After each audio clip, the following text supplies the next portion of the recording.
Thank you for tuning into the live show. You know what time it is. It is your boy Genesis, and it is currently 9:34 a.m. and it is the 11th of January 2025. It is Saturday. Yes, y'all, it is Saturday. How are you doing? How was your week?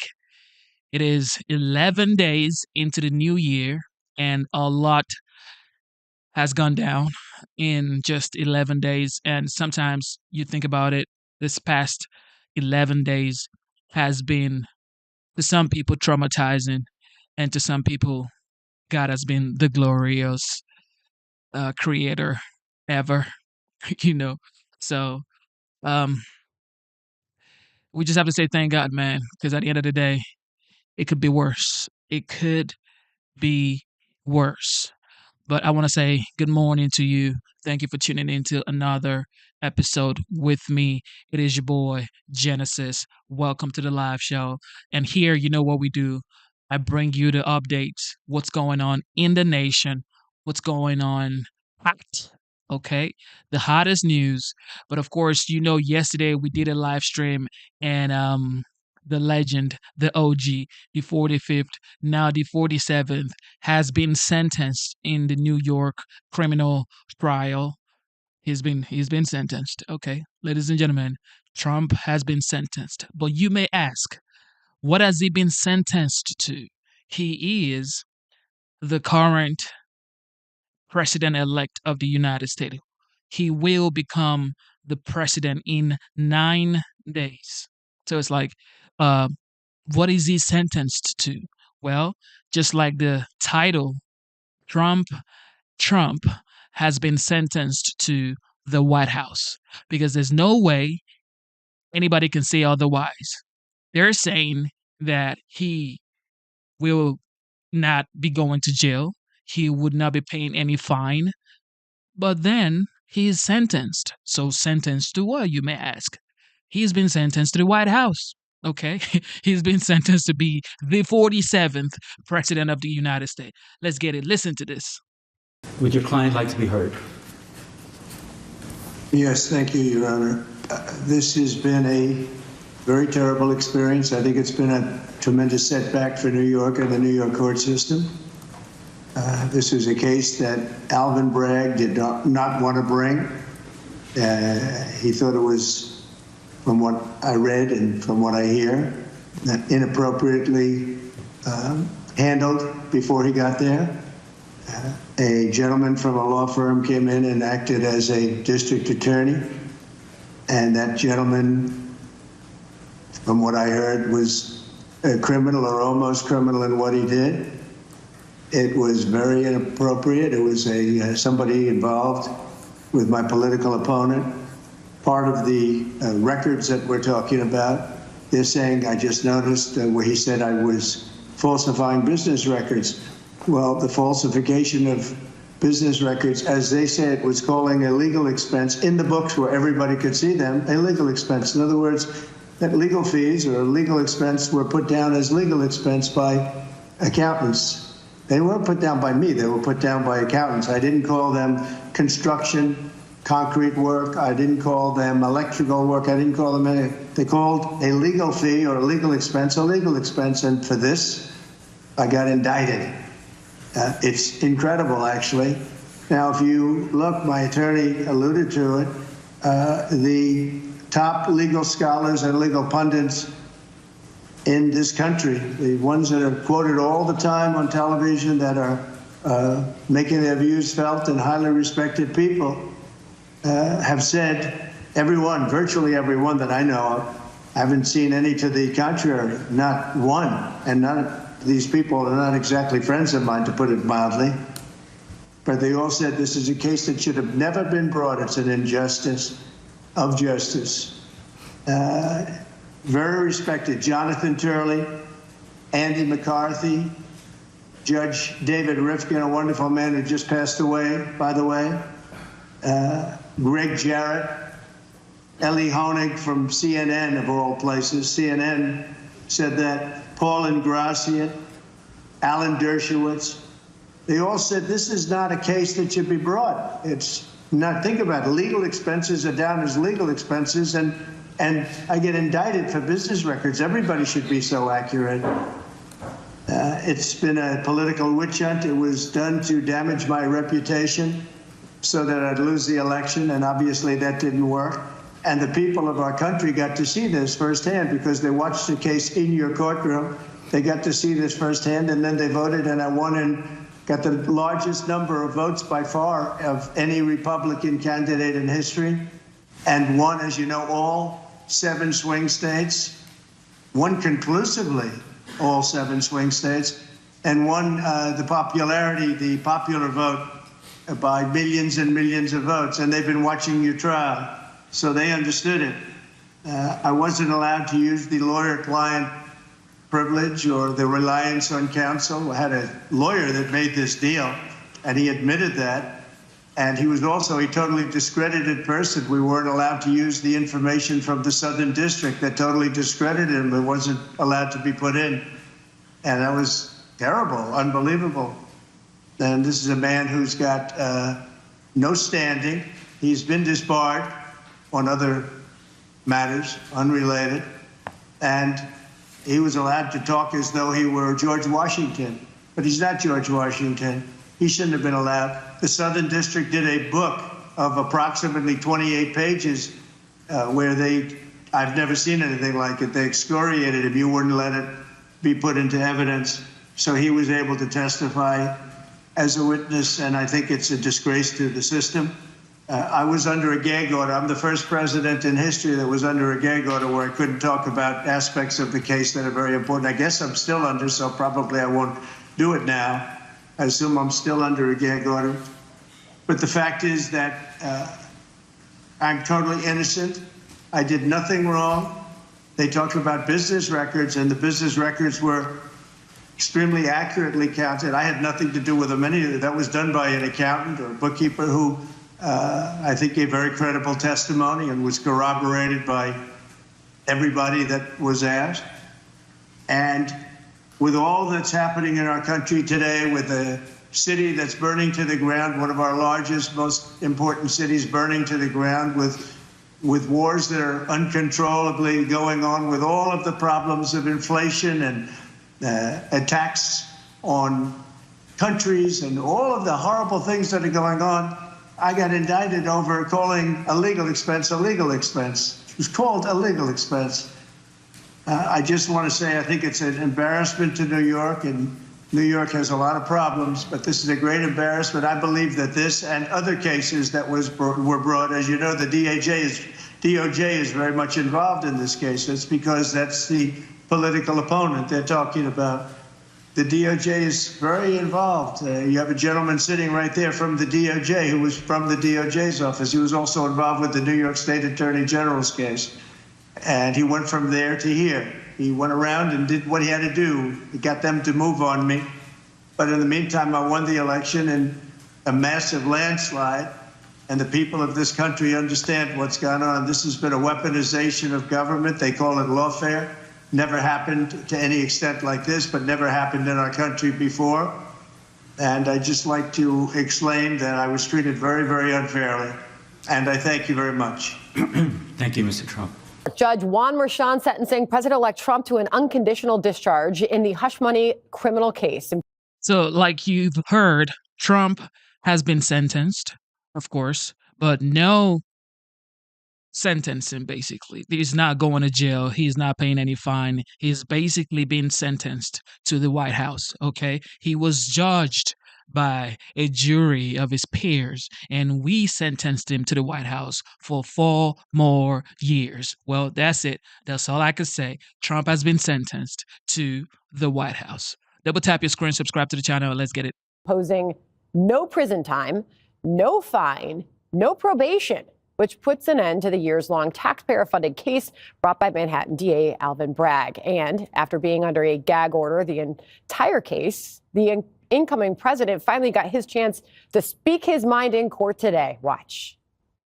It's been a political witch hunt. It was done to damage my reputation so that I'd lose the election. I think it's an embarrassment to New York, and New York has a lot of problems, but this is a great embarrassment. DOJ is very much involved in this case. That's because that's the political opponent they're talking about. I won the election in a massive landslide, and the people of this country understand what's gone on. This has been a weaponization of government. Marchand went on to say Trump's trial was no different than all of the other criminal trials in the building, while acknowledging the fact that Trump won the presidency and how it is, in fact, different. He also wished the president-elect good luck on his second term. Take a look. At this time, I impose that sentence to cover all 34 counts. Sir, I wish you Godspeed as you assume your second term in office. All right. So, Jesse, the president. So you sentence the president-elect, the 47th president-elect, to 4 more years in the White House. And then you say, sir, I wish you Godspeed. You only wanted to have that name that would go down in history as the person that sentenced the 47th president-elect. That would go down as you being the person that made him a convicted felon before he walked in to the White House. That's all you wanted, because this is just doesn't make any sense. You say you sentence a person, but you're saying no probation, no jail time, no fine. So what is the sentencing about? You should have dropped this whole criminal case. You're saying it's a criminal trial, but the American people, 76 million plus people, said, we want this person to be the next president of the United States. They said no to Kamala Harris, even though she spent millions and millions and millions. Some updates have even said over $1 billion. And some updates have also said she's in debt from the campaign. She had all of these big names, and she still lost. American people saw that this man was on trial. His home was raided. Yet he won the election. He had no big names like Beyonce, Eminem, Samuel L. Jackson, Usher, Megan Thee Stallion. None of those. Fat Joe, the Obamas. He had none of those names. Taylor Swift. None of those names. He only had himself, Hulk Hogan, and the rest of the Republican Party. And he won the election by a landslide. He won the popular vote. He won the Electoral College, and he won all swing states. Flawless victory. Yeah. Trump has been sentenced to the White House, y'all. Elect called this a tremendous setback for the American court system. What say you? That judge's voice is exactly how I thought it was going to be. And everybody knows exactly what I'm talking about. And if he wished me good luck, Godspeed, I'd say I don't need it. What a phony thing to say after you put this guy through this. I'm having a hard time focusing right now because of Greg's shirt. He looks like a beautiful little lamb. Oh. There you I look feel at, like one. I want to stroke him, not him, the shirt. And we're going to get the name of that company afterwards so I can buy 6 of them. Because on Sunday he rested. Now he's a convict. Donald Trump in some states can't vote. He can't own a weapon. So a 2-term U.S. president has less rights than most of the other people in this country. All because he put on a drop down on a computer legal expense when he paid a lawyer to have a woman sign an NDA. This is a travesty that you get no jail for 34 felonies. This is ridiculous. Kaylee, the president-elect said the people saw this trial firsthand. He went on to say they've been watching your trial and they voted decisively. That was the line of the entire sentencing. 77 million people plus voted on President Trump, won all 7 swing states, more raw vote total of any Republican president in terms of votes by raw count than anyone in history of Republicans. So there was a verdict of the American people who watched this. They thought it was a sham. They voted to elect this man president of the United States in huge numbers. Today was the last vestige of lawfare. It was the final nail in the coffin. And it was all because it was a talking point sentencing. They just wanted to be able to say convicted felon ahead of Inauguration Day. Elie Honig at CNN wrote a brilliant piece in New York Magazine, and he laid out what was wrong with all of this. First, you have the judge. This judge donated $35 to a pro-Biden group. Not only that, he earmarked it to resisting the Republican Party and Donald Trump's radical right-wing legacy. That's the judge. You move over to the DA. The DA ran on the fact that, quote, it is a fact that I have sued Donald Trump over 100 times. So you have a politically motivated DA, politically motivated judge, resurrecting a zombie case. But as Honig says, this isn't a zombie case. This is a Frankenstein case because it turned on its creator. And that is what we saw on November 5th, 2024. It turned. So we should point out that court is over. The sentence has been imposed, an unconditional discharge. And as we bring in Mark Levin for his commentary on this, Mark, Judge Merchan imposed no jail time, no fine, no punishment that anyone can discern, with the exception that he is now branded Donald Trump with a scarlet letter of a big F on his forehead, that he is a convicted felon. How does all of this strike you? I'll tell you how it strikes me. When you look at cases throughout history, not just in the United States, but really all over the world, this will be remembered as one of the worst. This will be remembered as an absolute injustice from the beginning. Now, I haven't been able to listen much because I was at the doctor to some of the commentary, but I would say this about interlocutory appeals in the New York system, and they don't normally take them and so forth. It's all quite true. The problem here, and I think the four other justices on the court, the originalists, understood that it was very, very crucial that the Supreme Court take up this case the way they took up Bush versus Gore, because it's the most extraordinarily outrageous case in modern times. You've got three great lawyers here who are telling you over and over again why that's the case. You're stuck in a legal system that is, for whatever the reason, highly corrupt, highly partisan. But the Supreme Court had a responsibility to defend the Supreme Court, to defend the federal judiciary, to defend the federal Constitution. You have an elected left-wing, bomb-throwing prosecutor. You have a completely rogue state judge at every step. He orchestrated this thing just as he orchestrated today's abomination. You have four justices who clearly wanted to take up this case. They had enough reason to do it. The arguments were laid out not just by President Trump's lawyers, but also by former Attorney General Meese's lawyers. He filed an amicus in front of the court brief here.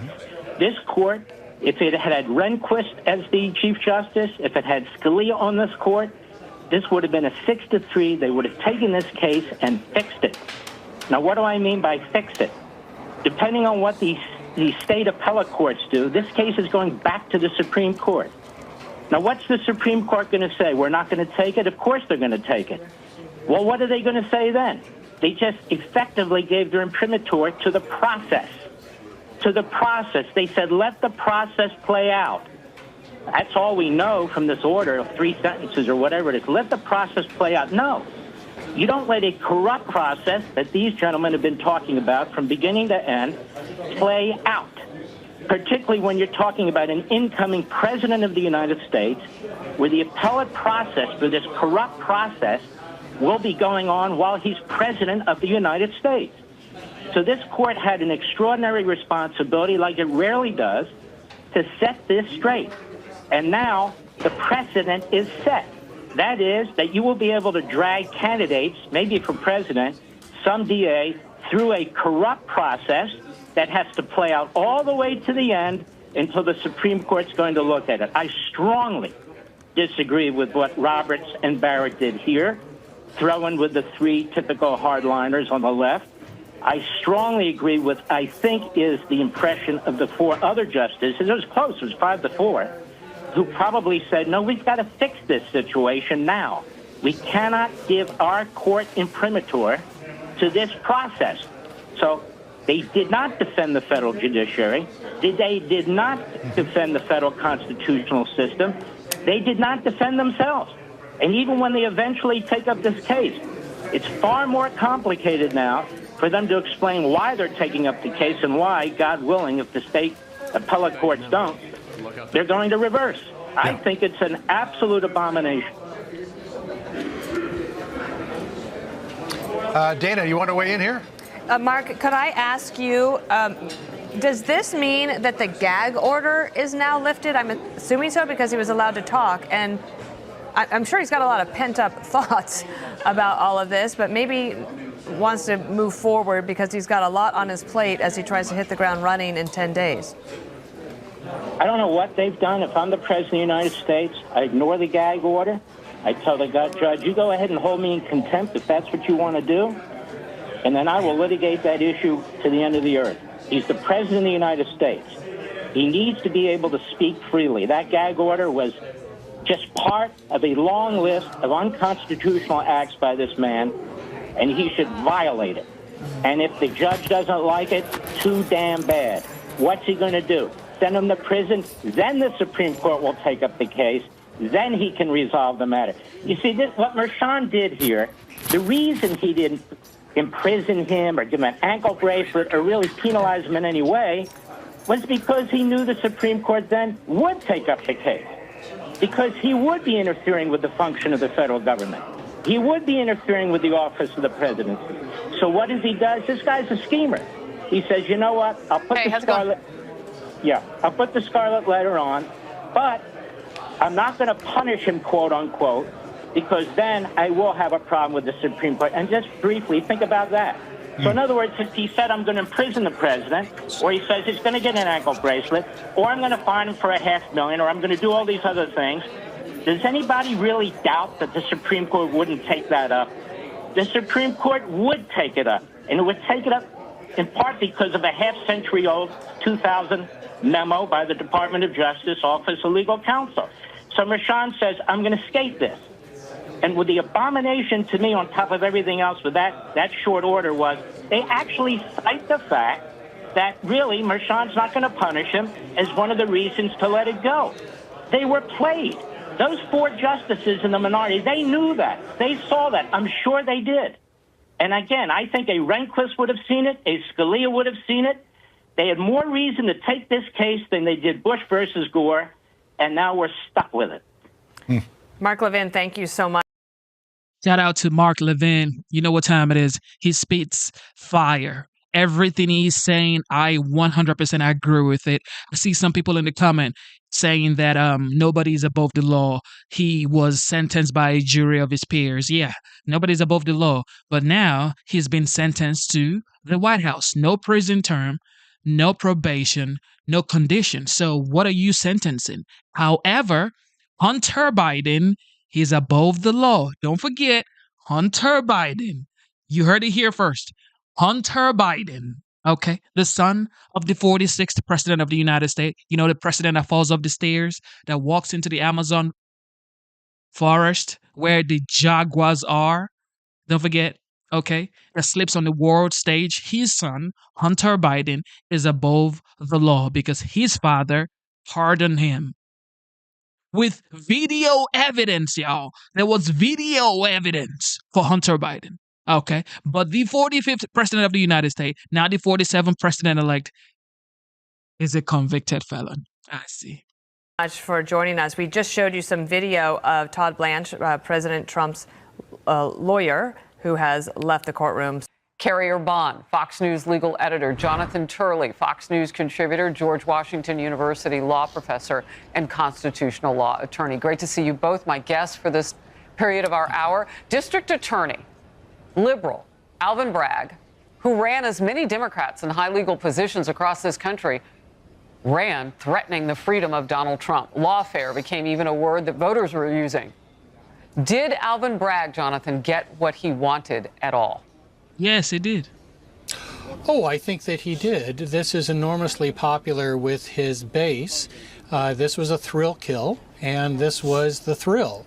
And ultimately, this court imposed no punishment at all, but did give Trump's critics what they wanted. That is to label him as a convicted felon. It's sentencing by soundbite. This is now going to be repeated like a mantra in the media as he takes his oath of office, that this is the first convicted felon to take the oath, even though this case may not last. I mean, the verdict against Trump has a very good chance of being overturned. the verdict against the New York legal system is going to be far more lasting. It allowed itself to be weaponized. It allowed itself to be the product of lawfare. And that's going to leave a much more lasting mark than I think this verdict on Trump. Look, I knew that this was a thing. When I traveled to Georgia for that all-women town hall, Carrie, there were people using the word lawfare in conversations that I was having with voters. And it was resonating with them exactly what that was. So it wasn't just one of those hashtags. They said they knew what was going on against Trump. And I'm looking at... I'm sorry, what? You okay? Okay. Okay, we've lost audio okay? with her. Jonathan, would you like to fill in on that? Yes. Well, I think that ultimately what you're going to come out of this case is a true mandate for Donald Trump. One of the greatest advantages that he had during this election was this trial. That is, when he was under this gag order and couldn't say anything, he said a great... And that's the thing. They're trying to spoil his name. They're trying to make sure his name is forgotten. However, this right here is only going to cement his name in the sands of time. Now, if people were supposed to forget the name Trump, his name would never be forgotten because now he is the first ever convicted felon, supposed convicted felon, to go into the White House, to get into the White House, to become the United States president. Now his name would never be forgotten. They just helped him become a legend, an icon. Now his face would be on Mount Rushmore because this man has changed the game.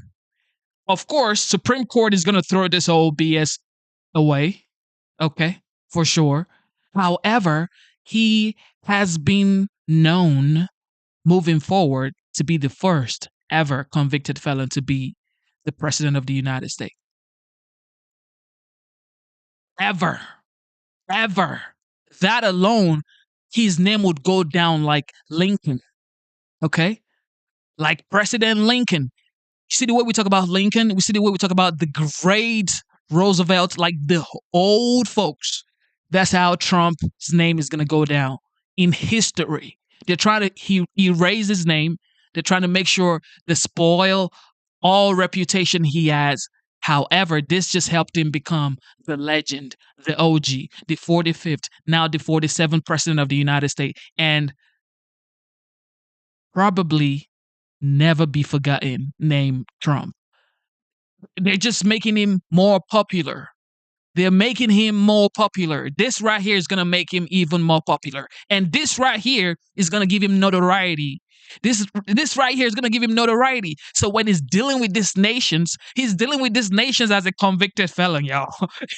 Y'all better know. Because it's like he doesn't care anyway. He just wants to secure your border. He wants to secure this foreign policy that's going bonkers. Los Angeles is on fire. We here in the South, we were affected by Hurricane Helene. North Carolina, South Carolina, some part of Georgia, Augusta, they're still waiting to be helped. People got $750. They're still waiting to be helped. And don't forget, they're spending millions of dollars to convict this man. They're sending $500 million to Ukraine. They just approved $500 million to Ukraine about 3 days ago. We're going to watch that as well. But Los Angeles is on fire, burning to the ground. Literally burning to the ground. North Carolina is still waiting for help. It's like, why are we even allowing this to happen? deal by walking out every day and facing the cameras. The public did not like it. This is the type of thing they see in other countries where the legal system has been weaponized against political opponents. And that did resonate with the public. They did view this case as lawfare. And this sentence will only increase that mandate.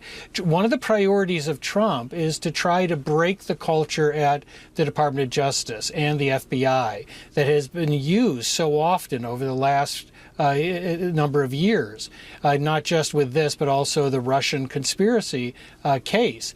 That's a hardened silo. That's the most difficult agency to reform. But this sentence gives him just that much more of a mandate to say that things have got to be changed here. It is a terrible moment for the New York legal system that it's come to this. I have great respect for the New York legal system. It was one of the premier. This right here is the same New York that an illegal immigrant burnt a woman in the subway. This is the same New York, y'all. This ain't another New York. This is the same New York that an illegal immigrant set a woman ablaze in the subway. This is the same New York that Luigi shot the United Healthcare CEO. Don't forget. This is the same New York. Don't forget, ladies and gentlemen, this is the same New York, okay? The same New York that has all of this situation that allowed illegal immigration. New York, the great New York, a sanctuary state that spends billions of dollars on illegal immigration. They have all of this money to spend on illegal immigration, to spend on convicting the legend, the OG, the 45th, now the 47th president-elect. They have all this money to waste, but they cannot fix their subway system. Now they're charging the people of New York $9 to pay for congestion fee. Now, to drive in congested zone in New York, you have to pay $9, $8, $7.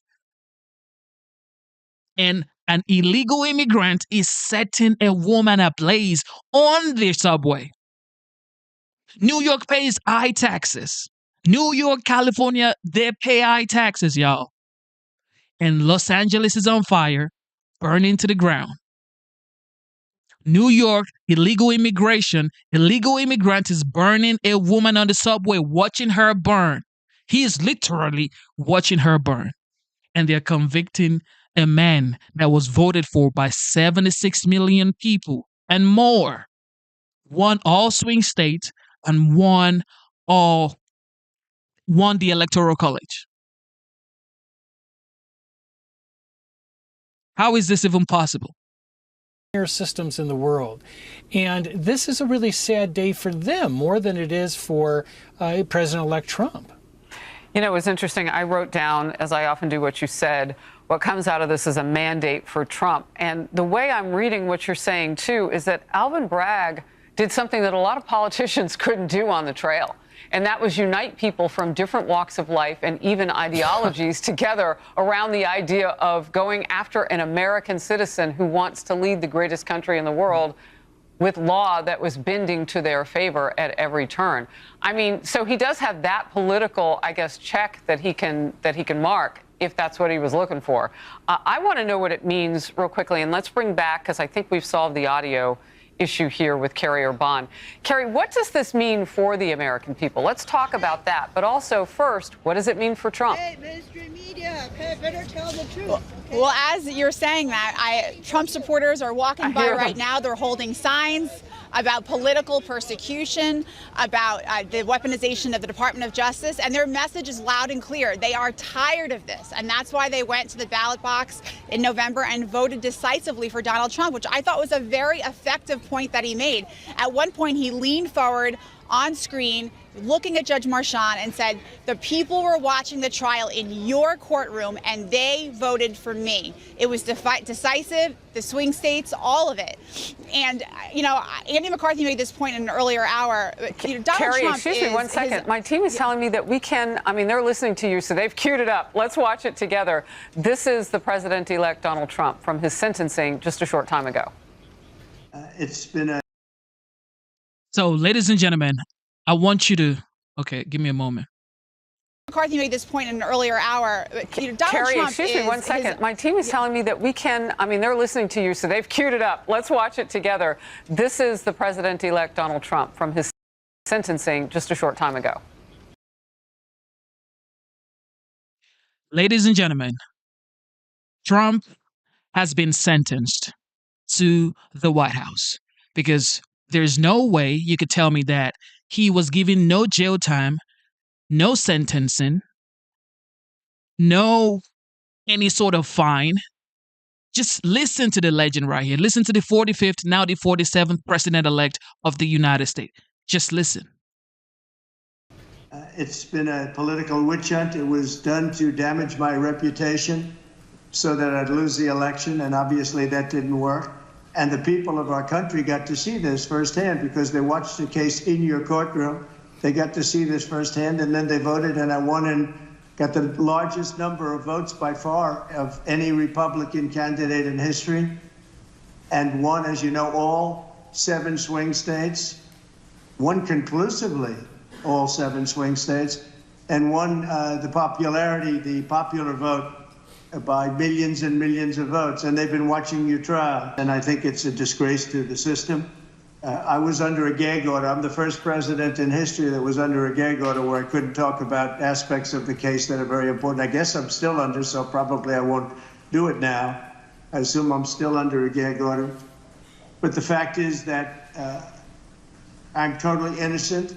I did nothing wrong. In the meantime, I won the election in a massive landslide, and the people of this country understand what's gone on. This has been a weaponization of government. They call it lawfare. Never happened to any extent like this, but never happened in our country before. And I'd just like to explain that I was treated very, very unfairly. He was treated very unfairly. 76 million people plus voted for this man. Okay? He won all swing states. He won the Electoral College. They said they didn't care about the fact that the FBI raided this man's home in Mar-a-Lago. Okay?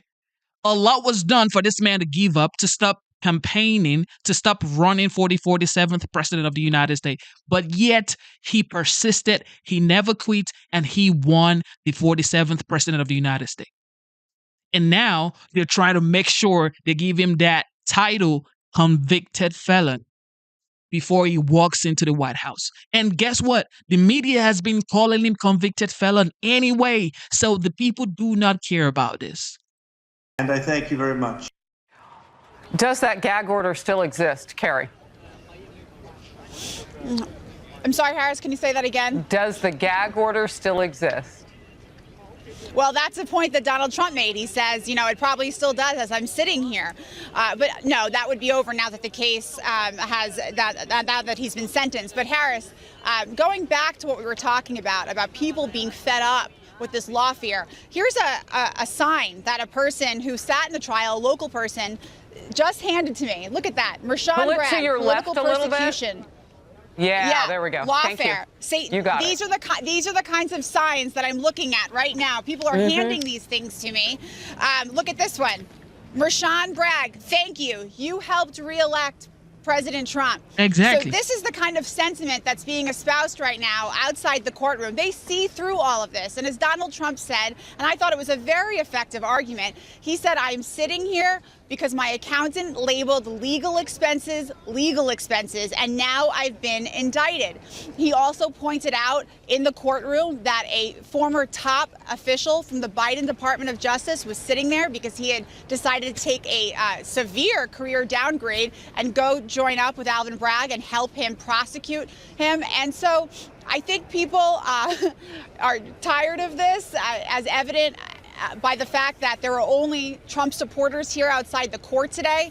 There was no one else. There were lots of Trump flags. And I do think that Donald Trump may be vindicated on appeal. I think he has a real chance. Jonathan, here's a question that I haven't heard answered recently. What happens now with Stormy Daniels, the former sex filmmaker who actually owes for legal expenses Donald Trump hundreds of thousands of dollars? When does she have to pay up? Well, that's a subject of other courts to whether she will be compelled to make good on that debt. There's going to be a great deal of litigation. Well, she's required to pay the money, and I think that ultimately they're likely to pursue that. But they're going to have their hands full going forward. This case is likely to be on appeal for at least a couple of years. It's going to try to work its way towards the Supreme Court. For the Trump team, the important thing is to get out of the vortex that is the New York court system. Yeah. I mean, they have been really held there for a long time. They've taken what are called interlocutory or mid-trial types of appeals. Those appeals rarely work. They are disfavored, as we saw last night when the Supreme Court said, we're not going to suspend this sentencing. But now they have a chance to get out of the New York court system, ultimately go back to the United States Supreme Court. And this case is truly a peddler's wagon full of reversible error. I mean, it's hard to really pick what you want off that wagon in terms of reversing this case. But a couple of the most notable ones is that we still don't know what the jury decided. We don't know what they ruled in their verdict as to the motivation of what actually occurred. The judge said, look, you don't have to decide why he did these actions. You can pick from this menu, and you don't even have to tell us. Well, that shocked many of us, that the defendant and the public still does not know what the jury found as to the conduct of the next president. Yeah, but also, the prosecution never cared about that. This was never about whether or not something that should be adjudicated will be adjudicated. This was about them and their political ambitions. And I don't think the 76 million plus voters, Jonathan and Carrie, ever had a doubt about that, which in part is why he's in office. Good to see you both. We are 9 days away from the inauguration. Thank you. No matter what they say, no matter what they do, they're making this man a popular figure. They're making him even more famous. People are donating in droves to his campaign. And he's not even the president of, he's not even the president of the United States. He is the 47th president-elect. He's already inviting leaders of the world to his home in Mar-a-Lago. Okay, they're coming to kiss the ring. Justin Trudeau was in Mar-a-Lago. Okay, the Prime Minister of Italy was in Mar-a-Lago. President of France was in Mar-a-Lago.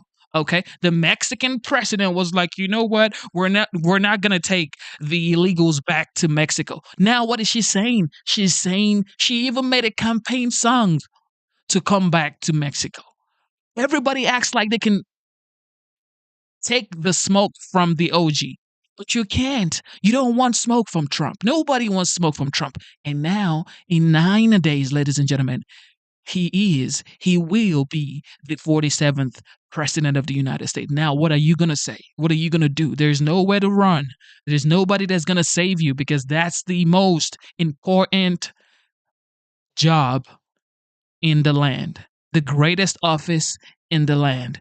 He has that executive power. He's just going to swoosh his pen and an executive order will be in place. Nobody can save you, so you better get ready. A historic day here. President-elect Trump, the first former commander-in-chief sentenced for a felony conviction. The judge gave him a, quote, unconditional discharge. No jail time, no fines, no probation. The president-elect appearing remotely on screen with his attorney, Todd Blanche. He was convicted of falsifying business records over payments connected to Stormy Daniels that were logged as legal expenses, which he explained today, yes, and that's why we called them legal expenses, because non-disclosure agreements are not illegal. They're agreements entered into by two parties. So he said he did nothing wrong. Here's a little bit of what the president-elect said. It's been a political witch hunt. It was done to damage my reputation so that I'd lose the election, and obviously that didn't work. And the people of our country got to see this firsthand because they watched the case in your courtroom. They got to see this firsthand, and then they voted, and I won. So prosecutors say there was overwhelming evidence to support the verdict. Watch this. The jury necessarily found unanimously that the defendant falsified 34 separate entries in his business records with the intent to defraud, which included an intent to commit or conceal a conspiracy to promote his own election by unlawful means. Judge Merchan did not require the prosecutors to say what the underlying conspiracy or crime was that they were accusing President Trump of committing. So that really lifted a huge burden off of the prosecution in terms of what they had to prove in the courtroom. With me now, Carrie Urban, Fox News legal editor and former counselor to Attorney General Bill Barr, who was at the courthouse today. Carrie was, not Bill Barr. Jason Chaffetz, former House Oversight Committee chairman and Fox News contributor, and Robert Wolf, former economic advisor to President Obama, founder and CEO of 32 Advisors and a Fox News contributor. Carrie, you were down there today. What's your biggest takeaway, and what do you think happens in terms of appeal here? Obviously, President-elect Trump would love to expunge his record of this. Well, I think Donald Trump has a pretty good chance on appeal, given the amount of reversible error that just permeated this case. And I also, what I took away today was Donald Trump continues to be his best communicator. He is such an effective speaker. And you mentioned this in your opening, Martha, but he said it very simply. My accountant characterized legal expenses, payments to my lawyers, as legal expenses. And that's why I'm indicted. And he's not wrong. And, he talked about Matthew Colangelo, who was a top official at the Department of Justice. He had a prime spot there, a spot that everybody wants because it typically leads to very big jobs that pay a lot of money. He left that to join up with Alvin Bragg to go after Donald Trump there. One thing that also struck me, though, was Judge Juan Merchan talked about how Donald Trump was not treated any differently than any other criminal in the building, which, there's a respect issue there that I took a little offense with. But when he said that, I thought, how can you possibly say that with a straight face? Not treated any differently? Alvin Bragg ran on getting Donald Trump. Alvin Bragg manipulated the statute of limitations to revive the case. Alvin Bragg converted misdemeanors into felonies in a way that has never been done in the state of New York. And to your point earlier, Judge Merchan, you allowed the jury to convict this person, and we still don't know what the underlying crimes are. He doesn't either. So, no, I do not think that is like everybody else, as much as you would like to say so. Yeah. Robert, he talked about the fact that the president-elect believed that this helped him in the end because it was really a very bright spotlight on a situation that I think a lot of people looked at and said it didn't smell right. It felt unfair. I mean, I was never a supporter of this case. I thought the Stormy Daniels case, the idea that people were talking prison was ridiculous. I surprised that New York City went through with it. And it definitely helped him because I think he, as Kerry said, he's his own best communicator, and we wake up to him, we go to sleep to him, and he's rent-free in our head. And, I would just be, as a staunch Democrat, I would just tell my fellow Democrats and some of the other cable shows, the idea that they're just highlighting the convicted felon part, I think is ridiculous. I think we should make sure we respect the office of the presidency and call him who he is. And we know that message failed with voters because they even dropped using it. I thought we were going to hear that he was a convicted felon right up until Election Day, but it became quite clear that they were like, okay, ixnay on that message is not working for anybody. I talked to a former assistant DA in Manhattan. He said the only time we ever used an unconditional discharge was a case that really should have been dismissed or never brought in the first place. It's a fig leaf to cover up what we knew shouldn't have happened in the first place. No, this is a political witch hunt. They got a headline. They didn't get anything else. And the opportunity cost. All the things that are going on here in New York City, that's what you're prosecuting? Yeah. That time with the judge. Exactly. There is a lot going on in New York. People are literally losing their lives on the subway. The New York that everybody knows and love. Okay, I'm not going to cap. I love New York. However, the whole BS going on in New York is just disappointing. Like, I can't even take my daughter to go have a good time in New York because I want to check out the subway. I want to enjoy the culture in New York. But it's like when you see a woman being set ablaze on the subway, what are you going to think? Like, what do you think this is? All of this going on in your city. This is what you decided to persecute. You just want to have that title as the judge that sent the president into the White House as a convicted felon. That's all you wanted. In front of a jury and everything, that costs a lot of money. And all the other cases that couldn't be prosecuted, this should have never been brought. It is an embarrassment. And the people of New York better wake up. And if they want different results, they're going to have to elect somebody else. Yeah. Because this was. Exactly. Because if they don't, they're going to have to deal with what is coming next, because that's what happened to California. Gavin Newsom. They're saying Gavin Newsom. No, we love our Gavin Newsom like that. No, no, no, no, no, no. The DEI folks. We love our Gavin Newsom like that. And now check. LA is burnt to the ground.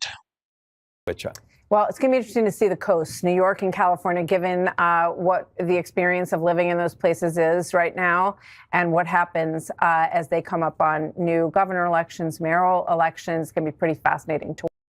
They better do what they're supposed to do. You better flip this cities, this states red, because you see what you're having to go through. Okay, California, Gavin Newsom was literally saying that the fire hydrant not having water, it's up to the locals. Wait, you are the governor of California, and then you don't have water in your fire hydrant, and you're saying it's up to the locals? Yeah, you need to resign. You need to be out of here. Like, what are you doing? Donald Trump's long-delayed criminal sentencing is now over, and he has been formally spared from any jail time, fine, or other penalty. The president-elect appeared remotely in a New York courtroom today, showing no contrition at all as he faced the judge who presided over the hush money case and Trump's 34 felony convictions. Ladies and gentlemen, Trump's 34 felony. Trump 34? Wait, because look, we got to roll this back again, okay? We got to roll this back again.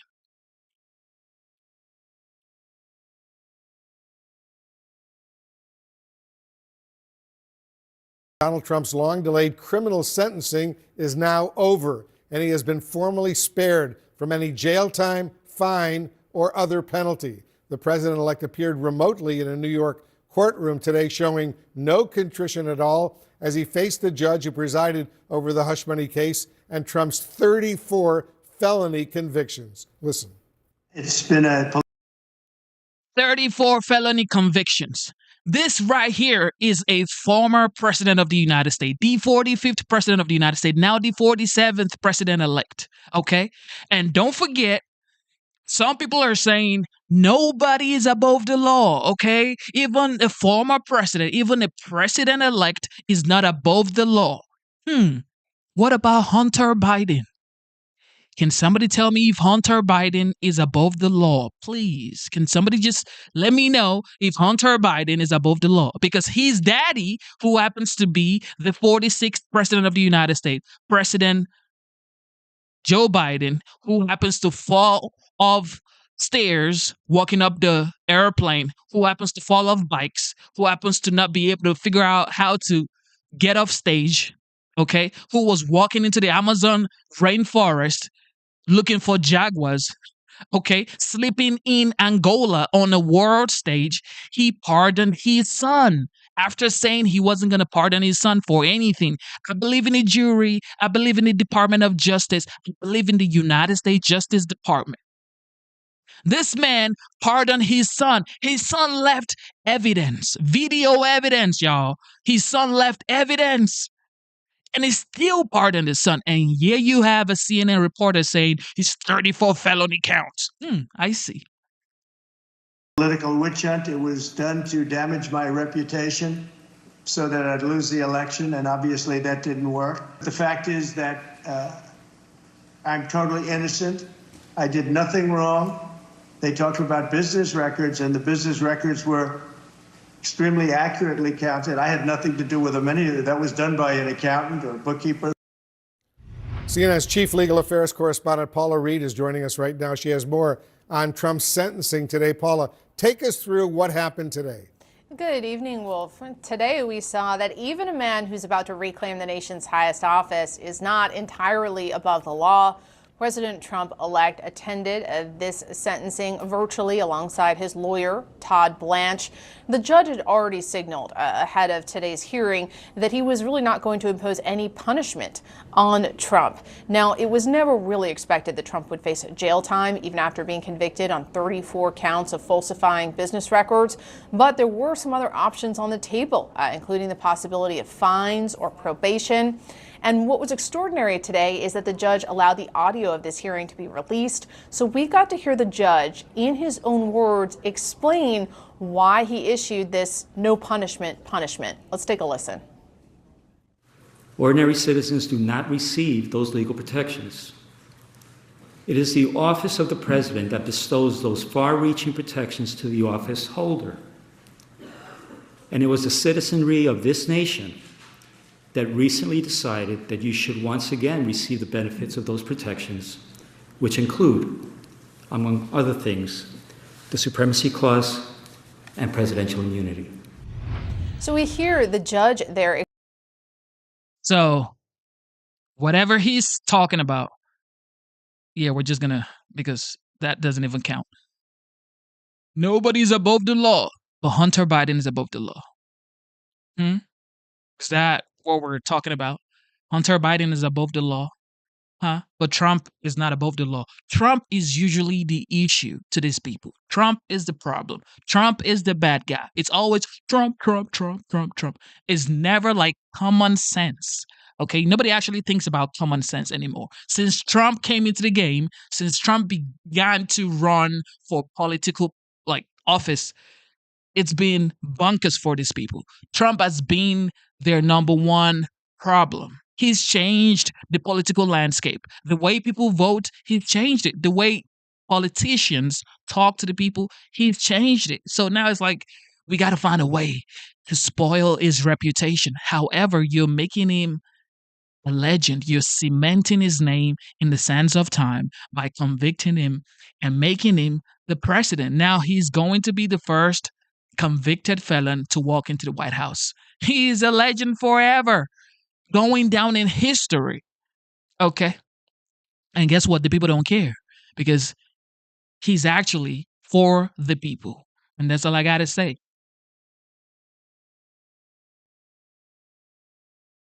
Explaining that now that Trump is president-elect, that the office of the presidency conveys certain protections. So that is why Trump is not getting any punishment here. He also nodded to the fact that it's the American people who all saw what happened in this case, saw the conviction, who sent Trump back to the White House and conveyed upon him these protections. And Judge Merchan also wished Trump the best of luck in his second term. As he returns to the White House, he will be the first felon to serve in the Oval Office.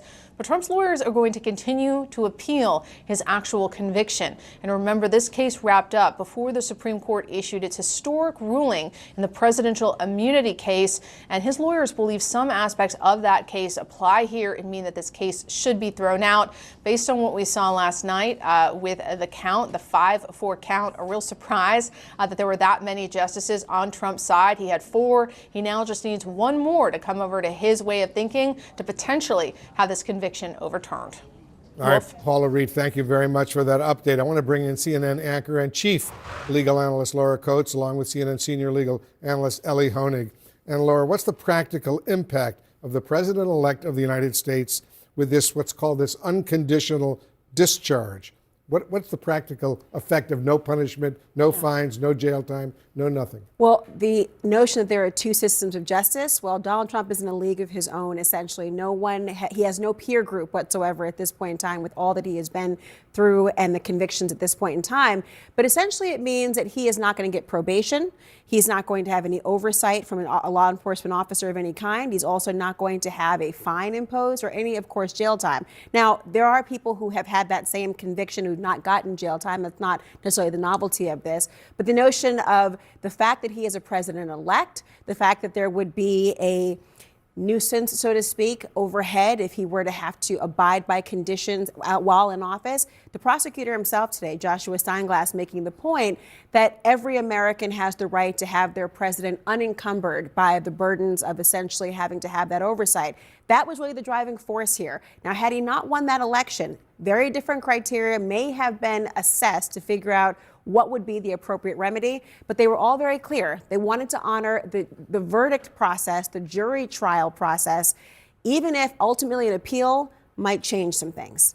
Ellie, how surprising is it to you that no punishment at all for Trump, 34 felony convictions? Yeah. If we think about this in the bigger picture and we go back to the summer of 2023, Donald Trump had just been hit with 4 separate indictments in 4 separate jurisdictions. He had 2 federal cases by Jack Smith, he had the Georgia prosecution, and he had this one. The odds of any person coming through that with the only result being unconditional discharge, being nothing, as Laura just laid out, are 1,000,000 to 1. And I think what ended up happening here is these prosecutions, as Judge Merchan acknowledged, had the effect of bolstering Donald Trump's political fortunes. The American people were certainly not impressed by this one in particular. And the fact that Donald Trump succeeded politically, in turn, ended up getting him out of these prosecutions. So I think Judge Merchan had an interesting observation there. We prosecutors like to think we're above and separate from the political process, but really we're all part of the same constitutional democracy, and sometimes the will of the voters wins out. Important point. Laura, it was unprecedented what happened today in many ways. The president-elect of the United States receiving his sentence, but no punishment at all. And he was sitting next to his own attorney, someone he has actually proposed becoming the number 2 official at the U.S. Justice Department, the Deputy Attorney General of the United States. Even more than that, we're watching a defendant on Zoom literally phoning it in. Now, normally a defendant would not know after a conviction whether they're going to have jail time. They'll have to appear and arrive there. Unlike, say, the E. Jean Carroll trial, where he did not have to appear, this was a criminal matter. That's why he was inside of that courtroom. Now we not only heard the voice of the president-elect and his attorney and the judge and Joshua Steinglass, the prosecutor, one of them, which we had not heard at all during the course of that trial. Because there are not cameras allowed in the courtroom, we talked to the sketch artists at the time as well. Here we had this moment in time. I think it was very helpful for the American people to be able to hear. People keep saying Trump is not as innocent as you think. He's not going to do this. He's not going to do that. He's not going to do this, blah, blah, blah. Okay, Trump is not innocent. Okay, let's just assume we're going to take your take, okay? We're going to go with your take saying Trump is not innocent. How about Hunter Biden, the president's son, who left evidence and was pardoned by his daddy? Why wouldn't you talk about that? Why must Trump be what you talk about? Can you just take accountability? These people always make it about Trump. It's always about Trump. It's never about, oh, let's go clean our own house first. Let's go clean our own home first. Oh, let's see what's going on indoors first. It's always them, these guys, those guys. It's never in here. In essentially real time, what he had to say, the tone, essentially as the fact finders in the court of public opinion, assessing the credibility, assessing the demeanor, and deciding for themselves the veracity of the arguments he was making. I thought it was very powerful. And frankly, I wish we could have had it sooner throughout the course of the trial, because the American public, I think, has a right to know what happens inside a courtroom like that. Yeah, at least we heard the audio. We didn't see video. Correct. But at least we had some audio from there. Trump says he intends to appeal this verdict. How strong of a case does he have? There was an option, by the way, where Donald Trump might have said, I don't need to appeal. I just got off with no punishment whatsoever, and let's just let this end. But he has said publicly he's going to appeal. I think he has a good case. I think he has a real probability, or at least possibility, of getting this case reversed. Now, that's going to take a long time, but Paula made a good point. Last night's 5-4 ruling, you had 4 justices who had enough doubt about this case to almost block a sentence of nothing from going down. And I think there's real constitutional problems here. I'll give you one real quick. Donald Trump is the first and only person in the history of the United States to be charged with a federal campaign finance violation in a state court. No one's ever attempted to do that before. Liberal scholars, liberal election law lawyers have said that's a major constitutional problem. So if 18 months, 2 years from now, this case gets thrown out, I won't be surprised. We'll see what happens. Ellie Honig, Laura Coates, to both of you, thank you very, very much. And Laura, of course, will be back later tonight. 11 people. So it's, we would rather waste Americans' time, waste money in trying to convict the former president, which we've now finally sentenced him to no jail time, no fine. We've sentenced him to the White House. Okay, so moving forward, in 2 years or in 18 months or 2 years from now, this case get dropped like all the other cases, the other shameful cases. So what did you gain? You gained nothing. The only thing you gained was, well, when he was becoming the president of the United States, he was a convicted felon, even though it's been dropped. Well, we all know Trump is above the law. The only thing I'll tell you guys is, enjoy the great economy coming. Enjoy the great border policies. Enjoy the great low gas prices, low grocery prices. Enjoy it. Enjoy the new no tax on tips. Enjoy the new no tax on overtime, because all of these policies are coming. Even though you convict this guy, even though you don't want him to focus on what he's supposed to do, he's still going to make your life better. That's what you don't know. He's still going to fight for you and your family, even though you don't like him. He's still going to fight for you. He's still going to make sure that there is no war around the world. He's still going to make sure we don't send millions of dollars, billions of munitions to other countries for war, because he wants to advocate for peace. Even though you don't like this guy, he's going to do everything he can to bring back jobs to the United States. It's okay you don't like this guy, but you're going to enjoy this greatness. PM Eastern for Laura Coates Live. We'll be watching. With us now to discuss is defense attorney Misty Maris. Also joining us is former federal judge John E. Jones III. Judge Jones is also the president of Dickinson College. Thank you both for sharing part of the afternoon with us. Misty, have you ever defended a client who headed into sentencing knowing that they wouldn't face any penalty? Yeah, Boris, this is very, very rare. So Judge Marchand's order, which actually set out what the penalty would be, an unconditional discharge, is not common at all, especially in New York state courts where I practice. That being said, in this particular case, he recognized that constitutionally, this criminal case could not go on. And truly, this sentencing was now or never. And so he laid that out in that order strategically so that this case could be brought to finality. With that laid out in the order, in addition to there being no penalty and Trump appearing via Zoom as opposed to being into the courtroom, it really undermined any argument of the Trump team that this needs to be put off or put on pause for any period of time, because it was not a burden to the transition, as the Supreme Court ultimately ruled. So this is a very unusual situation for a very unusual case. Judge, I wonder what you made of Judge Marchand commenting on the novelty of the case, making clear it was the office of the presidency that provided a shield, that it's not Donald Trump, the person, who is, in a sense, above the law. It is Donald Trump, the president, or any president who sort of is in a way. Well, Brianna, I think this is a case like no other, and I'm pretty sure that I can state with certitude that we'll never see a case like this again. I agree with my colleague. I don't know what else Justice Marchand could have done under the circumstances. I think he handled it with admirable restraint. And one thing is clear to me, that if he hadn't entered that order on January the 3rd, that within it indicated that he was going to give the unconditional release, and if he hung out that he was uncertain about the disposition, I'm not sure that the Supreme Court of the United States last evening would have chosen to punt this case. That might have been 5-4 the other way if in fact they thought that President-elect Trump was subject to jail time.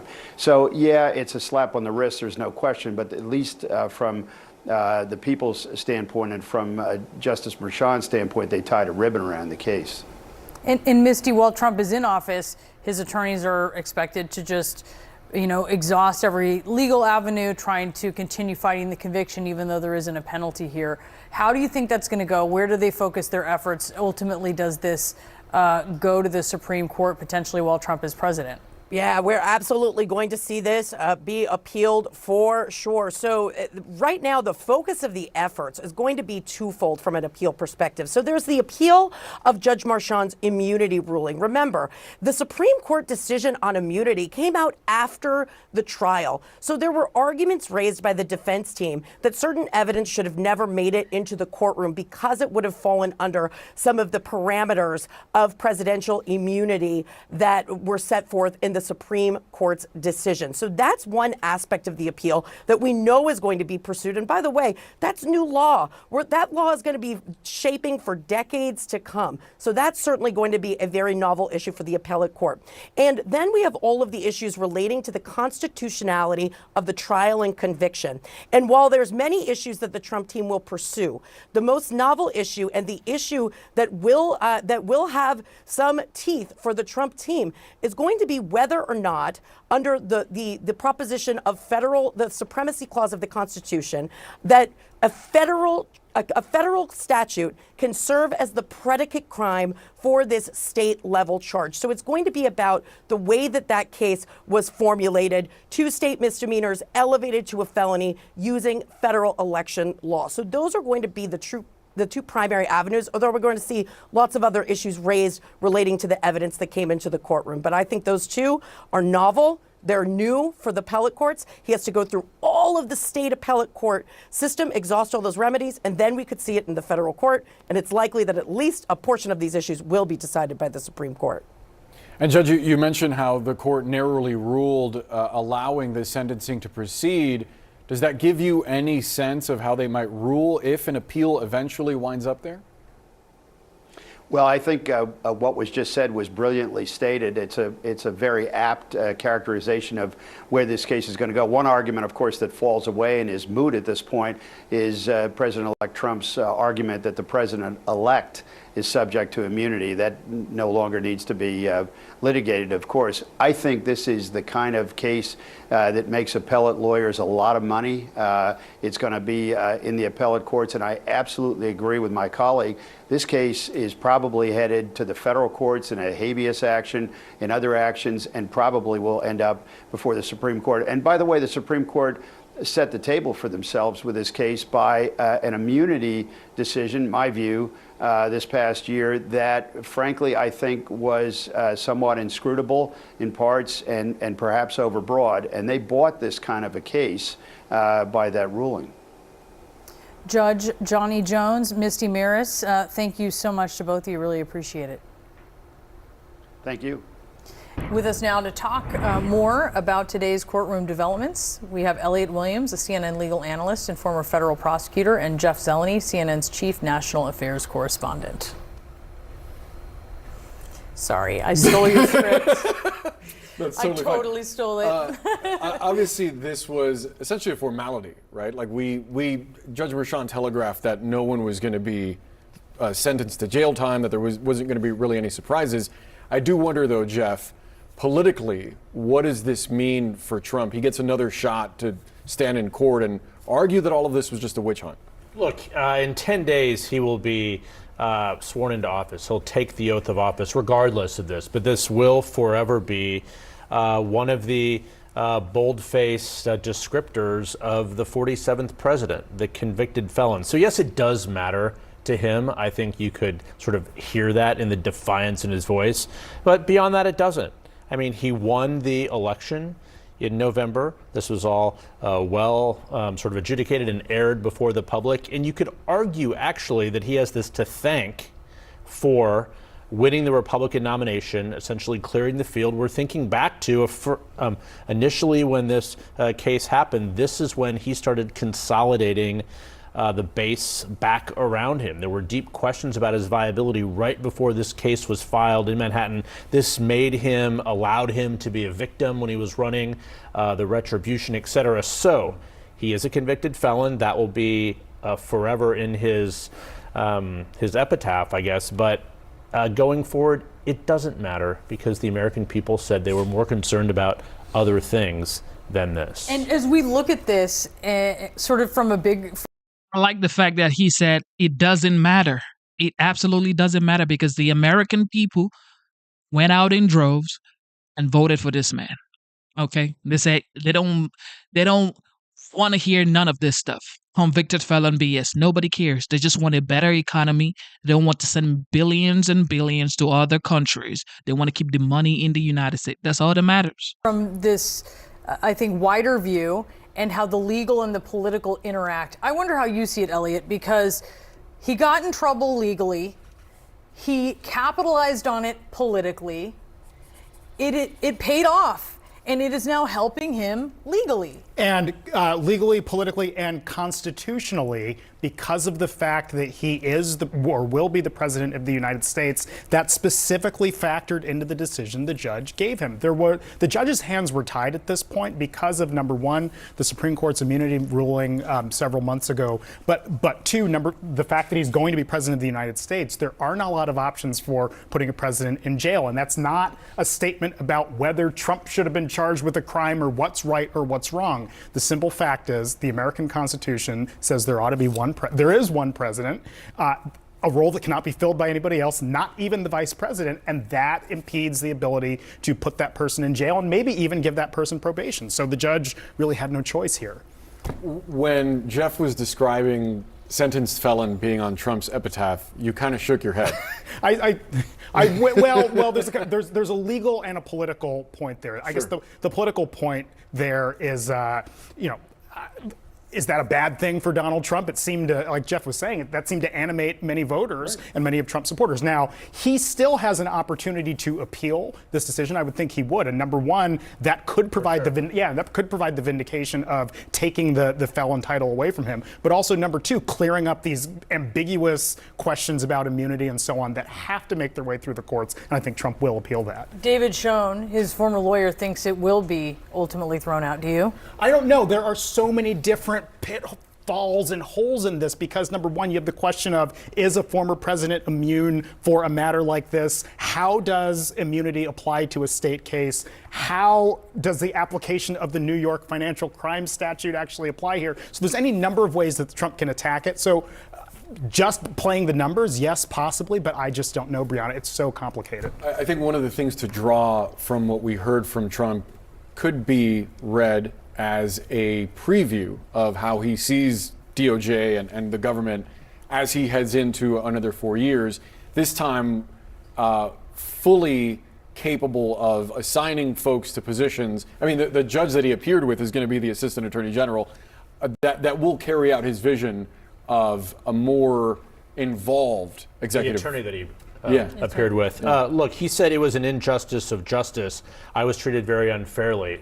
His demeanor was certainly more calm than it was when he was actually sitting in the courtroom during trial, but no question, this entire episode has sort of infused how he views the DOJ, even though this case has nothing to do with the Department of Justice. It's a New York case. But I think the president-elect was able to, very successfully, politically speaking, consolidate all of these cases against him to make it look like there was indeed this effort to get him, as he would call it, a witch hunt. But I think without question, this has added to his skepticism of the DOJ. Look, history will report this as it happened chronologically, but we'll always wonder, what if this case was not filed? Would the January 6th case, the Jack Smith case, the federal cases, would they have come sooner? Would that have changed the outcome of the election? Who knows? The reality is it didn't. He's the president, will be sworn in 10 days. So what happened today really will be left to history. It doesn't matter. We can't know how his experience with this case and the other cases are going to inform him going forward. But I think it's safe to say, having watched Donald Trump for so many years, it's going to inform him somehow. It agitates him, no doubt about it. It adds to the fact that he believes the justice system at all levels, from New York to Georgia to the federal system, is out to get him. And that aids into his sort of, a persona as a victim. There is no doubt it adds fuel to his skepticism of the authority in the government. And now he'll be president with some tools at his discretion. Yeah, and quickly, Elliot, before we go, because Jeff mentioned the work of Jack Smith, do you think we're going to see his report on Trump's actions, both in the classified documents case, the January 6th case? Is that reporting going to come to light? Definitely the January 6th case. Perhaps not the classified documents. The classified documents case. The January 6th case, the law, just back up really quickly. The law says that any special counsel puts together a report and submits it to the Attorney General. The Attorney General can make it public. In virtually all circumstances, these reports get made public. It looks like the January 6th one, is going to come out. The classified documents one's a little more complicated because it deals with people who have pending cases right now. We may not see that. Congress will. We may not. Very interesting. Elliot, Jeff. Of course, they're going to have a lot to say. The fact is, the judge wanted to go down in history as a person who convicted Donald J. Trump, and he has. However, this nobody cares. Okay, nobody cares about this, and it's just the truth. Nobody cares about this sham trial. It is a shameful trial. Americans don't care. Just one of so many examples of utter destruction across Los Angeles. There was a fire put out here right before we came on air. Okay, of course, Los Angeles. With everything going on in the country, they're sentencing Trump, okay, to the White House, of course.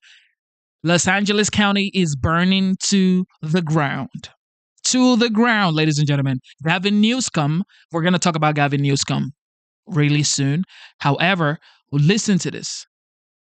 Trucks actually just going by now. We've been seeing a few of them over the past few minutes. It comes as Governor Gavin Newsom just called for an independent investigation into why fire hydrants were dry, saying in part, I quote him, "We need answers to ensure this does not happen again, and we have every resource available to fight these catastrophic fires." Well, Newsom and other officials are now facing growing questions. Right now it's questions, and they're getting loud about what could have been done to minimize the death and destruction, or whether this is just simply the way it's going to be to live here. Nick Watt is out front. Did it really happen? So, ladies and gentlemen, this is Gavin Newsom literally on Twitter or whatever this is. We need answers to ensure this does not happen again, and we have every resource available to fight these catastrophic fires. Who is he asking? You are the governor of California. Who are you asking, Newsom? Who are you at? Like, wait. So a governor of a state is asking who about his state? It's like me in my household, being the head of my household. I'm saying, we need to pay the rent. We need to make sure there's food in the house. We need to make sure our bills are paid. Who am I talking to? Myself?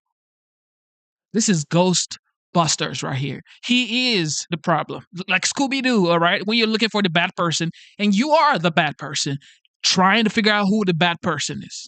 Well, Newsom and other officials are now facing growing questions. Right now it's questions, and they're getting loud about what could have been done to minimize the death and destruction, or whether this is just simply the way it's going to be to live here. Nick Watt is out front.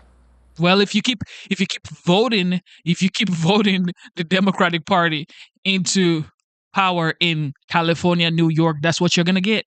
Incompetence. This bad. No one was caught unawares here. Strong Santa Ana winds were forecast, and after months without significant rain, bone-dry vegetation was obviously primed to burn. Number one, were there enough boots on the ground to fight the flames? Easy answer, no. We don't have enough. Can you imagine? Even CNN, ladies and gentlemen, CNN is letting you know that they didn't even have, in California, there was not enough boots on ground to fight the fire, the flames. Yeah, Gavin Newsom needs to resign. He needs to just back out, okay? And say, look, I'm sorry, ladies and gentlemen, I gotta go because I'm not competent. Look at what is going on here. They didn't have water in the fire hydrant. This man is trying to protect fishes like salmon, like smelt. He wants to protect the fish more than he wants to protect the people in his cities. He wants to protect the fishes. He prefers to have fishes in his state than to have human beings and valuable properties. Okay? And now they actually caught a lot of money from the fire department. They cut money from the fire department. The mayor of Los Angeles, she cut money from the fire department. And now they didn't have enough people to cut this fire out. Shameful. To fight the flames. Easy answer, no. We don't have enough fire personnel in LA County between all of the departments to handle this. In a memo 2 years ago, LA City's Fire Chief Kristen Crowley said more staff were needed with increased risk due to climate change and increased construction in danger zones. Just last month, Chief Crowley told Mayor Karen Bass that eliminating some civilian positions and cutting $7 million from firefighters' overtime severely limited the department's capacity to prepare for, train for, and respond to large-scale emergencies. Clearing brush, which is basically fuel, is crucial and mandatory. Chief Crowley says budget cuts mean they couldn't inspect to to make sure the clearing was actually happening. There were no reductions that were made that would have impacted the situation that we were dealing with over the last couple of days. Number 2, was there enough water to fight the flames? Again, easy answer, no. Multiple homes threatened. I need about 2 or 3 water tenders, and there were some engines. We got dry hydrants. 3 huge water tanks help boost pressure in the hydrants around here, but we were not able to fill the tanks fast enough. Because demand was overwhelming, and the Palisades is at the end of the city water system with narrower pipes with reduced flow. Some hydrants ran dry at absolutely critical moments, like 3 a.m. Wednesday. We've lost most of the hydrant pressure. Why was there no water in the hydrants, Governor? It's all literally. Is it going to be different next time? But experts tell CNN... Oh my God. Look, your people are coming and walking up to you in California. They're asking the governor, why was there no water in the fire hydrant? Why? Why didn't you have water in your fire hydrant, Governor Newsom? Yet, over 11, look, 11 dead, 10,000 structures destroyed this is in like abroad. This is in California, ladies and gentlemen. 11 people are dead, 10,000 structures destroyed in Los Angeles. And people are still going to say, don't hold Gavin Newsom accountable. Don't hold the leaders in California accountable. I don't think so. You should be held accountable. Water in the hydrants, Governor. It's all literally. Why was there no water? Answer the goddamn question. CNN there's not a city water system in the world that could have flawlessly handled this. Now that we're in the 21st century, I think we have a new climate and we need to rethink our infrastructure. Number 3, are building codes to blame? Yes and no. Anything built after 2008 is subject to some of the strictest fireproofing codes in the country, but only about 5% of structures around here were built after 2010, according to CAL FIRE. And those codes generally do not require retrofitting. So the new mall in Palisades Village is okay, and the 100-year-old mall just across the road is gone. And acres of devastation with the odd new build home still standing. Number 4, power line problems. 6 years ago, the devastating Woolsey fire just east of here was lit, like many wildfires, by sparks from... Some people are saying this was a planned thing. Like, I don't understand I don't understand how this was actually planned. Because if this was planned, this is a very, very bad thing. If you're telling me, because there's this news going on Facebook and, Twitter and, just social media saying this was planned in California. They wanted to burn the city to the ground so the big corporations can come and scoop all this land at a discount and then sell it back to the community. Because insurance, they've basically bailed. They dropped all of these people. So most of these people don't even have home insurance. So how are you going to recoup your loss? So it's like, if you're saying that we had home insurance just weeks ago, just months ago, but now we don't have home insurance. And they're saying most of these homes were built a long time ago. They don't even have the updated module to build a new home and to help protect the home from wild burns or wildfire clashes or whatever. So they're trying to say they're trying to rebuild a city and that's why this happened. It's a lot of stuff going on social media saying this was intentional. I'm not saying this is intentional, but this is a tragedy. But a lot of social media, whoever, are saying this was done to Los Angeles. Like, this is sad. Look, I feel for the people right there, but most people are saying that this was done intentionally. What do you think? Do you think this was done intentionally? Put it in the comment. Do you think this was done intentionally? Put it in the comment. I'm not saying this is done intentionally, but it looks like, because the insurance companies dropped all these people. So these people don't have insurance. What do you expect? What is going to happen? How are they going to recoup their loss? Above ground power lines in a Santa Ana wind. You could have 80-mile-an-hour winds, but if there's no spark, there's no fire. We don't know what ignited this week's fires, but according to Whisker Labs, there were multiple power line faults and sparks around the Palisades, Eaton and Hearst fires in the hours before they broke out. If power lines are below ground, they cannot start fires. The town of Paradise, destroyed in 2018 by fire, right now rebuilding with the power lines underground. Now, this was, as some officials say, a perfect storm. The high winds meant they couldn't fight this fire from the air for those first crucial hours, and in terrain like this, without air assets, you've a hand tied behind your back. Rest assured, we will absolutely do an evaluation to look at what worked, what didn't work, and to correct or to hold accountable any body, department, individual, etc. Ladies and gentlemen, this right here was this person speaking right here. This is the mayor, in case you don't know. This is the mayor of Los Angeles, ladies and gentlemen, Mayor Karen Bass. She is saying she's going to hold somebody accountable, some agency accountable, but you are the mayor of Los Angeles. Who are you going to hold accountable? And when this was going on, don't forget, this lady right here was in Ghana. She was attending the inauguration of the Ghanaian president. This lady right here, Karen Bass, was attending the Ghana president inauguration.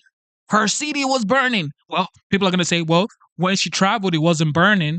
But now when she got back, she had no answer for her people. And guess what she's doing? She's saying she wants to hold some sort of agency accountable.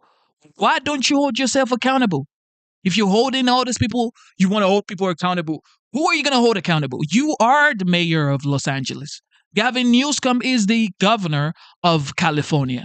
Hold yourselves accountable. Why didn't you have water in your fire hydrants? That's the question. Stop trying to hold somebody else accountable. Be responsible for once. Look at what worked, what didn't work, and to correct or to hold accountable any body, department, individual, etc. And the air here, obviously, you and I were just saying right now, is particularly noxious and toxic. There is a lot of finger pointing, and it seems that more and more of it's pointing at elected officials and decisions that were made on budgets. Sure. And this is something you guys don't know. Did you know this lady, the mayor of Los Angeles, Karen Bass, she went to Ghana for the Ghanaian president inauguration? Look, I was born in Nigeria, okay? I became a United States citizen about 4 years ago, all right? I am the definition of African American. I'll tell you a secret. There was a large fire. There was a large fire in Ghana, in the largest cloth textile market in Ghana. There was a large fire in Ghana. The largest textile clothing store, it's like a flea market, like huge market. He burned to the ground in Ghana. This was this year. So is this some sort of coincidence? I don't know. Look, I don't know. Okay, I just don't know. But if Ghana was burnt and then Los Angeles was burnt, and then the mayor right here, the mayor of Los Angeles was in Ghana. I don't know what is going on. I mean, so Chief Crowley came out today and she is pulling no punches. The fire department chief here in LA. She said she's a public servant, not a politician. Her job is to make sure that her people have the equipment they need to fight fires, and she says they don't. 2010 till now, she says they're dealing with 50% more calls, but with fewer firefighters. They need 62 more fire stations, she said. She said this past week they had 100 pieces of equipment in the shop because they don't have enough mechanics. So she is saying absolutely budget cuts got in the way of their ability to fight this fire. But here's the other thing she said. Even with 100 more engines, Erin, she said that they weren't going to be catching this fire. No. This was just getting away from them. And, Whatever. And as you said, they will come up with what they say started it. Maybe it was arson in some cases, but there were also those sparking pyro lines, and that very well could have been it. And that is, that there's something they could have done about.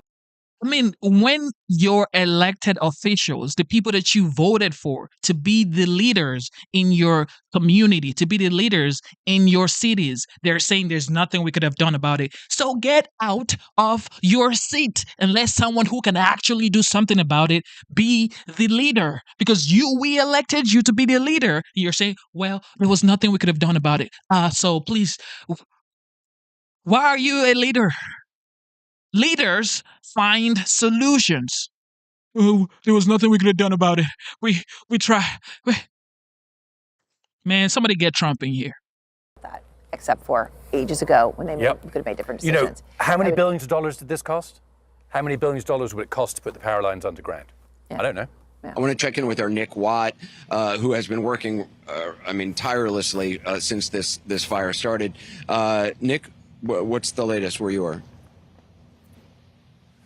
Well, Anderson, what we've been doing today is hearing from a lot of people who are very angry about what happened. As the initial shock has subsided, people are asking questions. Could more have been done?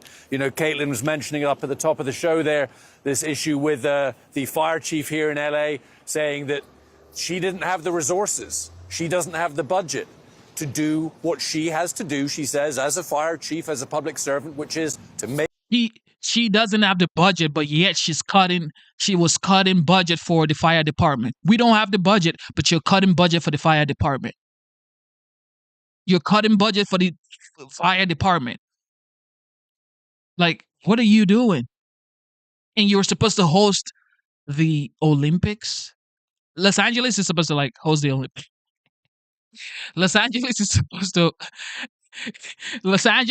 to have the Olympics come to Los Angeles. Oh, hell no.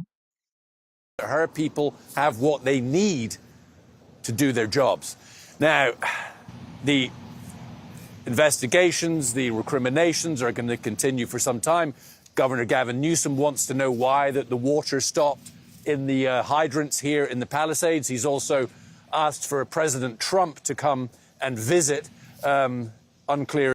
Well, they would have to do something because in 42 months, okay, on July 14, look, on July 14, 2028, okay, they have to figure out how to host the Olympics. This is just 42 months from now, okay, July the 14th, 2028, the Olympics is supposed to come to Los Angeles. So how is the Olympics going to happen in Los Angeles if they can't even handle fire? They can't figure out how to get water.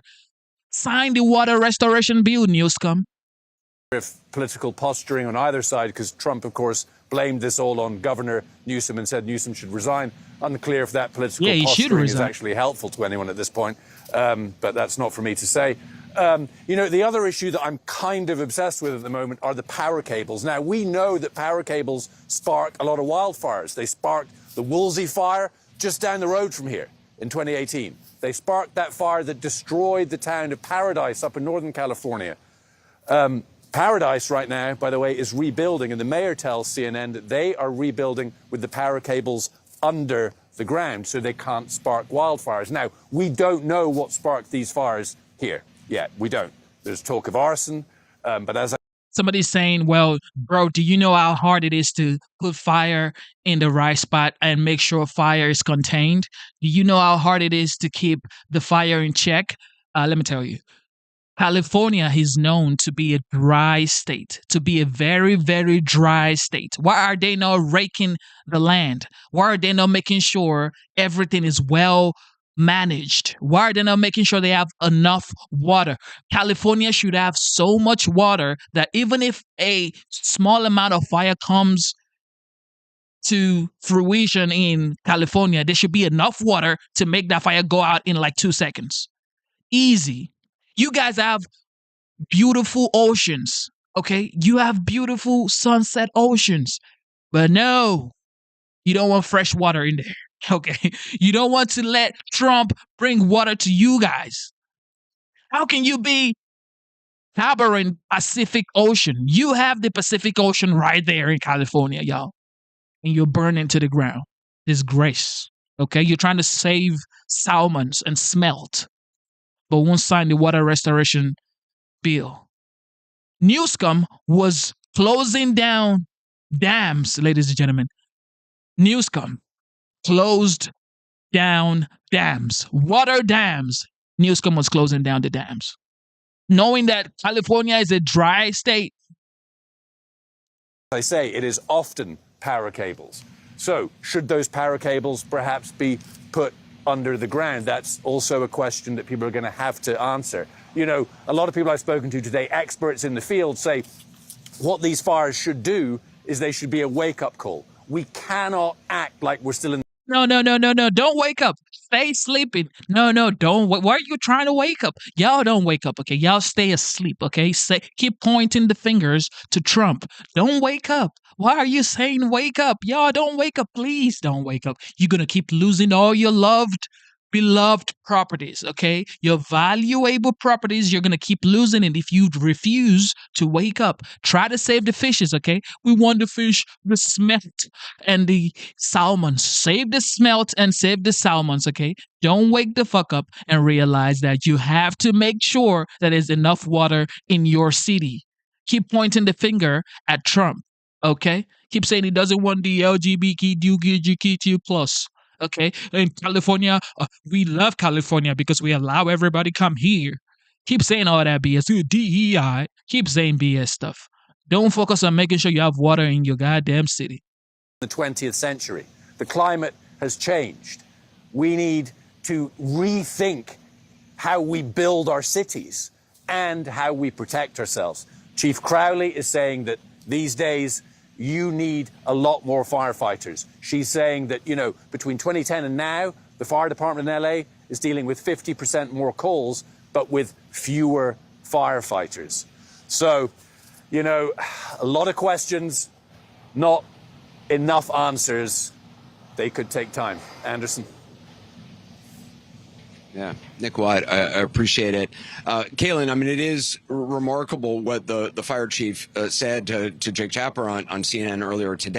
Well, now, the big celebrities in California, the huge celebrities with millions of dollars sending money to the Democrat Party, they've lost their properties, okay?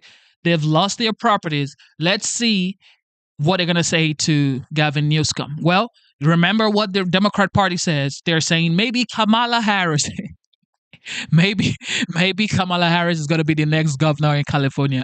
Oh, man, it's over. Directly contradicting what Mayor Bass had said. Mayor Bass had said when she returned from her trip to Ghana and gave a press conference, she said that the budget cuts to the fire department in Los Angeles did not affect their ability to fight this fire. The chief of the fire department contradicted her directly, said it did, and here's how. So remains to be seen what is going to happen there, but that's one thing to watch in the days ahead, Kaylin. Yeah, I mean, and that's something that we were talking about tonight, Anderson, as we were looking at the comments by Chief Crowley is, you know, yes, the mayor is contradicting her, and here's the mayor outlining what's in the budget and what they did differently with pay raises and where these cuts were. But, I mean, it's the chief herself who is saying this, who is just being straightforward and candid, frankly, about what her firefighters have been dealing with and what she...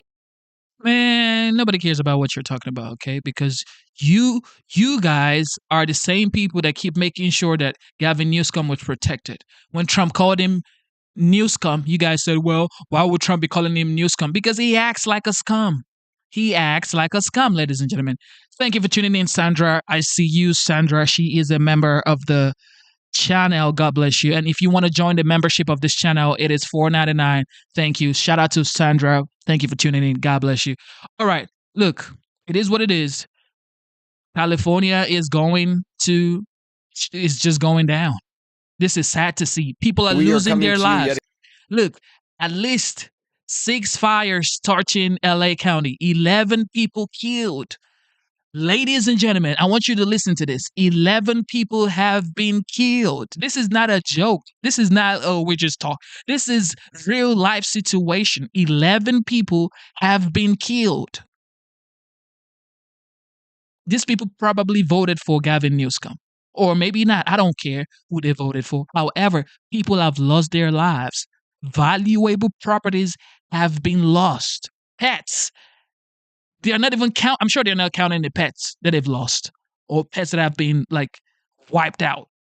Because nobody even cares about a pet at this point because they're just trying to save the people. But think about it. Pets gone.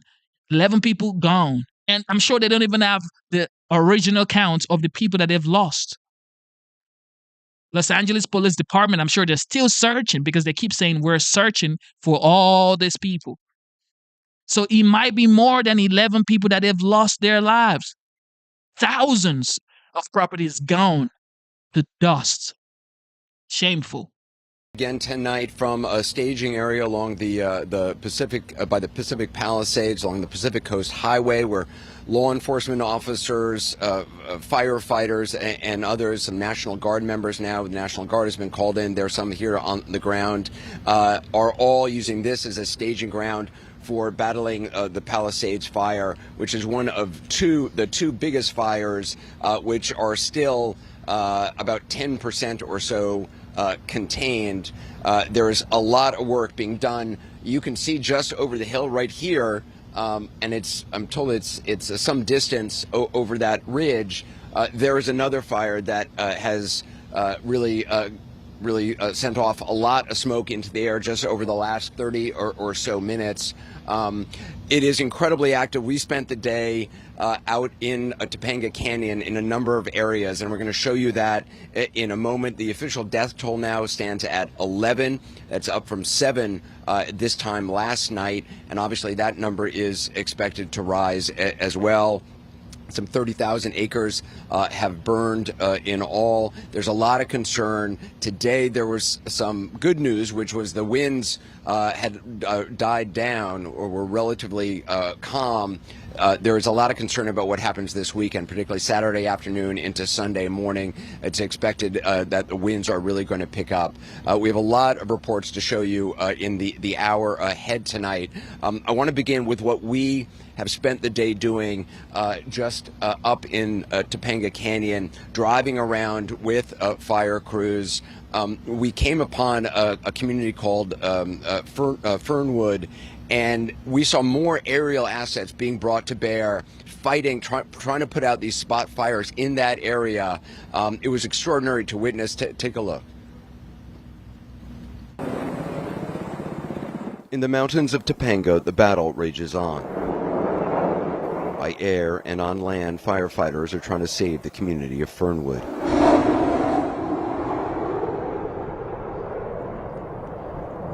They've been hitting this fire here in Topanga with a number of aerial assets.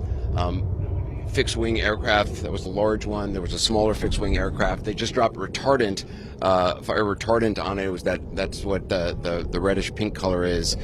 They've also brought in helicopters have been dropping water on this spot as well.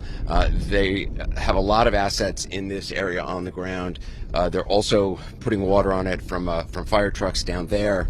But this is a spot that they are focusing on right now. One after another, choppers swoop in.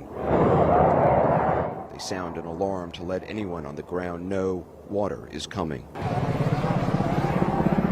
You can hear the sound, kind of a siren going. That's the warning that they're about to drop water. This is probably the fifth or sixth water drop we have seen just over the last 10 minutes, I'd say. They're devoting a lot of resources trying to nip this in the bud. It looks like from this vantage point, I'm told it is likely a structure fire. You can tell because of the black smoke. New fires pop up all the time. There's one also in the distance near Entrada. It looks like from this vantage point that there now may be another issue, another fire over this ridge. You can see the dark smoke rising from there as well. So there's... Thank you for tuning into the live stream. It is your boy, Genesis. I don't know if Cutting Edge is still on the live show. Cutting Edge, are you still on the live show? He said something when he donated $10 to the chat. He said, one of the largest cases of possible child trafficking in the country. And this fire happens right where most of the possible culprits are. Cutting Edge, are you still on the live stream? He says, I'll read it again, one of the largest cases of possible child trafficking in the country, and this fire happens right where most of the possible culprits are. Like I said, some people on the internet are saying this was intentional. I don't know, okay? However, people have died.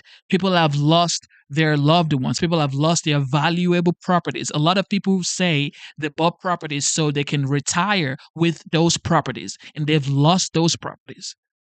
So if this was intentional, if this right here was intentional, this is just devilish. If this was intentional, this is sad. If this was intentional, this is the most terrible thing that I've probably seen or heard. If this was intentional, this is wild. A fire that they believe is a structure down off to the right, and then over that ridge, looks like there is now another fire to deal with. And obviously on the horizon, you can see some other smoke trails as well. So they are trying to save this community. That is where the battle has been joined. A lot of air assets, trucks on the ground, fixed-wing aircraft like this.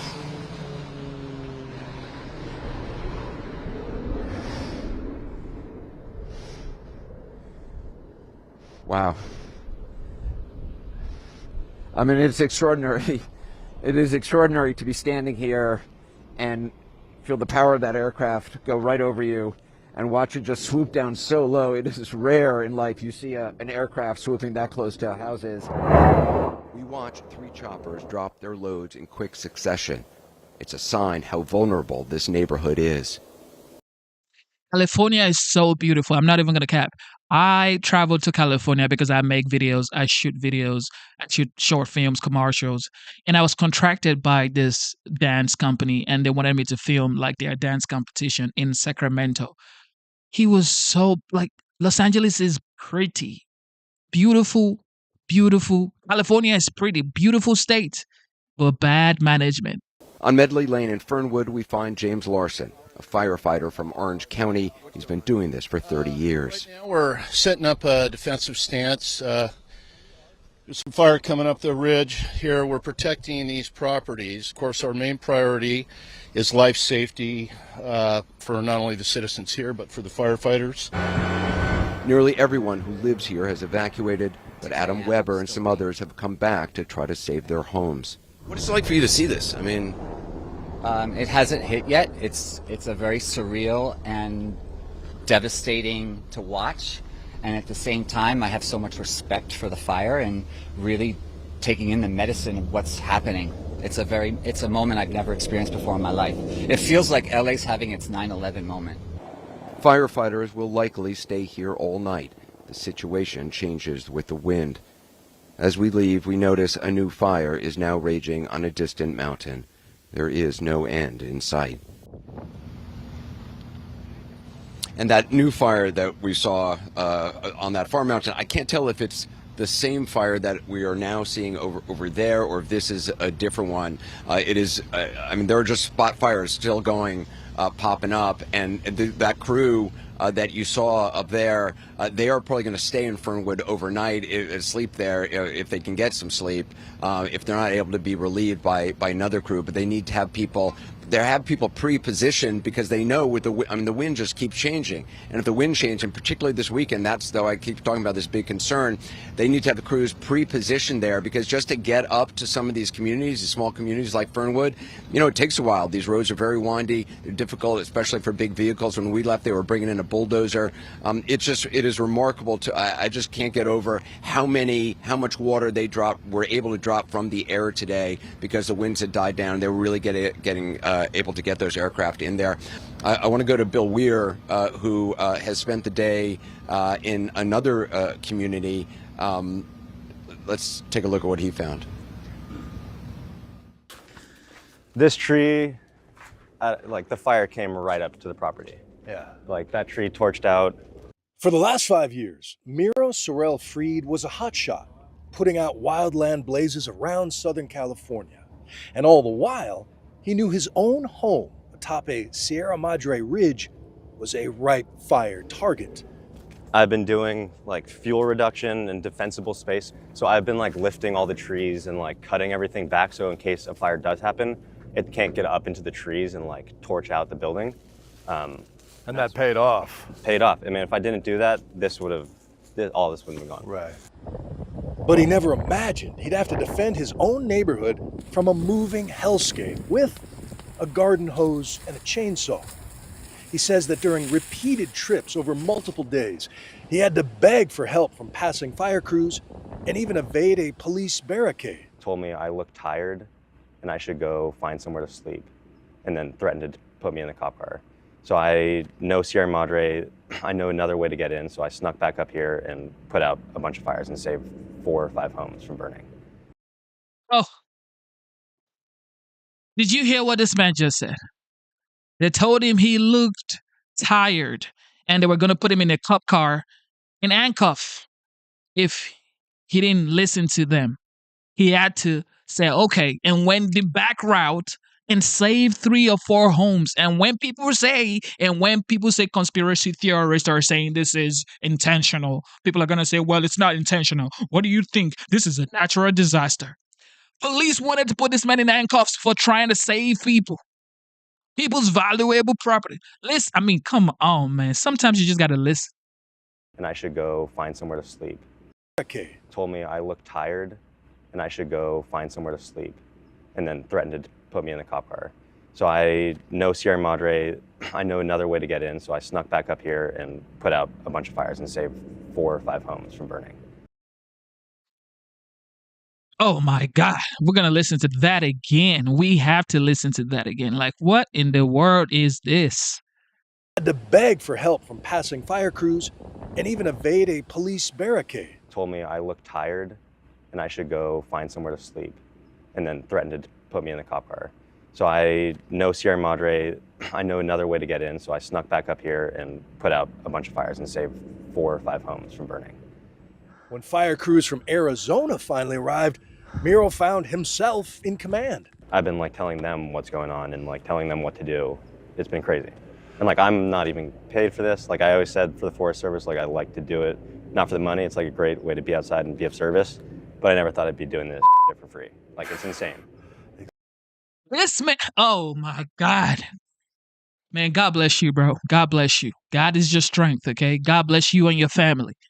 This man is trying to save people's valuable properties.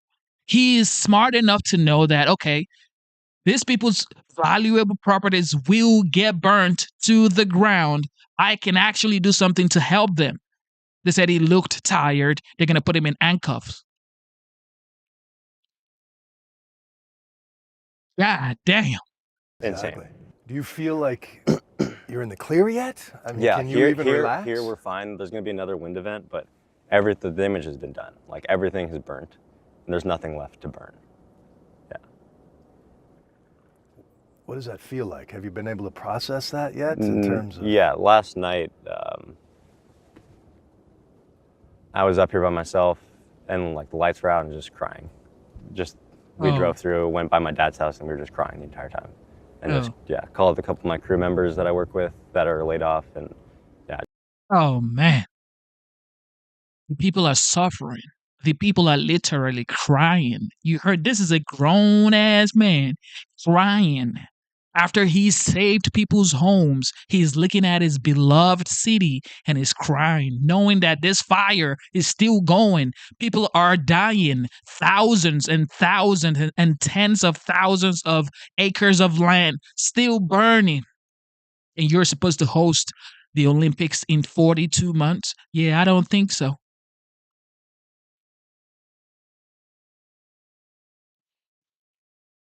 The FAA is investigating. So this is another BS going on right here. Another BS. It's always some sort of BS in goddamn California. Listen to this.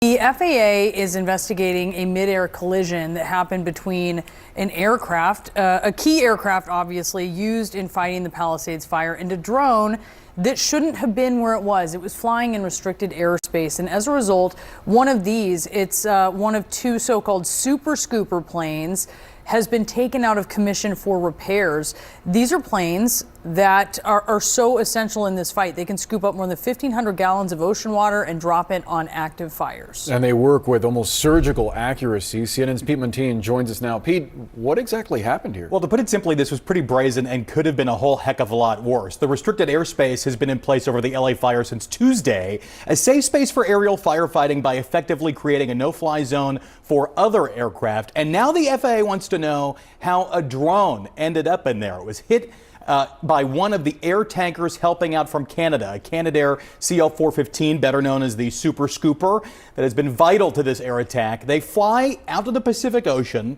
load up on about 1,500 gallons of water, then swoop back in and drop that water on their target fire. This is the exact plane in question, known as Quebec 1. And these are the photos from the Los Angeles Fire Department. You can see the hole in the leading edge of the wing there. That is where the drone apparently impacted this plane. The latest update from the Los Angeles Fire Department says the plane remains out of service right now. And I want you to listen now to police who say the search is on to find out who was operating that drone in restricted airspace. Flying a drone in the fire traffic area is not only dangerous, but it's illegal.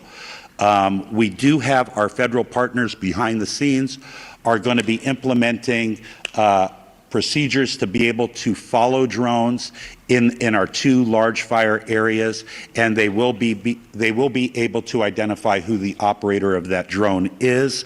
The most important thing to know is that if you fly a drone at one of these brush fires, all aerial operations will be shut down.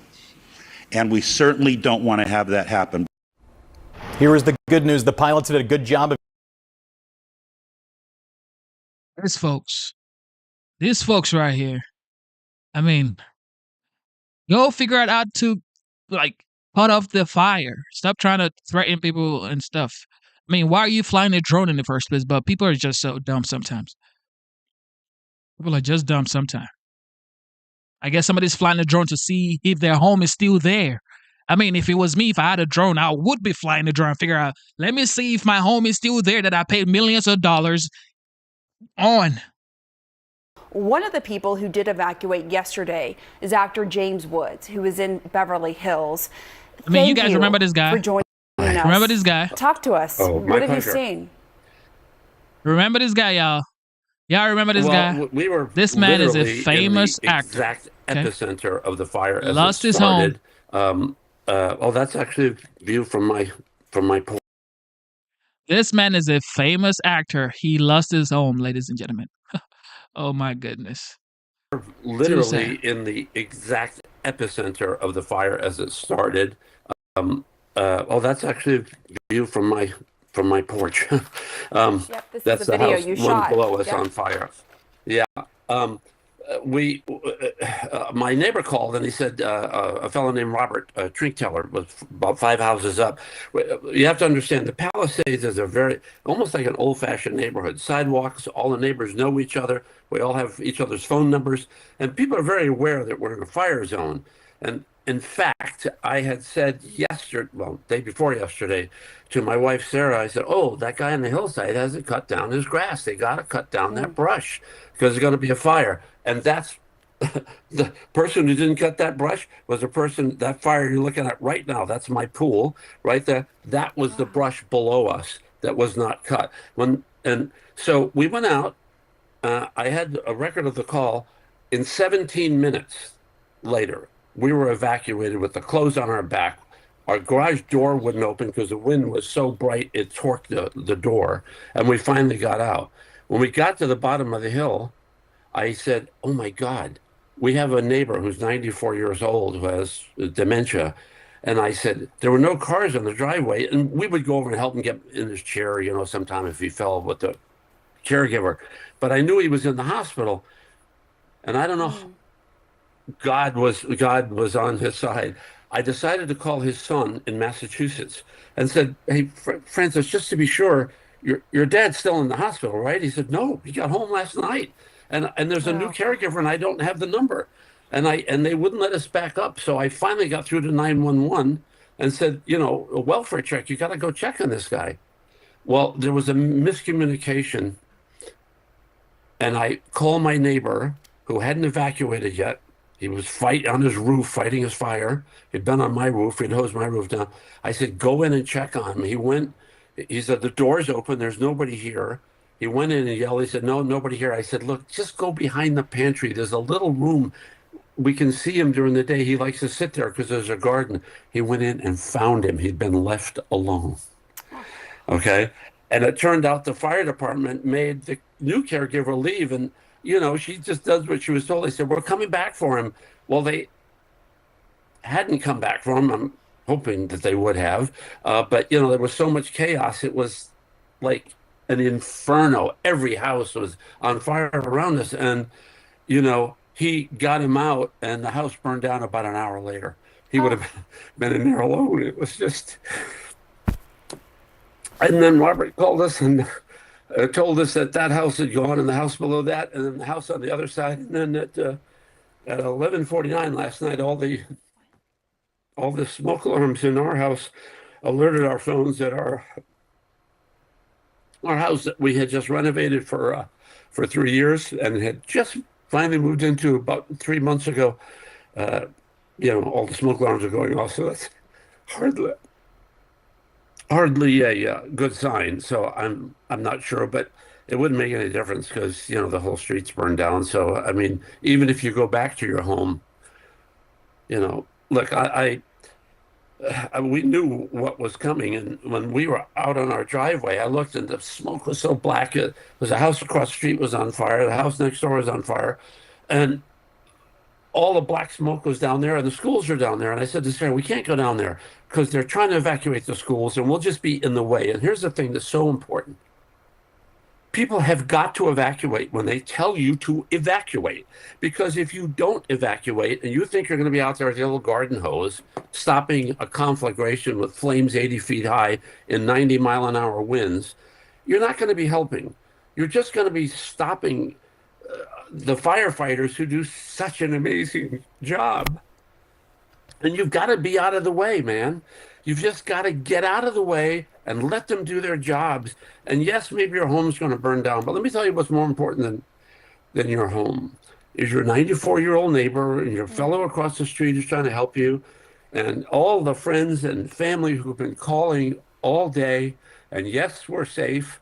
And yes, I think everybody on our street survived, although I can't get a hold of Robert. And, you know, I called a friend of mine who lived in Malibu, in Mandeville Canyon, and well, she had called me, are you okay? And I said, yeah, you know, you got to get out of there, Carol. She said, oh, well, we're miles from you. I said, but we're packed, we're ready, because people who live in fire zones are ready. You know, you got to be ready to go. And as ready as we were, everything I own is in this room. Every single thing that I own is in this room. We got a basket of laundry, glasses, pills, and the keys to our car. And that's it. I just can't stop also thinking about your neighbor, and if you hadn't intervened, what would have happened? Well, I mean, how about Robert, who in the middle, the house was on fire next door. Our deck was on fire, and the guy ran into the house and got it. I was just blessed that God said, hey, call his son and just be sure. Yeah. And his son didn't know about it, because then the fire, he's, oh my God, and he's trying to get out here and there's no flights. And then we couldn't find him because he has dementia. So they put him in a hospital somewhere. And then he called me at 2 o'clock this morning, said I found him, because I said, go to St. John's, he'll probably be there. And we were able to track when Robert had texted me so that we knew. But by the way, I'm sure the paramedics were coming back for him. It wasn't like they said, oh, we're going to just leave this guy here. So I want to make that clear. It was just a matter of timing. And the poor caregiver, I'm sure, was doing exactly what she was ordered to do. It was just one of those scary things. I mean, look, you can't imagine how great the Los Angeles Fire Department and the Los Angeles Police Department and the Sheriff's Department and the DWP, these people are out there fighting, man. That's I'm standing in my driveway. See that flame? Mm-hmm. I'm standing in my driveway looking up there. Yeah. Yeah. And I mean, the planes were going over, and it was like. And what were you thinking as you're out there shooting this right outside of your home? I mean, what's going through your mind? You know what I was thinking?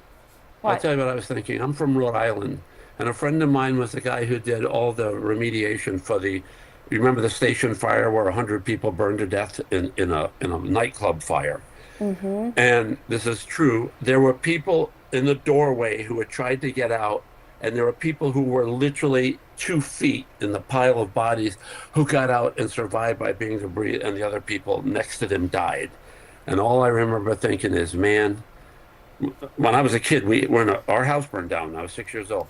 It goes up in seconds, not hours, not yay. And let's get that picture that Uncle Tina, Aunt Tina sent us of the kid. Get out of the house, get in the car, get out of the way, and let them do their job. Your house will go up like a matchbook.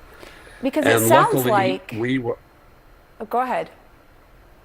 Yeah, I was just going to say, know your neighbors, have a plan. I mean, thank God our neighbors, Havisa, Robert, Stephanie across the street, Francis next door. All our neighbors are all checking with each other. Are you out? Are you safe? Are your pets out? Everybody was taking care of everybody. We were on the roof of our house before the fire. We thought it wasn't going to be this bigger fire. You always worried about embers. There was a fellow up the street who's working on the house. And I said, hey, man, would you come on our roof and help us? I'll pay you. You don't have to pay me, man. He was one of the workers, and he did it, and I insisted, take something. And no, it's just wanted to help, man. It's just people helping people. But, yeah. I mean, our beautiful little house, it's like we've been in a hotel all through COVID. This lovely hotel, people are so great. Take care of us yesterday, and we were fixing our house, and we finally had it done, and we were swimming every day, and my blood pressure was going down, and if you ever saw the views from that house before this fire, they were just it was.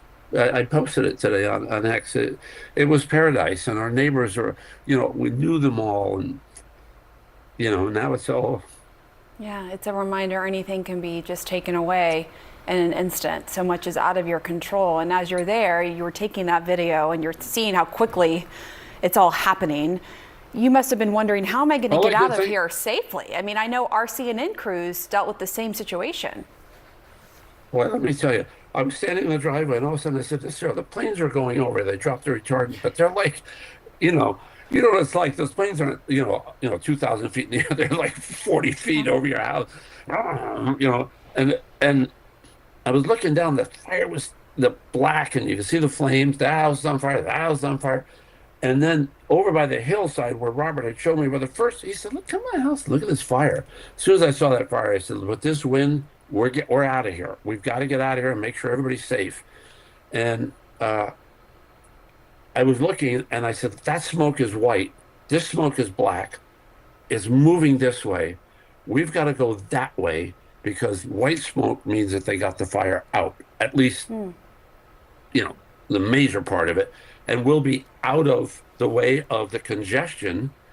And as soon as we got down the hill, we finally got into the Sunset congestion. It's 9 miles to Beverly Hills. It takes us usually about 25 minutes. It took 2.5 hours.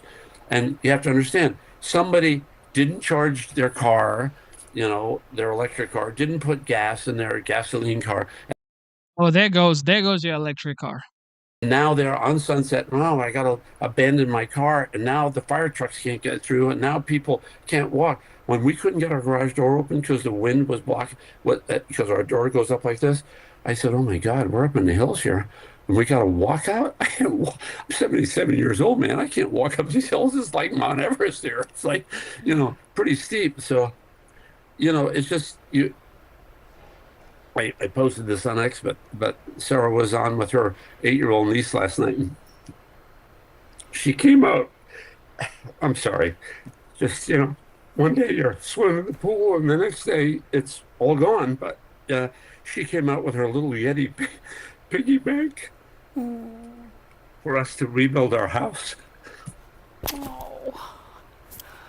Oh my gosh. James Woods, we all hope that you will be able to rebuild your house, maybe starting with that little Yeti piggy bank. And we're just glad that you're okay and your wife is okay. I'm sorry, and have your lives.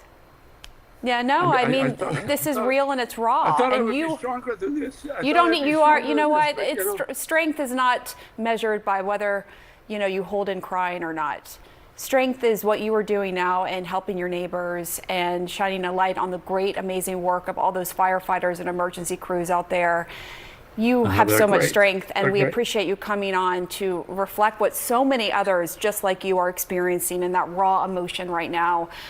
We wish you the best, you and your wife, as you rebuild your lives. So many people are doing that right now and trying to process what's going on. So, James, and also keep us posted on your 94-year-old neighbor and everything going there. We're going to continue to talk, and we wish you the very best.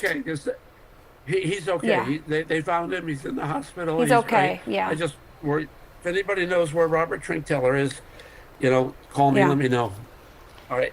That's an important message. And also there's this app that's really important called Watch Duty Wildfire Map, and it helps you know where the wildfires are, how many acres it's covering, and how to evacuate. So I want to put that out there too. Ladies and gentlemen, this is Brentwood. Okay, I got an update for you guys in California. So firefighters are racing to contain the Palisades fire as flames spread towards the communities of Brentwood, West Los Angeles, and Encino. So if you guys know anybody in Brentwood, West Los Angeles, and Encino, please tell them to leave right now because, the flames are spreading, ladies and gentlemen, and it's spreading towards the communities of Brentwood, West Los Angeles, and Encino. This was at 11:09. This update was by CNN, and it was updated by 11:09. It says here, flames are spreading towards the communities of Brentwood and West Los Angeles and Encino. So if you know anybody in those areas, it's about to go down, ladies and gentlemen. I'm sorry to say. Really helping each other. That one video was my neighbor who, after we had evacuated, before he evacuated, ran down to my house to try to stop that fire coming over my deck because he saw it from his deck. Amazing. A fellow named Robert Trinkteller. It was as devastating as it was an extraordinary experience of realizing how essential good neighbors, good friends, good relatives. I've had people call me. I did a movie with Walter Goggins, a wonderful actor, years ago. I talked to him once or twice. I just got a call, a long text from him. Here's my address. The keys are in the car. I'm out of town. Use our house. Here's all the codes. People offering us their homes and so on. And that's my beautiful home there. Was my beautiful home. So all I know now from him, he stayed. His home is gone. Yeah. Which he shouldn't have done, but he did. Fighting the fire. There was no water pressure, of course. All the fire hydrants were dead, as we now know. The fire trucks were there, but they couldn't pump water, as it turned out. He fought the fire himself of his house with a bucket in the pool. And this morning texted me and said, look, I had 3 hours sleep. I just got up. The houses on either side of you have burned down. Every house across the street from you is burned down, but I can see your roof. Now, I have a wooden house with wooden beams.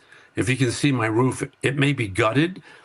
It may be, we don't know. And all we know is that at midnight, when the trucks were there, all the fire alarms were going off in our house remotely to our phones. Sarah and I were both getting, hallway monitor is on, bedroom monitor is on. It was as if you could, track the fire as it was going through your house, but it could have been the smoke from the houses next door. I don't know. So it's possible.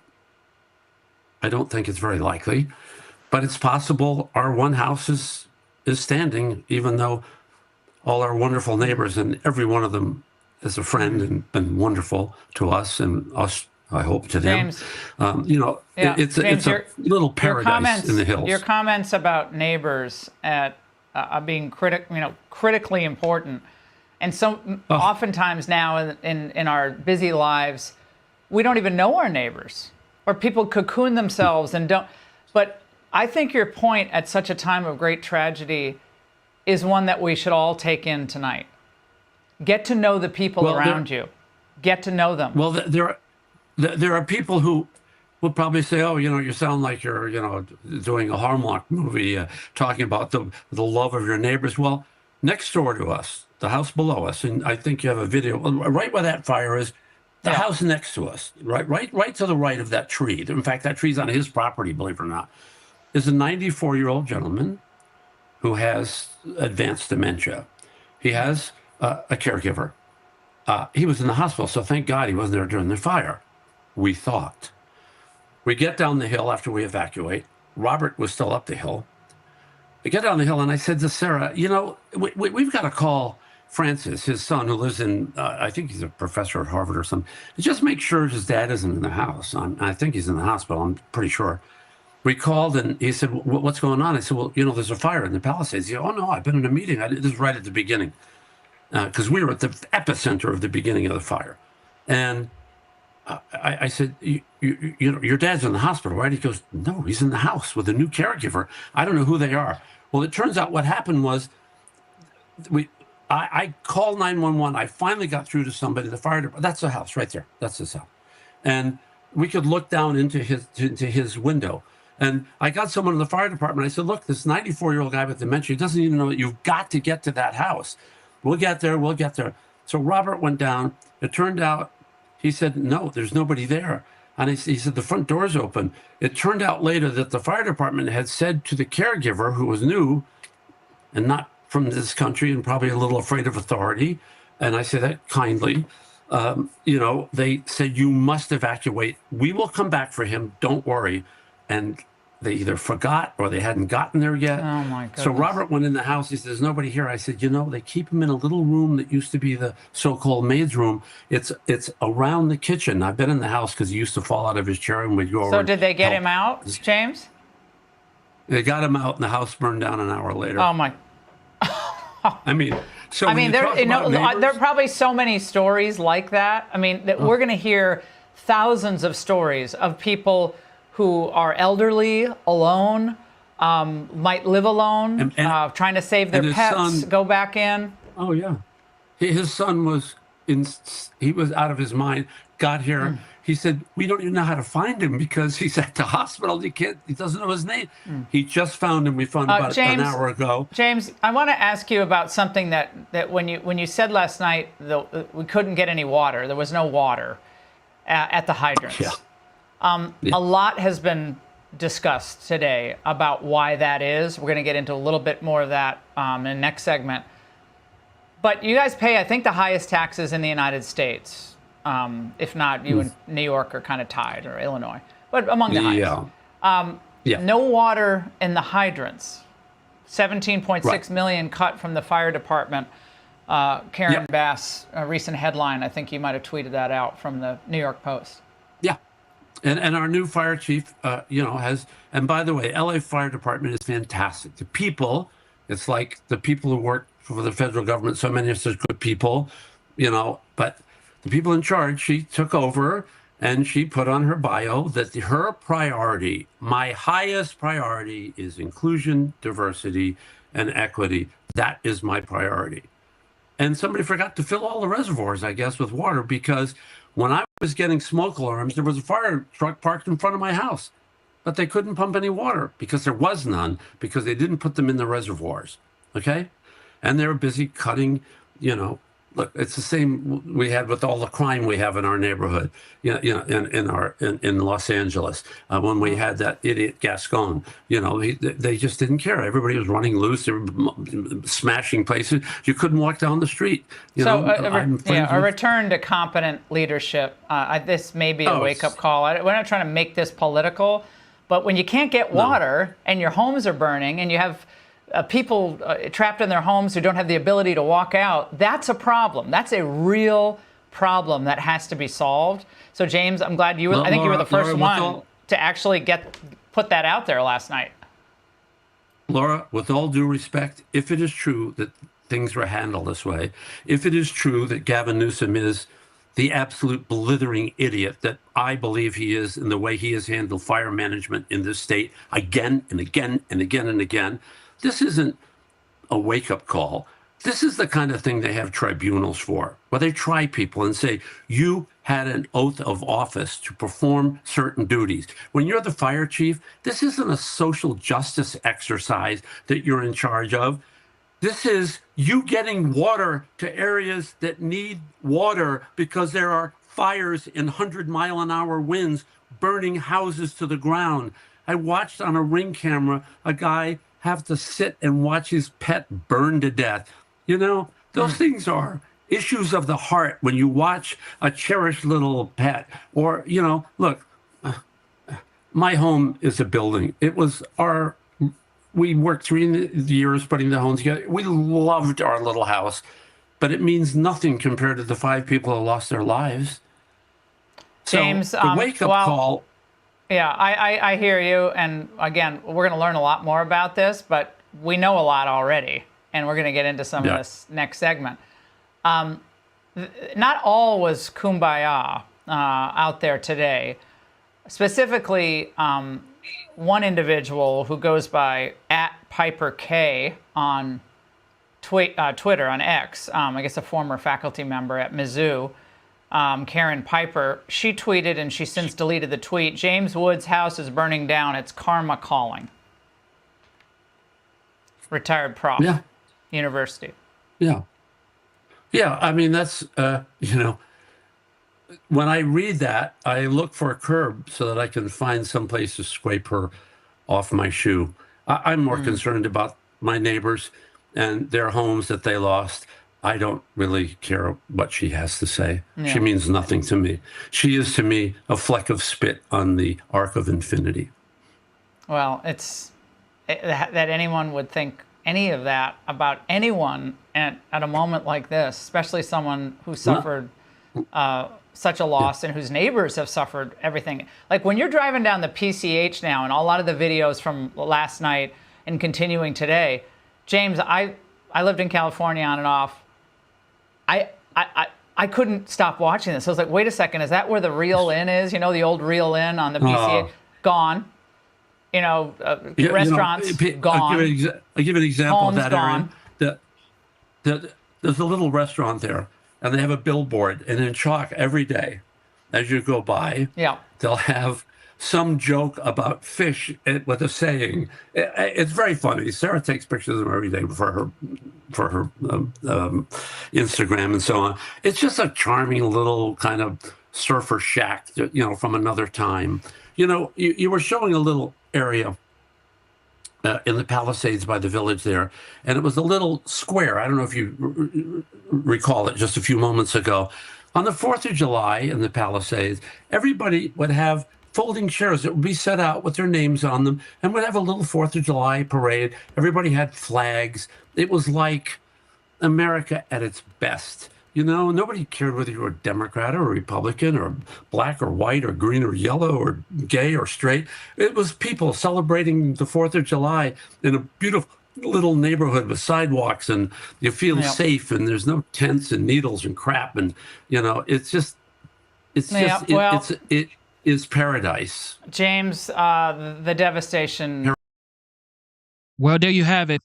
James Woods' beloved house burnt, and he says his neighbor Robert actually sees the roof. And you know, I'm just glad that they actually saved that 94-year-old man with dementia, because if you think about it, he would have got burnt. He would have just been burnt if this guy didn't say, or to think to call his son, who he says is a professor in Harvard, the 94-year-old guy would have burnt with the house. So, James Wood, nice work.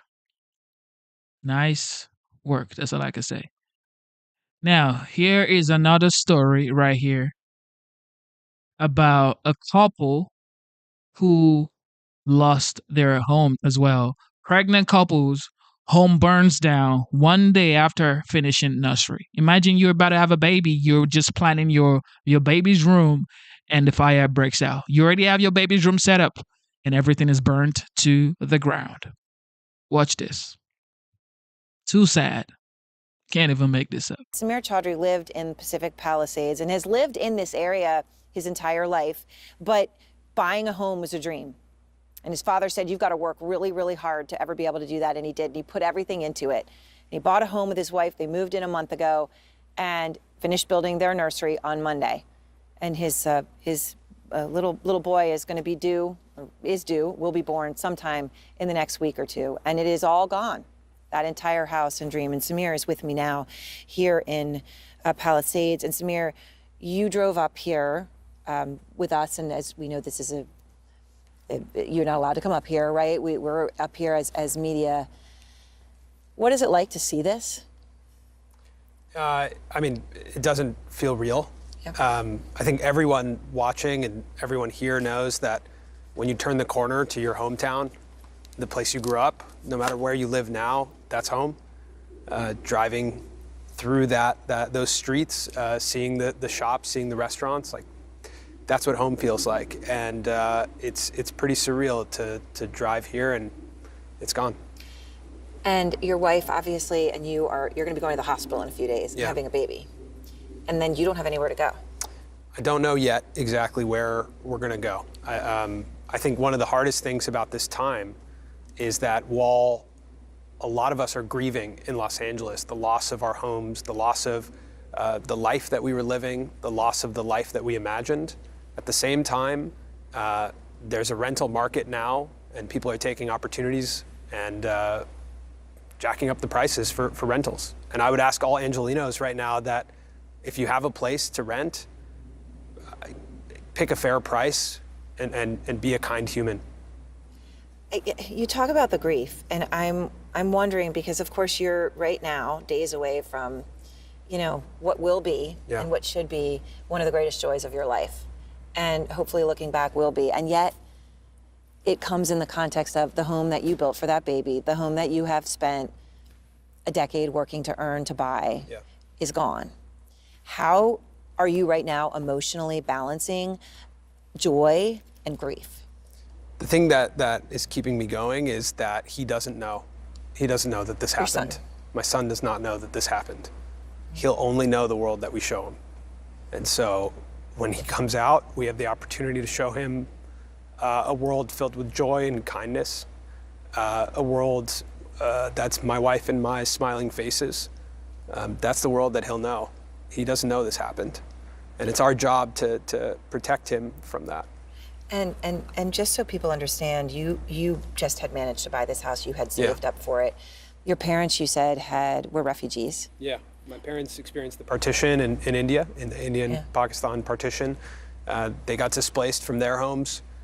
My dad came here in the 70s, and he found the Palisades because of the Self-Realization Center on Sunset and Palisades Drive. And he loved it and wanted to live here. First had a mobile home on Tahitian Terrace, then made enough money to buy a home on Bienvenida, and then in the 80s bought land in the Highlands. I was born on Bienvenida. I grew up in the Highlands. I went to Marquez Elementary. This has been the only home I've known. And it's a really special place to me. And what's incredible now is I was sitting with my parents who are also displaced. Their goal was to make sure that their kids never experience that, what they experienced, being displaced from their home. Displaced and refugee. Yeah.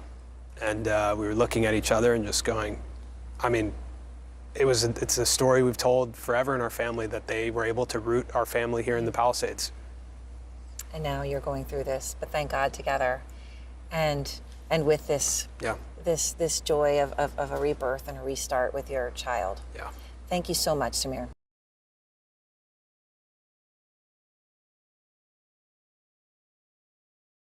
I mean, he already lost his house. So I don't know what she's talking about. Now, what is Gavin Newsom talking about right here?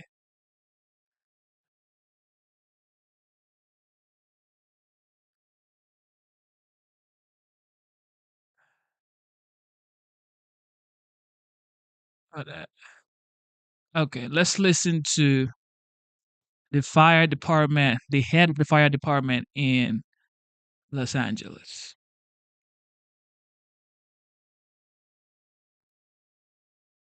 what we need to. That is my job as the fire chief of the best fire department in the world. In December, you wrote that memo. You said that these budget cuts were going to severely affect your department, from everything from brush clearance checks to make sure homeowners were doing what they needed to do, to fire hydrant checks.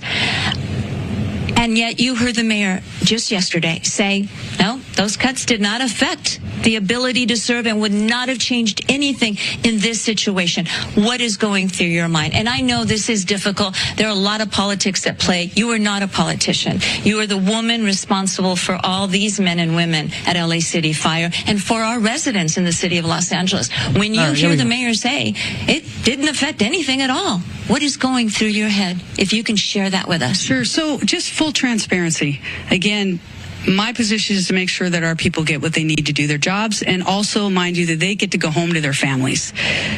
The amount of calls that our firefighters are running today has doubled since 2010, a 55% increase with 68 less people. Full transparency, this isn't a new problem for us. Since the 3 years that I've been in the seat, I've sounded the alarm to say we need more. This is no longer sustainable. So with that, we're now in a position to be properly funded. We are screaming to be properly funded to make sure that our firefighters can do their jobs so that we can serve the community that we took an oath. But when the representative of the city says the cuts that were made and signed did not affect the response to the fire that is being criticized, the response that is being criticized by so many people, what is going through your mind? Yeah, just again, the full transparency of the documentation, of being able to sound the alarm. Does it make you mad? I don't know if it makes me mad. In the end, that is my job as a chief, to make sure that my voice is heard and my voice is amplified from the needs of what our people need to do their job. So tell the city, tell the residents, tell the people that are out there. I mean, thousands and thousands of people have lost their homes, and they're looking to blame someone, and it's not the Santa Ana winds necessarily. Right. They are looking to blame administrators. Right. What is the message here? And have you had a one-on-one with the Mayor Bass and said, hey, I told you so. I told you this was going to affect our ability to respond to a major emergency? I would start with a message to the community. I think they already know in their hearts that our LAFD firefighters are here to serve them, first and foremost. Again, none of us on the fire department are politicians. We're public servants first. We took an oath to serve the public before ourselves and even before our families. So with that, I want to focus on path forward. I want to focus on what the LAFD needs, what I need as a fire chief, and what our people need to do their jobs to make sure that we can save lives and that we can protect property to the greatest capacity. But we need to be funded appropriately, and that's where my head is, you asked. The mayor said it didn't affect your ability to respond. Did it affect LA City Fire's ability to respond, starting with the Palisade Fire and then this domino effect of fires, including the Archer Fire that we're seeing happen right now in Granada Hills? Yeah, I think obviously any budget cut is going to impact our ability to provide service. That's at this point, that is a ground truth in regard to our ability. If there's a budget cut, we had to pull from somewhere else. What does that mean? That doesn't get done. There's delays. So in the end, again, I'm going to focus on getting us what we need from this particular catastrophe and disaster and how much it's impacted the communities that we love. I got to go after the things that will help our firefighters, keep them safe, and make sure that if and when this ever happens again, that we're properly funded and that we have the ability to do our jobs and keep people safe. What is your message to city administrators, starting with Mayor Bass? My message is the fire department needs to be properly funded. And it's not. It's not at this point, and we've got the justification. We know where our gaps in service are. We know we need 62 new fire stations. We need to double the size of our firefighters. The growth of this city since 1960 has doubled, and we have less fire stations. Let's repeat that, because those numbers are a little jarring. 20 years ago, you had more fire stations than you have now? We had 112 fire stations. Now we have 106. And since 2010, we've had an increase, doubled our call volume, which is firefighters responding to calls, 55% increase with 68 less firefighters. So the city funding is not keeping up with the city's needs in real time. No, and that's what our firefighters need. Okay. Now I'm going to ask you again. I'm going to continue pressing you on this. In your mind, what were you thinking when you hear all those city leaders say, it didn't affect, everything was great, it's unprecedented and la la la. And yes, the Santa Ana winds are unprecedented. We don't have them in January. We all know that. What was going through your heart? What's going through my heart is that our firefighters, the community's firefighters, LAFD firefighters need to be properly funded. We need to be supported so that they can do their jobs. And let me show you real quick. Photographer Tony Buttigieg, I'm going to ask you to pan over to that table. Tell me what I'm looking at. This is memo after memo after memo, including to the Board of Fire Commissioners, where you pointed out your concern that you were not going to adequately be able to respond to a wildfire, an earthquake, everything that we see precisely in the city. That's my job as a chief, is to take a big step back and understand where and how can we better serve the community. As a community needs more, we need to have more to make sure that our firefighters can serve them. I identified early, my team identified early, labor identified early that we have service gaps. So when you talk about sounding the alarm and asking and requesting budgets that are easily justifiable based off of the data, real data, shows what the fire department needs to serve this beautiful city and the beautiful community that we swore that we would. That's what that is about. It is the follow-up. It's showing and justifying where our gaps are, and it's raising and sounding the alarm that the fire department is underfunded, understaffed, and under-resourced. Do you believe, had your budget concerns been properly addressed in the new fiscal year, would we have seen the same outcome that we are seeing now with thousands and thousands, unprecedented numbers of structures, homes, businesses lost? Would the outcome have been different if they had listened to you? I do believe if we would have set ourselves up appropriately over the past 3 years, we would have been in a better position of what had happened here in the city where we lost homes and we lost lives. That has to be very emotional for you. This is your job, but this has to be emotional. This is more than a job to us. This is who we are. This is our duty. And when you don't have that ability and people don't listen, that's why I'm talking to you right now. The fire department needs to be funded appropriately so that I can look any community member in the eye and say, your LAFD's got your back. And right now you can't? Right now, no. And that's why I'm here. And how does that make you feel? This is the burden of command as a fire chief of the greatest department in the world that I've wholeheartedly raised my hand to say, yes, I will represent the amazing men and women of the LAFD. And when they're not getting what they need to do their jobs, it's enough. And that's why I'm here. And you have injured firefighters too. And you see those homes that have burned to the ground. There is so much loss. People are out of jobs. What goes through your heart when you see that? The community is our community. Our firefighters stand with the community. We live in the communities that burned. So if anybody says anything in regard to our firefighters not doing everything that they can to protect our neighbors, our community, I will stand up and defend every action that our members went through and are still actively fighting fire. I don't think anybody is criticizing the firefighters. I think the criticism has been lobbed maybe 80% at the city of Los Angeles and maybe 20% at the administration here. Mm-hmm. Well, again, I'm here to make sure that we are garnering the support to get our LAFD firefighters what they need to do their jobs, period. Did the city of Los Angeles fail you and your department and our city? It's my job to stand up as a chief and exactly say justifiably what the fire department needs to operate to meet the demands of the community. Did they fail you? That is our job, and I tell you, that's why I'm here. So let's get us what we need so our firefighters can do their jobs. Did they fail you? Yes. Chief Kristen Crowley. I believe the anchors wanted to ask a question back there, had some comments. We do, Gigi. If you could please ask her regarding the Times article that came out that the Santa Ynez Reservoir was closed to repairs and it was empty. 117 million gallons of water could have been used in this fight. The question is about the Santa Ynez Reservoir being empty. There's been a lot of questions about that. Sure. So my stance on this is when a firefighter comes up to a hydrant, we expect there's going to be water. We don't control the water supply. Our firefighters are there to protect lives and property and to make sure that we're properly trained and equipped.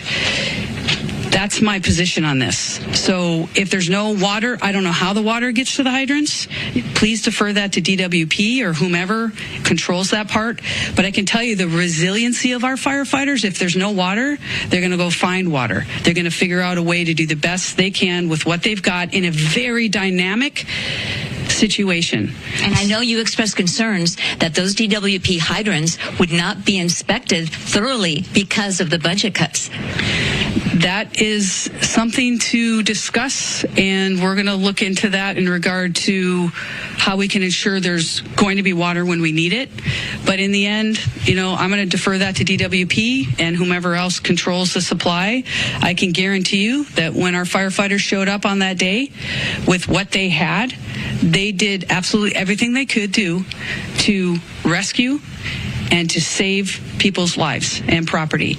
And that's the bottom line. Now let's get them what they need to do their jobs. And so let's get them water, Chief, because I was with your firefighters and they literally were watching a house burn down with pain in their eyes, not being able to do anything except pull water from a swimming pool to try to save a nearby structure that wasn't burning, and literally watching a house burn to the ground because they had no water. That's exactly right. But did they continue to work, and did they continue to do what they had to do the best they could with what they had? Yes. Chief, follow-up. Thank you very much for talking to us. We appreciate it. I believe we have a follow-up question from the studio. Question on that reservoir issue. Is the fire department aware of when these resources are depleted, just like that reservoir had no water? Was she aware of that fact, that it was under construction and there was no water there? Sandra Endo, one of our anchors, wants to know if the department is advised that the Santa Ynez Reservoir was going to be emptied. Were you aware that there was no water there? No, we weren't aware of that. They don't have to advise you? Not that I'm aware of, no. So you had no idea that there wasn't such needed resource? No, we weren't. All right. Chief Kristen Crowley, again, Chief of the Los Angeles City Fire Department. Thank you for talking to us. I know it's been a very exhaustive, emotional, and I imagine you're mad, and I imagine you're sad. You may not want to talk about that anger or that disappointment, but I can see it in your eyes. Thank you. Thank you for talking to us. Thanks for being here. We appreciate it. Thank you. We'll send it back to you. Well,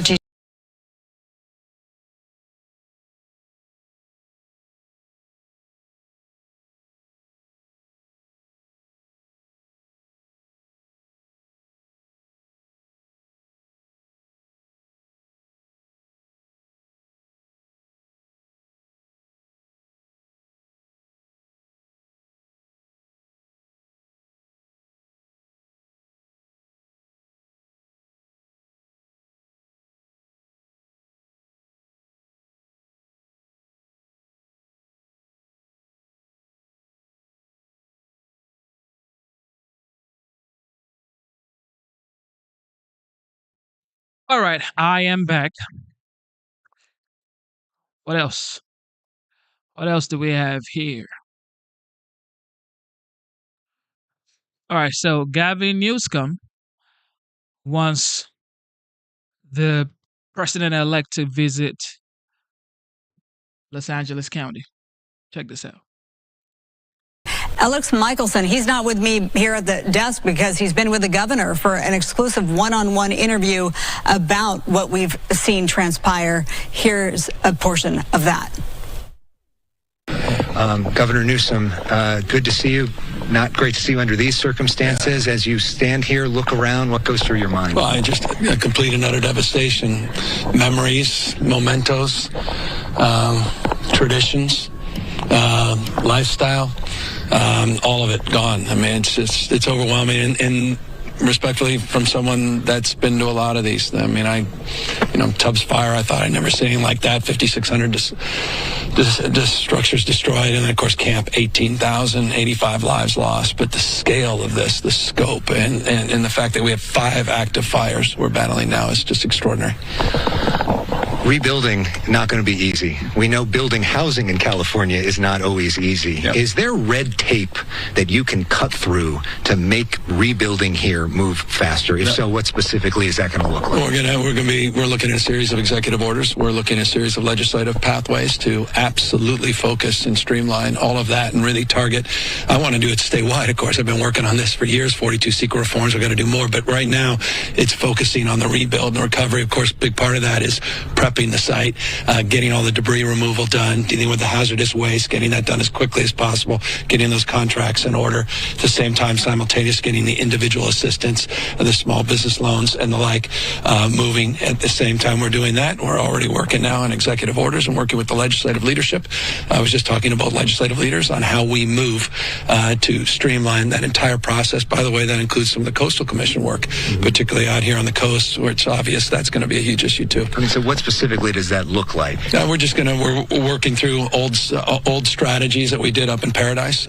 These are more contemporary strategies of focusing on one-stop shopping, making sure that we have an expedited approval process to make sure that we're dealing with a myriad of issues. I was just talking to Josh Green, the governor down in Hawaii, who had some ideas around some land use concerns he has around speculators coming in, buying up properties, and the like. So we're already working with our legal teams to move those things forward, and we'll be presenting those in a matter of days, not just weeks. And in terms of insurance, are you think that what the state has right now is adequate to deal with this situation? And if not, what specifically needs to change when it comes to insurance? Well, we haven't even had a chance to get in and do the assessment, so we have to do the assessment.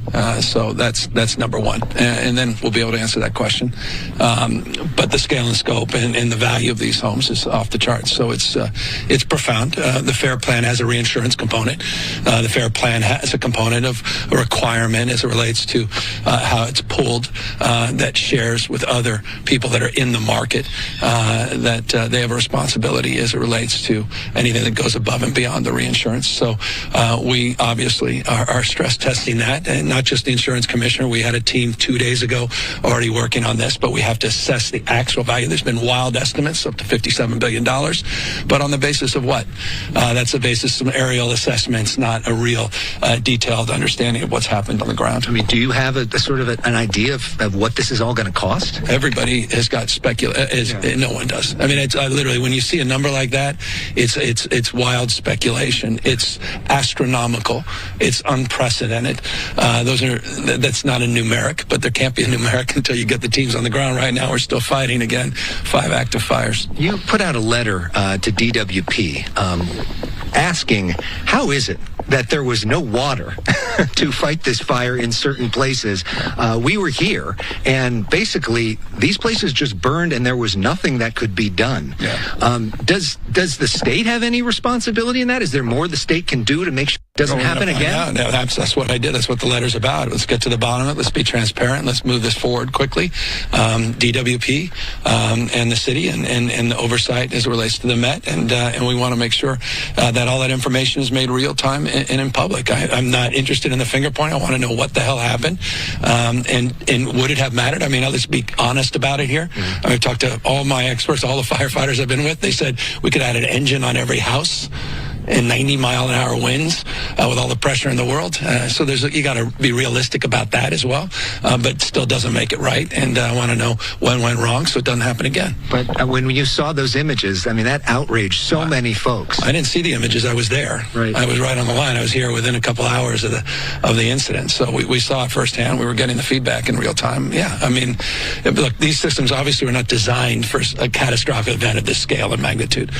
So the question is, they need to be designed in this new world reality, where we're in the middle of January, it's 70 degrees out. You get hurricane force winds up to 100 miles an hour, extended over a period of time. That's reality. So you got to prepare for that new reality. There's a deviation of normalcy now as it relates to what's happened with this climate, and we've got to own up to that. I was the pool reporter with you back in 2018 after the Woolsey fire when you came and visited with President Trump and then Governor Brown. I know you just put out a letter asking President-elect Trump to come here. What's your main message to him? Well, two things. By the way, I was just reviewing the after-action report for the Woolsey fire as well, and the lessons learned. After every single one of these incidents, we do an objective analysis, what went right, what went wrong, but based on fact, not politicalization, not conjecture or misinformation. To whip my response to your question, I'd like the President of the United States, at least the President-elect, to come and visit. The people out here, his lives have been completely torn apart. I want him to visit and understand the magnitude of this scope and what happened to the American people that happen to reside here in California. And it's with an open hand, not a closed fist. And I'm not interested in politicizing an event like this. I don't like the banality of it. I don't like the inhumanity of that. I would like... Thank you for tuning in to the live stream. You know what time it is. It is your boy Genesis. You know I bring you the actual facts and what is actually going on in the United States. And if you're enjoying the information, you like what you see, double tap your screen, subscribe to the channel. And if you wish to be a member of the channel, it is $4.99. But I got this new information right here. Gavin Newsom just bought a fancy home worth $9.1 million. This was about a month ago. This article was November 18, 2024. Okay, this man bought a home worth $9.1 million, a sleek 6-bedroom mansion tucked away on a Levy road in a wealthy Marin County town, around 20 miles north of San Francisco. So why would he buy a home about 2 months ago now for $9.1 million, 20 miles north, okay? 20 miles north of San Francisco. Why? This is supposed to be the governor of a state. Bought a home for $9.1 million. Now, I'm not saying, like, why would he be able to afford a home for $9.1 million? That's not what we're saying. But he bought a home in November for $9.1 million. What did he know? And he bought it 20 miles north of San Francisco. I don't know.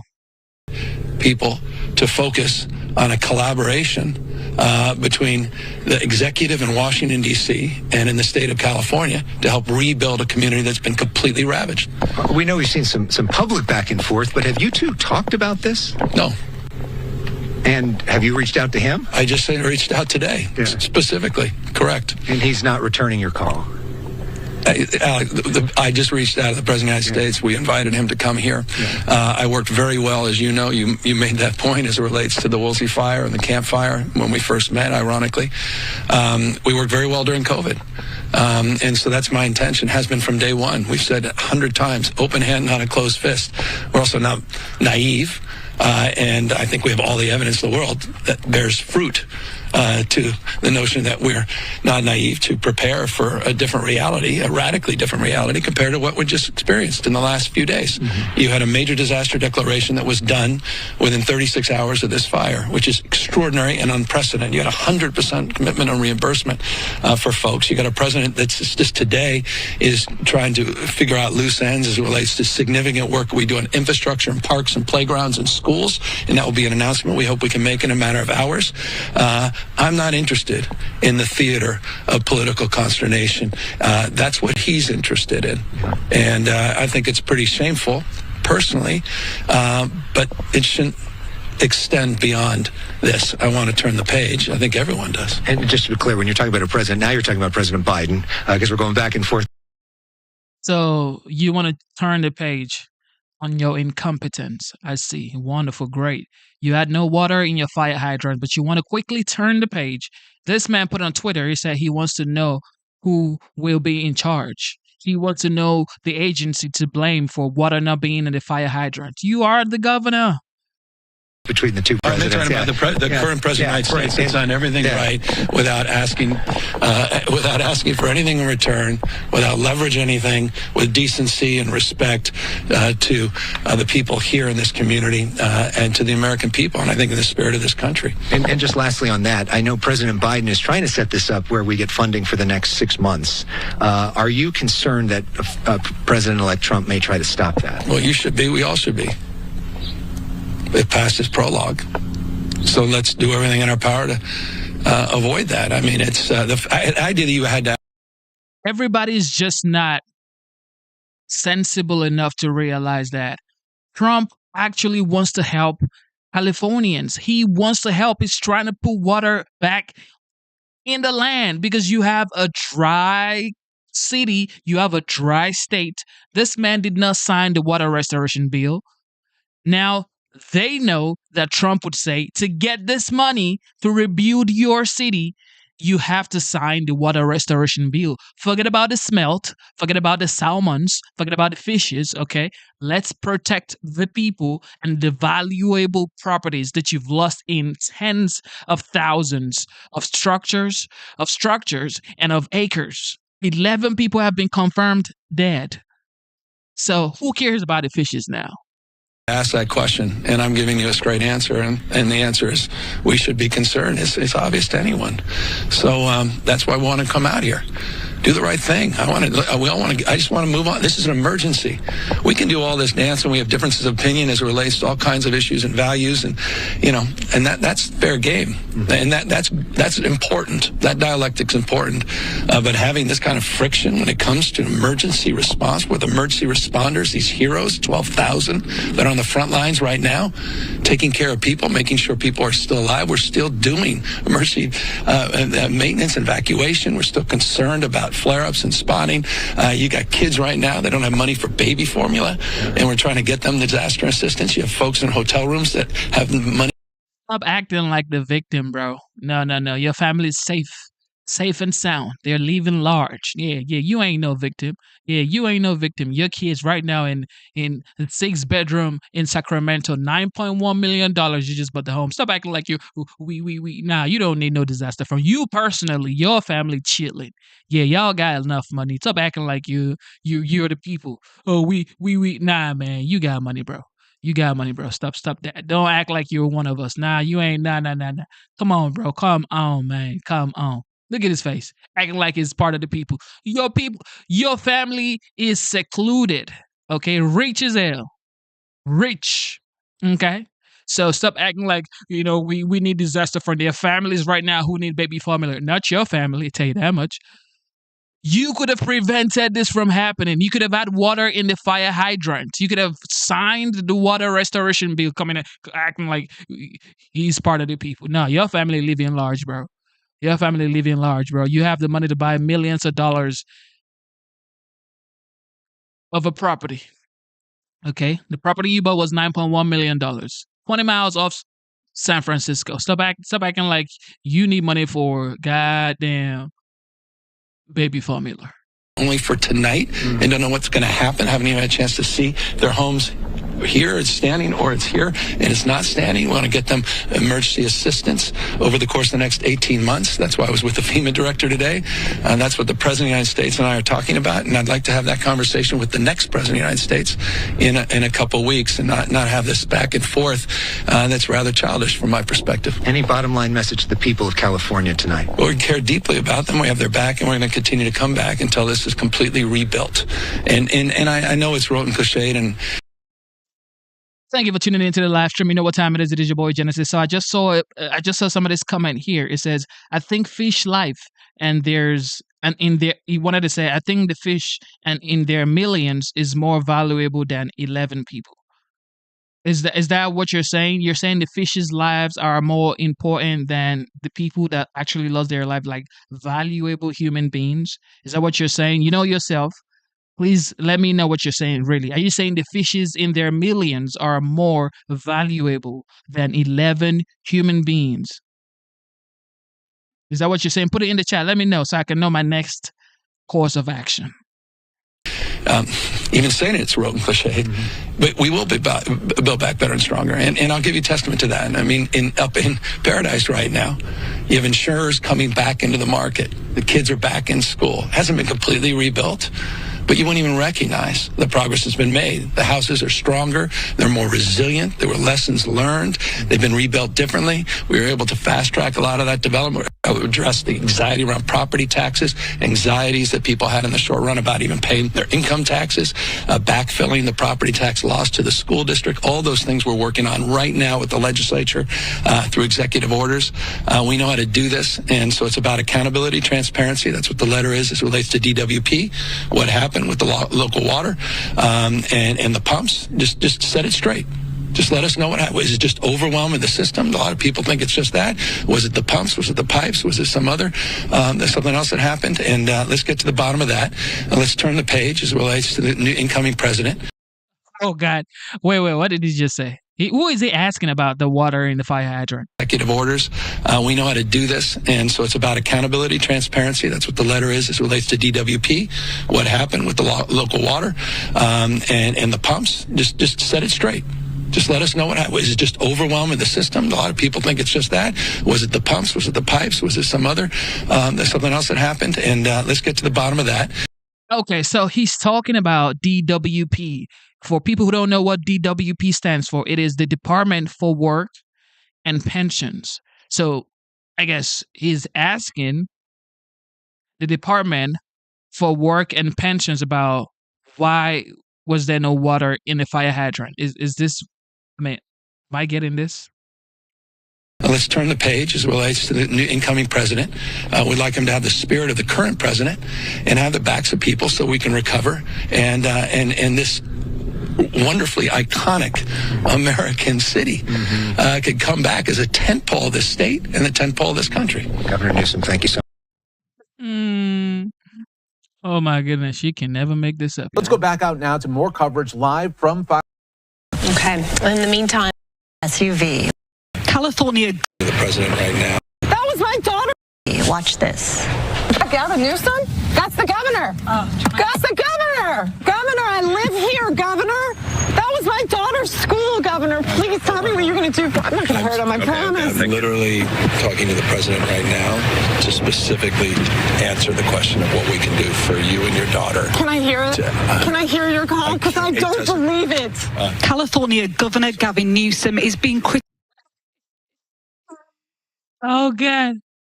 She said, can I hear the phone call? Because I cannot believe it, yo. That's the governor. Governor, I live here, governor. That was my daughter's school, governor. Please tell me what you're going to do. I'm not going to hurt him, I promise. I'm literally talking to the president right now to specifically answer the question of what we can do for you and your daughter. Can I hear it? Can I hear your call? Because I don't believe it. California Governor Gavin Newsom is being criticized by some for water mismanagement as hydrants ran dry while fires multiplied. So I have to get self-service. So let's get it. Let's get it. I want to be here when you call the president. I appreciate it. I'm doing that right now. And it's to immediately get reimbursements, individual assistance, and to help you. I'm devastated. I'm so sorry, especially for your daughter. I have 4 kids losing the school. Everyone who went to school there, they lost their homes. They lost 2 homes because they were living in one building another. Governor, please tell me, what are you going to do with the president right now? What do you want him to say? He doesn't even know how to get water in the fire hydrant, yo. He doesn't know how to pull water in the fire hydrant. You're talking about, what is he going to do? Nothing. They lost their homes. They lost 2 homes because they were living in one building another. Governor, please tell me, what are you going to do with the president right now? We're getting the resources to help rebuild. Why was there no water in the hydrants, Governor? That's all literally. Is it going to be different next time? It has to be. Has to be. Of course. What are you going to do? I'm doing to everything. Fill the hydrants. I would fill them up personally. You know that. I literally have. She said she will fill it up personally.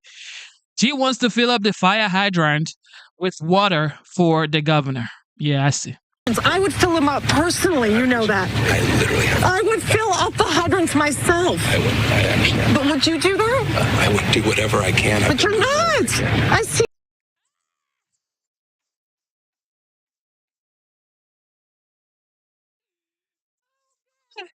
Oh God. Oh my goodness. Oh, this lady is way too funny, yo. Governor, please tell me, what are you going to do with the president right now? We're getting the resources to help rebuild. We're getting Why the was there resources no to water in the hydrants, That's Governor? that's all literally. Is it going to be different next time? It has to be. Has to be. Of course. What are you going to do? I'm doing To fill everything the I can. hydrants. I would fill them up personally. You know that. I literally have. I would fill up the hydrants myself. I understand. But would you do that? I would do whatever I can. But you're not. I see do you know there's water dripping over there, Governor? There's water coming out there. You can use it. Emotions running high and Yeah, you voted for Newscom. There you have it. Enjoy. Joining us Too sad. now, actor and Academy Award-winning director Mel Gibson, an old friend, a Malibu resident who tragically just lost his home to the Palisades fire. Oh my goodness. Mel Gibson. Alexander right here. Alexander the Great right here just lost his home. Mel Gibson, the director of Passion of the Christ. Who remembers Passion of the Christ? Mel Gibson, y'all. Mel, I was thinking about you when I saw this fire break out. I think I talked to Raymond. I said, is Mel okay? Is his family okay? I instantly thought of you. He said he thought you were okay. And I'm glad you got out. I'm glad your family is safe. But tell us what it was like to be on Rogan's podcast when I guess you learned that your home had been lost. Well, I didn't learn it was lost. I knew the neighborhood was on fire, then I was in the path. So I was a little tense while I talked to Joe, but he's a guy that can put you at your ease fairly well. So I was doing okay. And I knew that my family was safe and out of harm's way. Were you able to get possessions that, of course, are really immaterial when you have your family, but I've been to your house. It was an incredible home, beautiful home. But were you able to get anything out of your house? Not much. A few necessary things. You know, my son I said, just go and grab this and this and this. And he grabbed like 3 things and took off. And then, you know, those are okay. Stuff like passports and a couple of papers and stuff like that. But by and large, everything was just, it looked, when I got there the other day, I went up there yesterday, it looked like Dresden, you know, after Bomber Harris got through with it. Yeah. Mel, so nothing left. For those of us watching this from afar, try to convey to us the feeling of seeing your home, your neighbors' homes, and the community there at such a loss. I mean, it's tragic. It makes you really sad. I was actually, you know, there are neighbors I have that I was actually looking at them. I felt worse for them than I did for myself. You know, I look at it as a strange mixture of sadness and almost kind of an elation in a sense that I count my blessings, you know, no matter what. These are things, and they may or may not be replaceable, but they're only things, and we're still here, and I just kind of look at it as almost in a weird kind of way a purification but of course it's very sad, and there were many things, you know, gone in the blaze that you know, I've thought about since. I thought, oh damn, you know, that's too bad, but you know, works of art, photographs, rare books, you know, old books, some as old as, you know, 1600, you know, it's like crazy. Irreplaceable. And irreplaceable stuff, yeah. So it is what it is, I guess. It was only a month ago that the flames threatened us, you know, 200 meters away on the other side. And of course the wind shifted and came in and whipped and got us from the other direction. So it was an interesting... You've heard, you know, you've heard the... Go on. You know, both... You know, you've heard a lot of people say a lot of things about these fires. Obviously, the winds were horrific, but they were predicted. I know you know that last weekend, like Friday, Saturday, Sunday, they said this could be tragic with these winds if any fire starts. Sure. Do you believe in what you know so far, anything could have happened like this?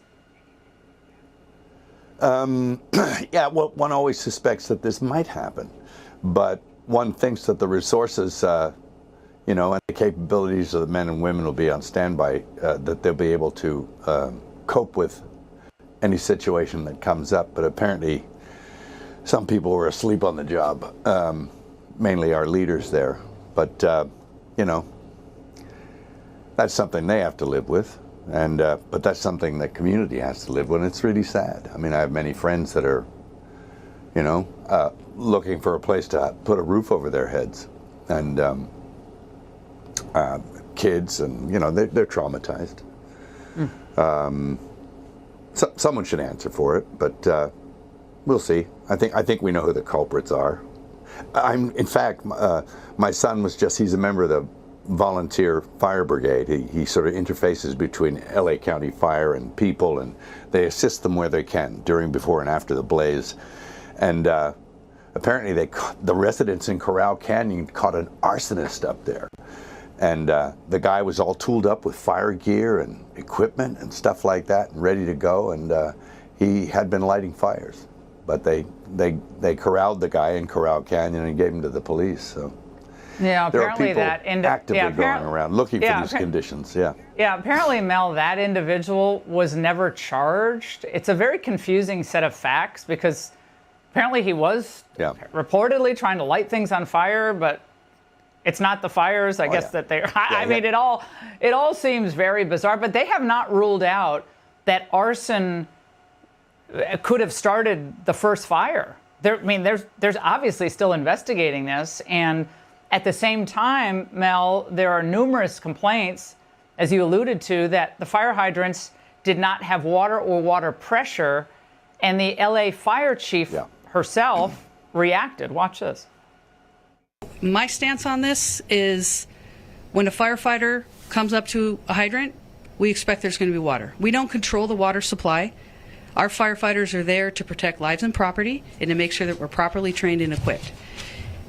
That's my position on this. So if there's no water, I don't know how the water gets to the hydrants. Mel, reaction to that? Well, you know, I know they were messing with the water, letting reserves go for one reason or another. They've been doing that a while. California has a lot of problems that sort of baffle the mind as far as why they do things. And then in the events like this, you sort of look, well, is it on purpose? Which, it's an insane thing to think. But one begins to ponder whether or not there is a purpose in mind. What could it be, you know? I don't know. Do they want the state empty? I don't know. Well, Mel, there's already talk, and we played a couple of sound bites of reimagining the way rebuilding occurs. And obviously there's a great need for high-density housing in California and across the country. That's a big push by the climate folks. And you're already hearing rumblings of that. In this case, like goodbye single-family homes, hello high-density housing. Yeah. It's pretty scary, and it'll take decades to do that too. It's like even if it, you know, if it's a good idea, which I don't know if it is, but reminds me of the old cattle barons clearing people off the land, you know. But I don't know. I have, you know, I can make all kinds of horrible theories up in my head, conspiracy theories and everything else, but it just seemed a little convenient that there was no water, and and that the wind conditions were right, and that there are people ready and willing and able to start fires. And are they commissioned to do so, or are they just acting on their own volition? I don't know. But they seem pretty well equipped, some of these people that they're catching. A lot of questions. A lot of questions, Mel. Mel, a message tonight. You know, I'll sift through the remains of my place and see if I can find any clues for you. Mel, any message from you to Governor Newsom or Karen Bass tonight?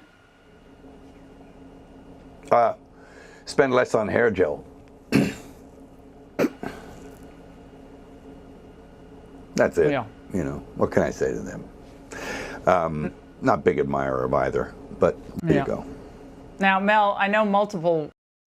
Yo, Spend less on air gel. Shout out to Mel Gibson. Shows and films have been put on hold. Everyone's livelihood has been put on hold, been involved in these fires, affected by the fires. And I know you have a film, Flight Risk, that's coming out in just 2 weeks. First film you've directed since 2016's Hacksaw Ridge, which we love. The Ingram family loved Hacksaw Ridge. So what can we expect with the industry going through changes already with these fires affecting production? And I can't wait for this film. Oh, sure. There's going to be, I think, people will have to adapt. I mean, very few things are made in California now anyway. I mean, over all these years, the playing field never really got leveled as far as, tax exemptions and all this advantages and you could get from making film here. So, production goes on in the various places that it does. And I think for the industry, times of crisis have always been good for the entertainment industry. Not that I'm saying any crisis is good, no, but I think people want, they want to be entertained during those times, and they like escapism and just things for pure entertainment, which is what I was trying to do with Flight Risk anyway. It's just a pure entertainment piece. But well, we need it. We need pure entertainment. And Mel, you know what else we need? You know what else we need, which I cannot wait to talk to you about at length, is the resurrection. And I know you've been working on that for quite a long time. But how wonderful it will be for us to have the resurrection in film. And what can you tell us briefly? Yeah. Briefly? Wow. It's an ambitious thing, and it's after working on it for 6 or 7 years with Randall Wallace and my brother, all of us kind of contributing to the writing. It's going to be something that I hardly expected. I mean, I think I told Joe the other day. He said, "What's it like?" I said, "It's kind of like an acid trip, but you're dealing with big stuff and big questions." In other realms, and it'll certainly be theologically and visually and artistically for me challenging. But you got to step up to the plate and take a swing, right?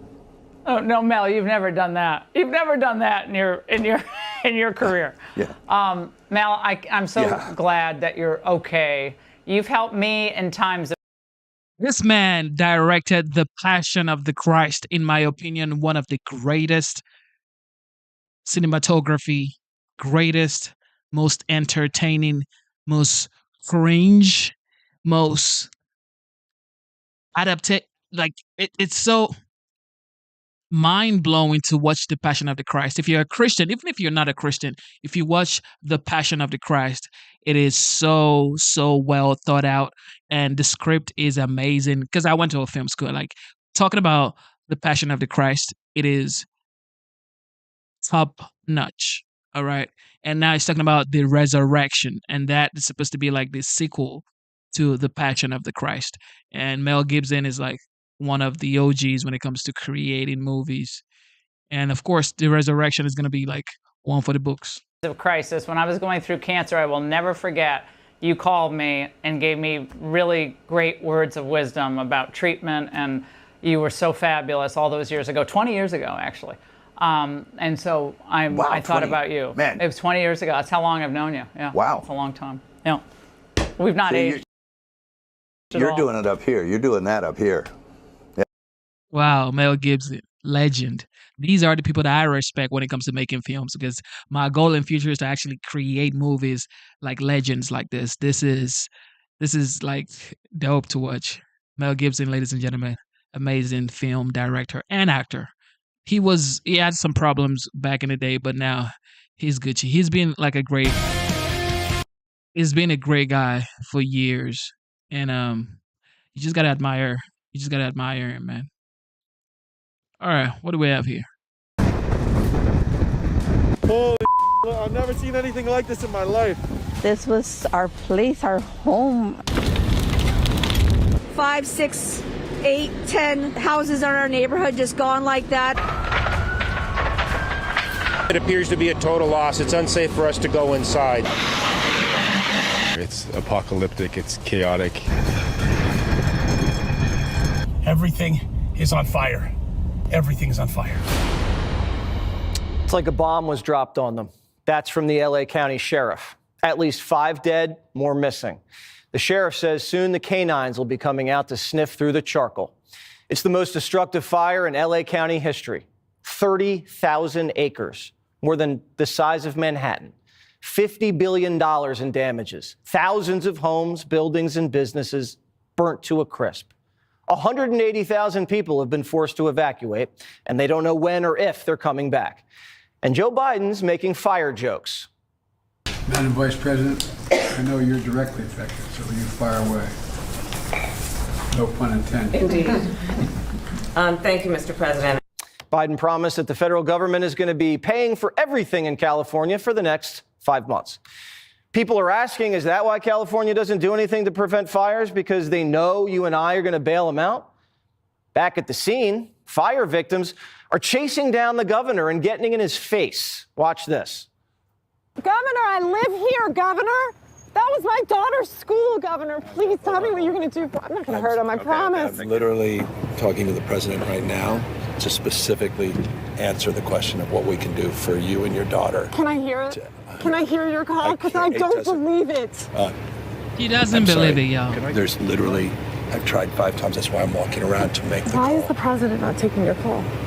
Because it's not going through. So Why? I have to get cell service. So let's get it. Let's get it. I want to be here when you call the president. I appreciate it. I'm doing that right now. Who's in the school? Everyone who went to school there, they lost their homes. They lost 2 homes because they were living in one and building another. Why was there no water in the hydrants, Governor? That's all literally. Is it going to be different next time? It has to be. Has to be. Of course. What are you going to do? I'm doing To everything fill the I hydrants. I would fill them up personally. You know that. I literally have. I would fill up the hydrants myself. I understand. But would you do that? I would do whatever I can. But you're not. We'll be talking to that mom in a little bit. But did Gavin just fake a phone call to get out of talking to a voter? Is that what we're doing now? I'm on the other line with the president. Just trying to get some cell service here. It's a big call. It's too late. What's Biden going to do? Make it rain?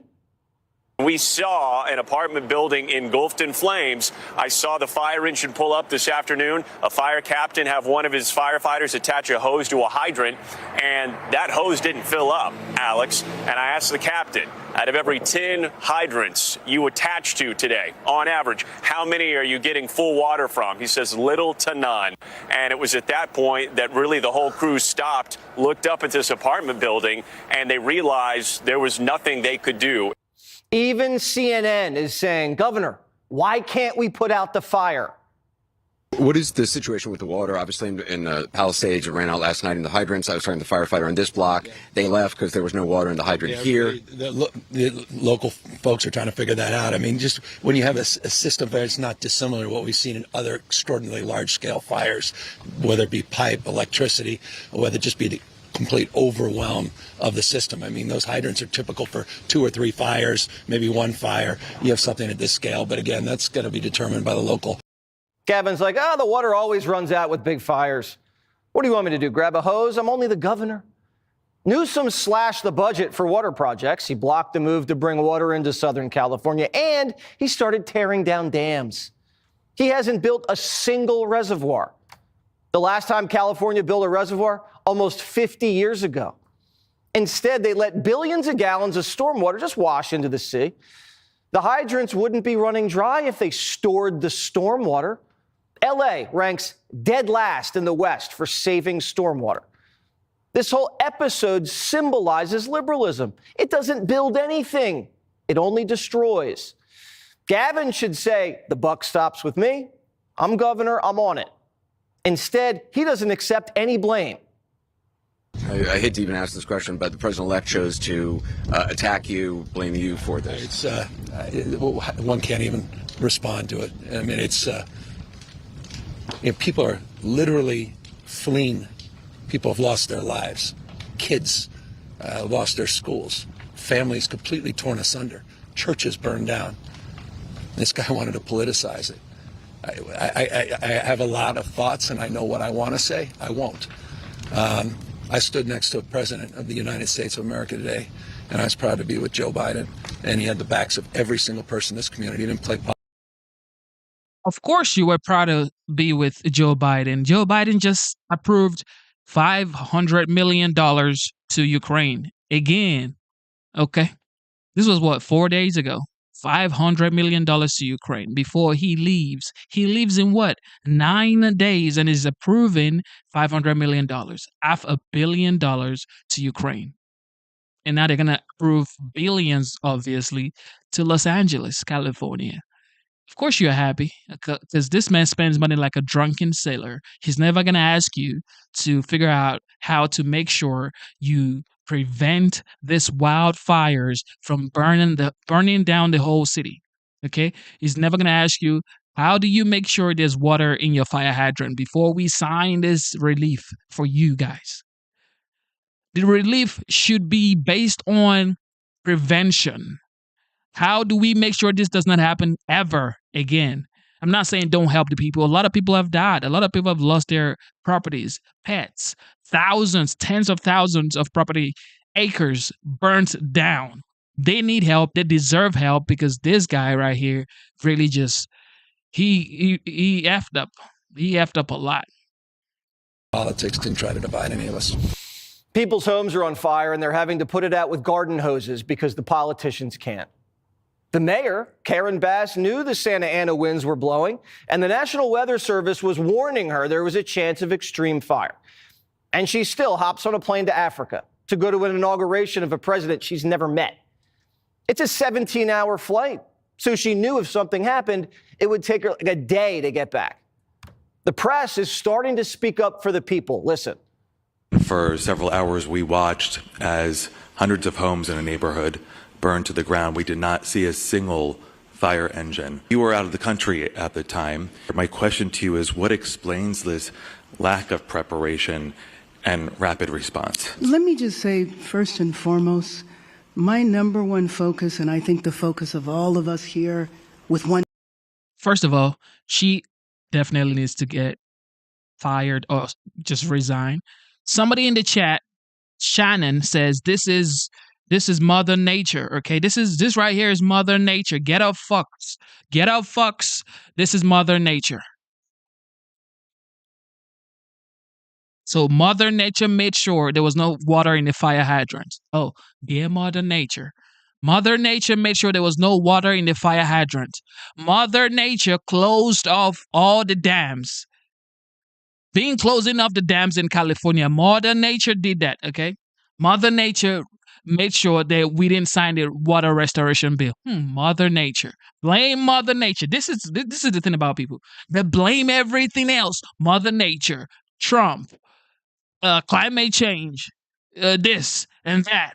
They never really point the fingers to themselves and say, you know what? What could we have done to try to mitigate all of this BS right here? Mother Nature, she says. And voice is that we have to protect lives, we have to save lives, and we have to save homes. Rest assured that when rest assured, let me finish. We will absolutely do an evaluation to look at what worked, what didn't work, and to correct or to hold accountable any body, department, individual. Bass doesn't respect you. She's not going to answer your questions. She's just going to wait 6 months and release some whitewashed report pointing fingers at everybody else, even though she's in charge. Bass didn't even have an evacuation plan. They were warned about this a week ahead. Actress Sarah Michelle Gellar wrote, City of LA, you want everyone to evacuate, yet you have complete gridlock and not one traffic cop on the roads helping. People got trapped because all these politicians, just they know how to run for office. And once they get in, they don't know how to run anything. The mayor of LA couldn't even give out a simple website address. Make no mistake, Los Angeles will rebuild stronger than ever. Oh, really? Right now, if you need help, emergency information, resources, and shelter is available. All of this can be found at URL. URL? The mayor can't even tell people where to get help during an emergency. Who was in charge when Bass was in Africa? This is the deputy mayor, Brian. Oh, God. Oh, you can never make this up, y'all. What did she say? Oh, my goodness. Great DEI, diversity, equity, inclusion. This is what you wanted. This is what you voted for, ladies and gentlemen. They couldn't even give out a simple website address. Make no mistake, Los Angeles will rebuild stronger than ever. Right now, if you need help, emergency information, resources, and shelter is available. All of this can be found at URL. URL? The mayor can't even tell people where to get help during an emergency. Oh, God. Who was in charge when Bass was in Africa? This is the deputy mayor, Brian Williams. But he's been placed on leave because he's under investigation for calling in a bomb threat to City Hall, where he works. It's like he was trying to get out of taking a test. So who was in charge during the early hours of the worst fire in LA history? It's like the White House. No one knows who's in charge there either. This is so embarrassing. It's aggravating. This country has hit rock bottom. These are the leaders we voted for. It can't get any worse than this. The mayor can't communicate. The governor can't get water to a fire. That's California politics, though. You pay 13% state income tax, and they can't put out a fire. Where's the money going? They spent $24 billion last year on the homeless. Yeah. And what did they spend on preventing these wildfires? Zero. Zip. Zip. And in 2019, I think Newsom said, I'm going to take care of the forests and maintain the forests and do all that kind of stuff. He didn't do anything. Didn't do anything. And then on top of that, they cut the water off. Yeah, that's right. Yeah, it's all funny. And then I think all our tax dollars probably went for Gavin's hair gel. And then he gets on TV and pretends like everything's great. Mm-hmm. And California's the best. We have the best state. We have the most amazing economy. And you're out of your mind, dude. You've ruined this state. Personally ruined it. People and businesses have been fleeing California for years. Now you understand why. They have a drug, crime, homelessness problem. But if you're a wealthy California liberal, it doesn't affect you. Inflation doesn't bite. The migrants keep your lawns nice. Crime doesn't get through your gates. You drive right by the homeless. Your money makes you immune from liberal governance. Until now. All these people who were deep blue Democrats are now going to have to pull a permit to rebuild. And they're going to get the 28-year-old from the Coastal Commission telling them to go off. And then they're going to vote for Trump or whoever's Trumpian next. They're going to find out. They're going to get bit by their own snake. They're going to convert. I am telling you, these are the bluest people on the planet, and they're going to be ripped when the city and the Coastal Commission tell them to off. America's reaching a turning point. We don't have to live like this. We deserve better. The entire country is starting to grapple with the reality at the same time. All races, all classes have gotten a taste of what it feels like to be ignored by dumb politicians who never deserved our vote in the first place and were never up to the job. This country used to do things the right way. We used to be able to build things. We used to be able to protect fish and have enough water to fight fires. We used to be able to take care of the mentally ill homeless and the people who had homes. We promoted people based on merit and tried not to discriminate against people who were different. It's not that hard. Ladies and gentlemen, you've heard your mayor in Los Angeles. She says, go to this website at URL.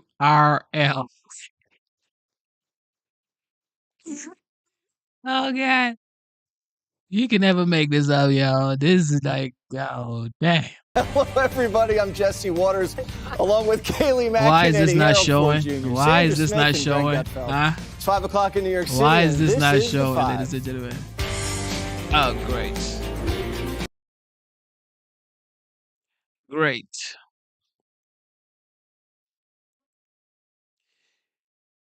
The Democrats are like, your show isn't going to work. Isn't going to work, yo. We're going to make sure. Oh, God. Whew. You can never make this up, ladies and gentlemen. At URL. Go to this website at URL, says your mayor in Los Angeles. Hello, everybody. I'm Jesse Waters, along with Kayleigh McEnany, Harold Ford Jr., Sandra Smith, and Greg Gutfeld. It's 5 o'clock in New York City, and this is The Five. Ladies and gentlemen, thank you for tuning in to the live show. You know what time it is. It is your boy Genesis. Double tap your screen, subscribe to the channel, and let's have a good time. Evidence from California's Democrat leaders as 5 devastating wildfires ravage Los Angeles for a 4th day. Officials somehow finding new ways to make the situation worse after a laundry list of blunders. From LA Mayor Karen Bass skipping town to Africa despite knowing her town would burn, to greasy Gavin Newsom faking a phone call with Biden when confronted over why fire hydrants were running out of water. Newsom now calling for an investigation into the water pressure loss. He should also look into this disturbing new report from the LA Times that claims a major Pacific Palisades reservoir was offline and empty when the fires broke out. So the last thing people in LA needed was a false panic. But thousands of their phones started buzzing last night with this emergency evacuation alert. Turns out it was an error and meant for people in a different fire warning zone. Top officials then acting totally clueless on how it happened. And like Kamala, they promised to find out the root causes. Watch. I want to clarify. This is not human driven. There is no one sitting at a desk right now initiating emergency alerts. As these alerts are being issued, they are not being activated or initiated by a person. We have every technical specialist working to resolve this issue and to find the root cause. And after that screw up, Gavin Newsom had the gall to lecture people about misinformation. I ask you, we've got to deal with this misinformation. There were hurricane force winds of mis and disinformation lies. People want to divide this country, and we're going to have to address that as well. And it breaks my heart as people are suffering and struggling. Please watch your language. And if Californians weren't traumatized enough by all this, marauding gangs of scooter looters are taking advantage.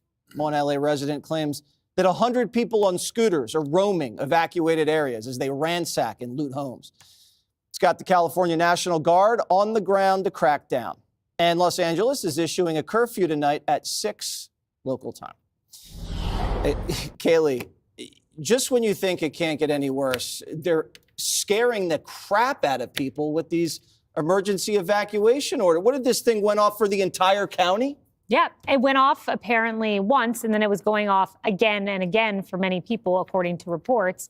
And then people don't know who to trust. And at this point, how can you trust the government? I mean, we've learned the modus operandi of Democrats.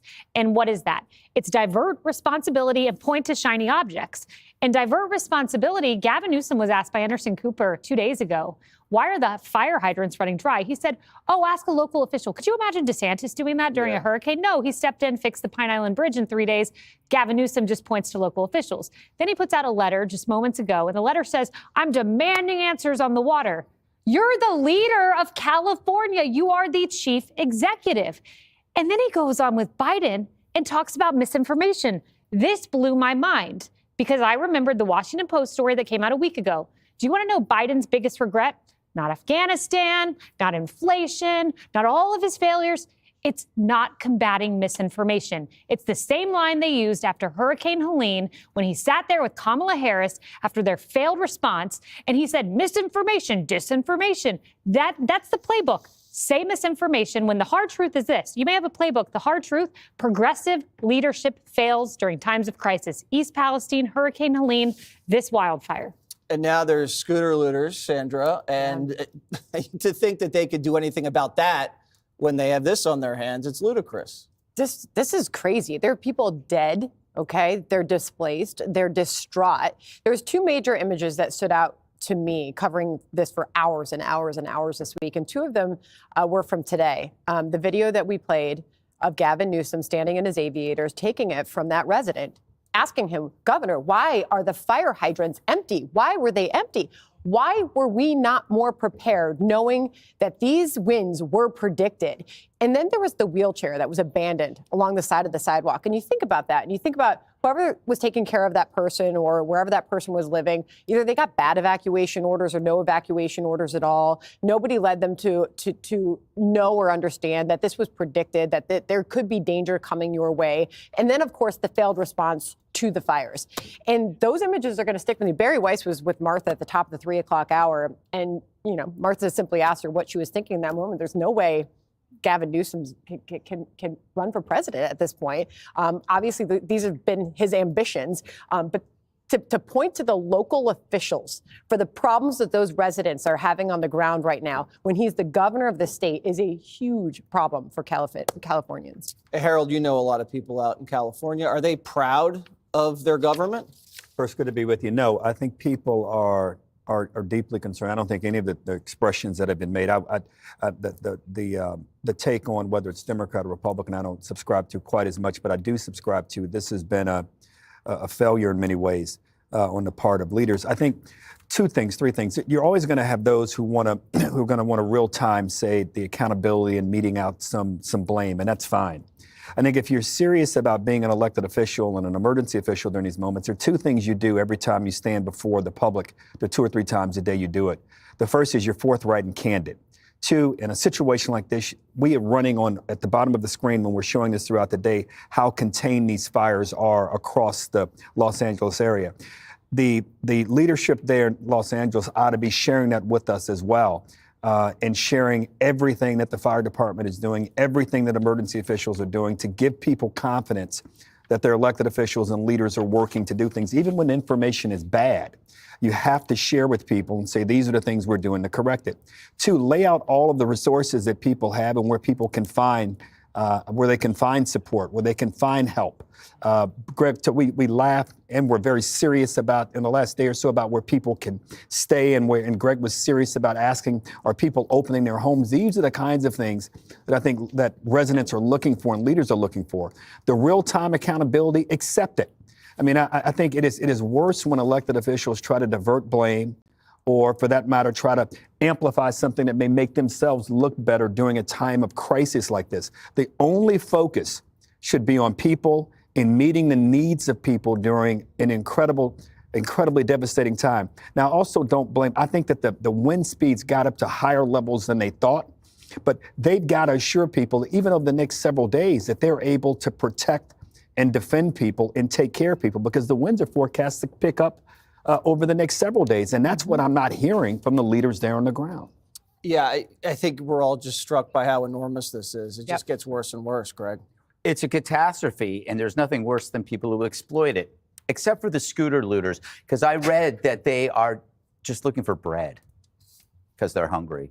I think it's sad, it's laughable when leaders say, if you loot, you will be arrested, like the mobs that were raiding department stores. And don't you think looters kind of factor into their life choices the chance of arrest? You know, that's part of the game, especially when the word illegal no longer means anything. What a leader has to say is, if you loot, we will shoot you. We will shoot you. And we might come back later to pick you up. But we're in the midst of this catastrophe, one that suspends your usual assumptions about compassion for criminals. Shoot them. Hang them. Show the criminals that this will not be tolerated. That's how it's done. You know, Kayleigh brought this up. In a crisis, Democrats, the modern Democrat seems to be useless because when there is no crisis, they don't prepare for a crisis. Instead, they spend 8 years on silliness. For 8 years, they had their hair on fire about non-existent threats, Trump, climate change, transphobia. And when you have a real fire, when your hair is really on fire, I'm off to Ghana or I'm faking a phone call with the president. And you think about these false alarms. Do you think there'll be any accountability for that? You can't. Thank you for tuning into the live show. You know what time it is. It is your boy, Genesis. So I just saw somebody in the chat. I think his name is Wisdom, or her name is Wisdom. I don't know for sure. And they said they wanted to donate. How do you donate to the show? So if you're watching on your phone, all you have to do is look at the lower right on your phone and you will see a $sign. So you could actually donate through your phone. If you're watching through your phone, So this is my phone right now, and it would be right here. So you could super chat or yeah. And I could also put the Cash App on here if you want to donate through Cash App. Let me see. Put it up here. Yeah, somebody Jim K says dollar downright. Shout out to Jim K. Jim K says the dollar downright. Yeah. And of course people are gonna say, oh, Genesis is broke, he's asking for money. Well, are you enjoying the show? What do you want me to do? Okay, we're having a good time. All right. And this is sad to see. However, it's happening. And some of you don't like watch the news. You don't know what's going on. And a lot of people just like to point fingers. I like to be part of the solution. I like to be in the know. And it is what it is. Hold people accountable when everybody's incompetent. There is a crisis of competence in this country. It's not just LA, it's New York City with crime, it's New Orleans with terror, it's San Francisco, Los Angeles. And they all have something in common. They replaced real priorities with phony ones, which is, again, fine in a non-crisis world. You can do that stuff. But when a crisis hit, everybody gets punished because you are an incompetent. When they say it's DEI, when I say it's DEI, let's say I say it's DEI, it's not my fault. I can blame the policy because you put the policy forward. You put it in my head. You boasted about it. You talked about equity and inclusion until you were blue in the face. And now, when incompetence comes into question, after pushing it so openly, it's our fault to have that thought in our head. DEI is credibility Ozempic. When you see an overweight friend and suddenly they lose a ton of weight, do you attribute it to a gym routine or a low-carb diet? No, you go, that person's on Ozempic. Now, you may be wrong, but because Ozempic is everywhere and talked about, you assume it's Ozempic. It's the same with diversity hires. You see an incompetent minority in a leadership position, you think DEI hire because that's what was sold to you. And it's unfair to that leader because that leader might actually have the qualifications. They might have done it the hard way. But you don't know that because of DEI. All right, ladies and gentlemen, a lot of people are saying maybe this fire was pre-planned. I don't know. I'm not saying it is pre-planned. However, here is a video of people actually lighting fires in Los Angeles. Some people are saying this was planned. However, if this was planned, and if it's true that it was planned, this is sad. 11 people have lost their lives, and the number is still going up. Okay, the numbers are still going up. Thousands, tens of thousands of acres gone, burnt to the ground. Watch this. Take a look at your screen. This right here. I want to show you this right here, ladies and gentlemen. I want to show you this right here. It's sad that this is going on in Los Angeles. Isn't this just crazy to see?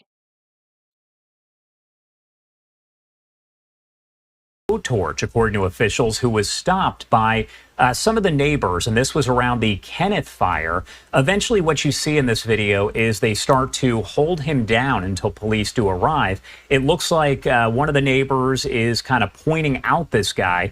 And again, it leads to my next question of, are these fires mostly man-made? Are they arson? Is it kind of a mix of both? What is that situation? What can you tell me about that? Well, I think it's too early to really identify, but considering that any natural causes of the fire pretty much was not evident at the time. I mean, seeing things such as lightning, things of that. And this was around the Kenneth fire. Eventually, what you see in this video is they start to hold him down until police do arrive. It looks like one of the neighbors is kind of pointing out this guy. And again, it leads to my next question of, are these fires mostly man-made? Are they arson? Is it kind of a mix of both? What is that situation? What can you tell me about that? Well, I think it's too early to really identify, but considering that any natural causes of the fire pretty much was not evident at the time. I mean, seeing things such as lightning, things of that nature, that's more natural. But when you have fires such as this and you see these types of scenarios that play out, yes, most of them are probably arson, probably are man-made. The difference between the two is the arson is somebody's intentionally setting the fire, whether it be to burn trash in the backyard, whether to take and go out and actually incinerate the fires, the vegetation, such as that. That's all stuff that has to be considered. As far as a man-made fire, I mean, driving down, there's been instances where vehicles may ignite because of the catalytic converters, etc. They may have ignited, but in most cases that doesn't happen. Unfortunately, in many cases, it has to do with the human component, which is arson. And of course, we are working to figure out if this person has officially been charged or anything of that nature. I'm leaving this video up so folks can get a look because it is a rather lengthy video coming in from Chris Sumner. This is again via Storyful, but you can see the neighbors kind of take him to the ground and hold on to him. Later on, you'll see police arrive and they take him away. So again, he was detained. It's not clear if he was arrested, charged, all of that is still left to figure out. But that is a guy who officials say was carrying a blowtorch, kind of held down by those neighbors right near the Kenneth fire.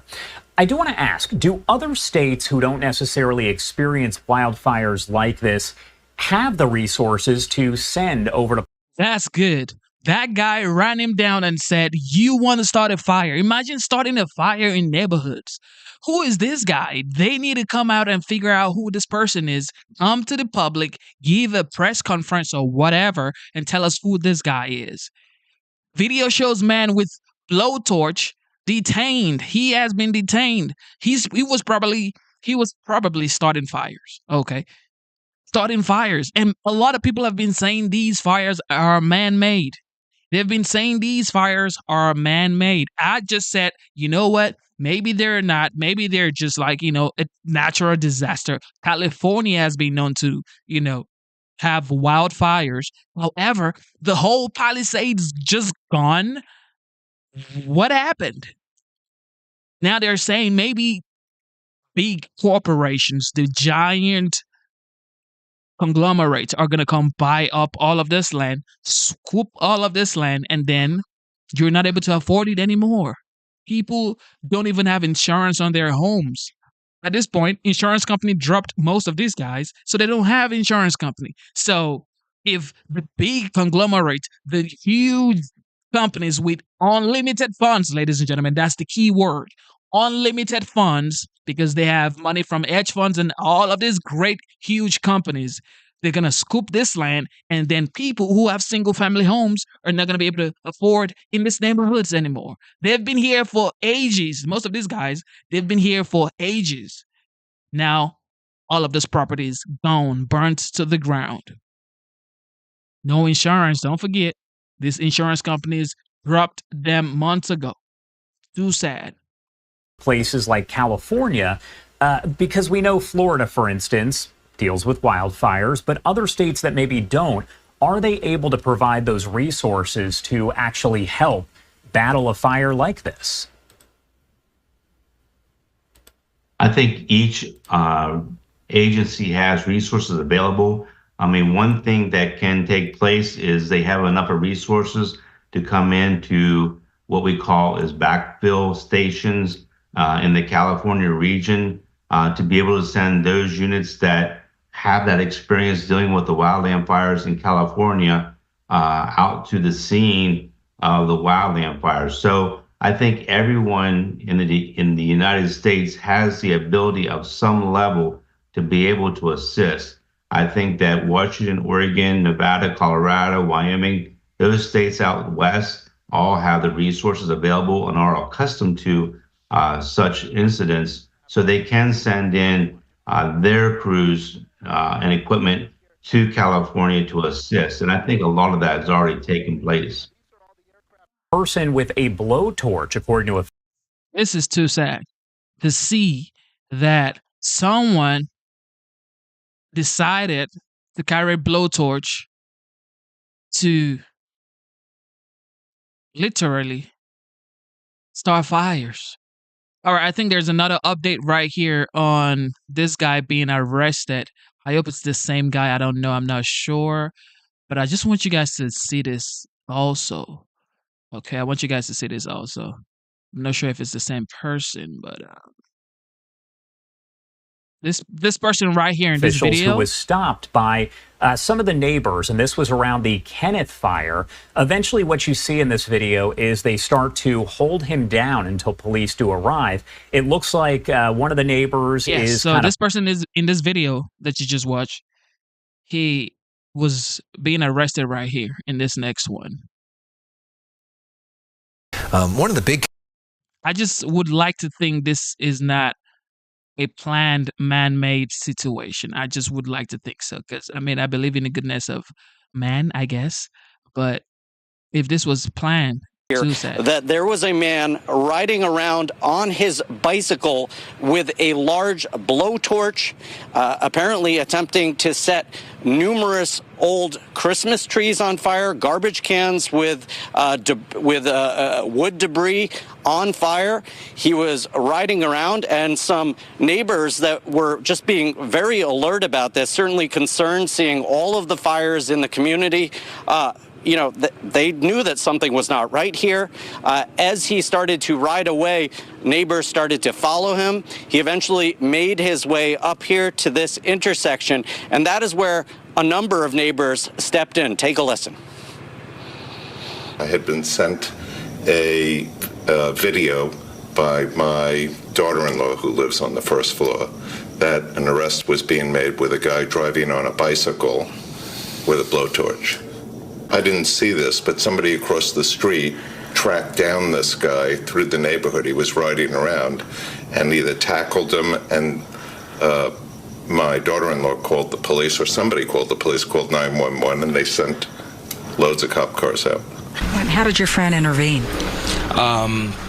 Apparently, he saw him walking, and a couple of his neighbors did as well. They called the cops right away. Suspicious-looking guy. They all came out of their house. They told him to stay right there. Held him down, stuff like that. They detained him. Yeah, they detained him. That's what I heard.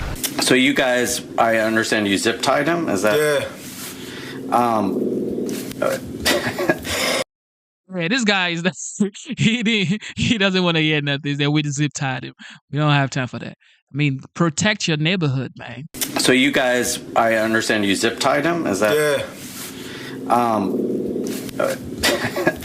This gentleman, I understand he seemed sort of agitated. Can you describe that? I mean, it seemed like maybe he was on something or something. He was very like, I can't stop. I'm not putting this down. I'm doing this, and very focused on moving forward with the blowtorch. And we were like, we can't be doing that right now.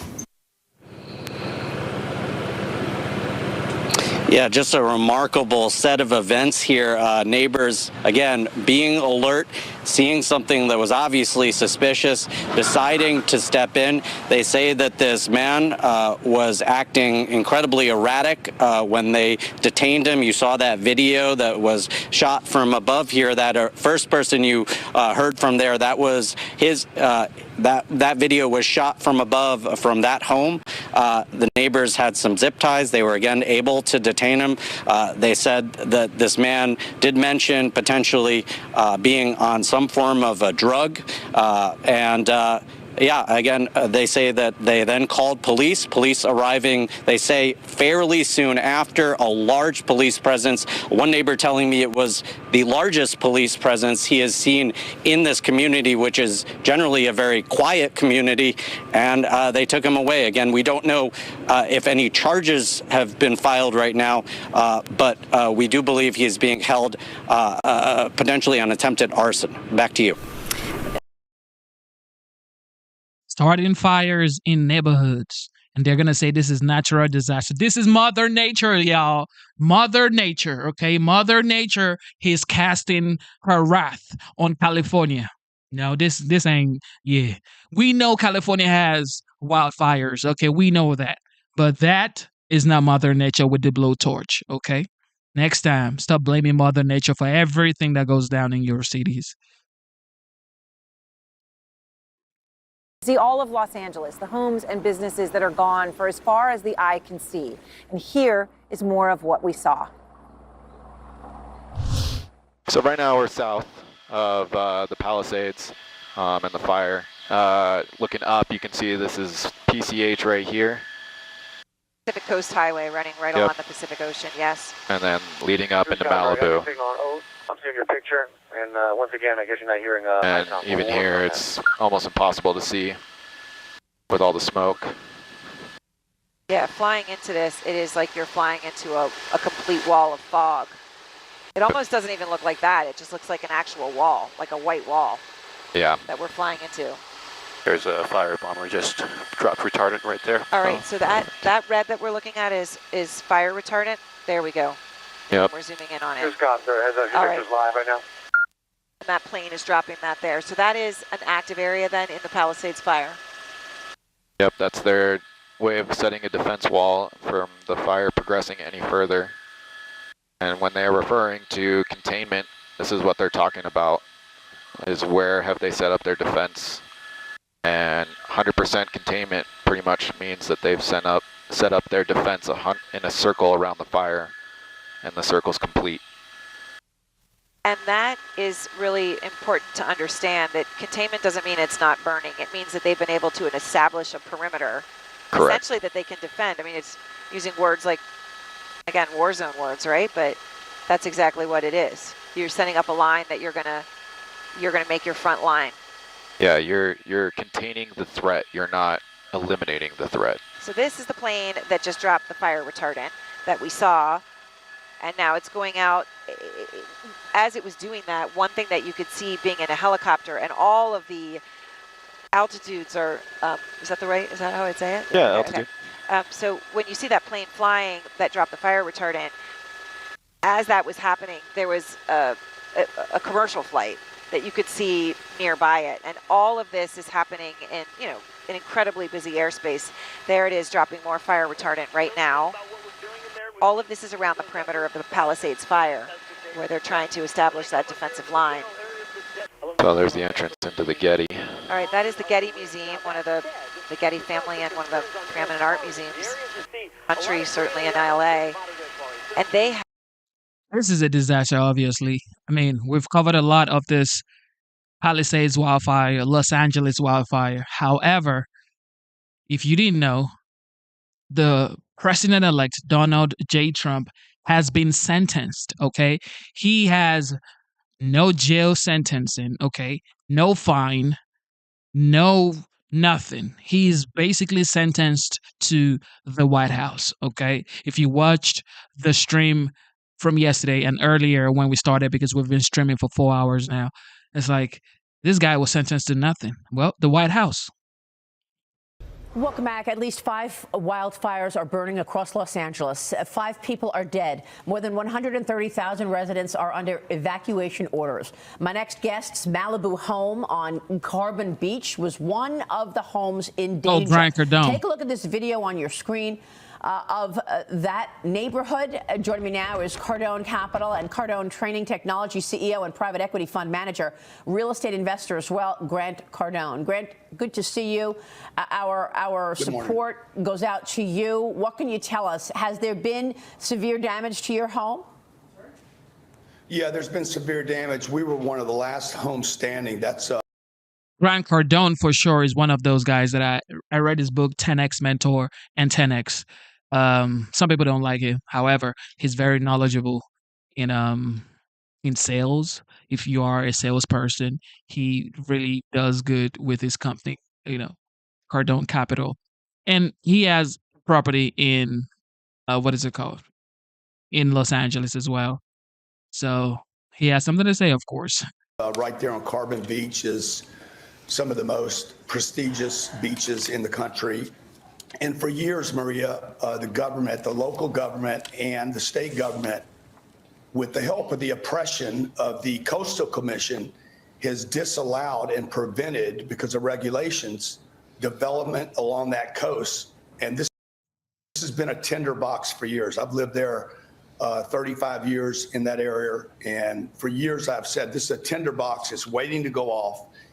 The night before the fires broke out, I stated in a public audience here in Miami that if the fires jumped the road, literally the entire beach front would be burned up. There's hundreds of billions of dollars of damage across California that could have been prevented if California actually had its priorities correct. Newsom should resign himself, or the California people should evict him from office immediately. Tell me, what specific policies did he put in place that you say could have prevented this?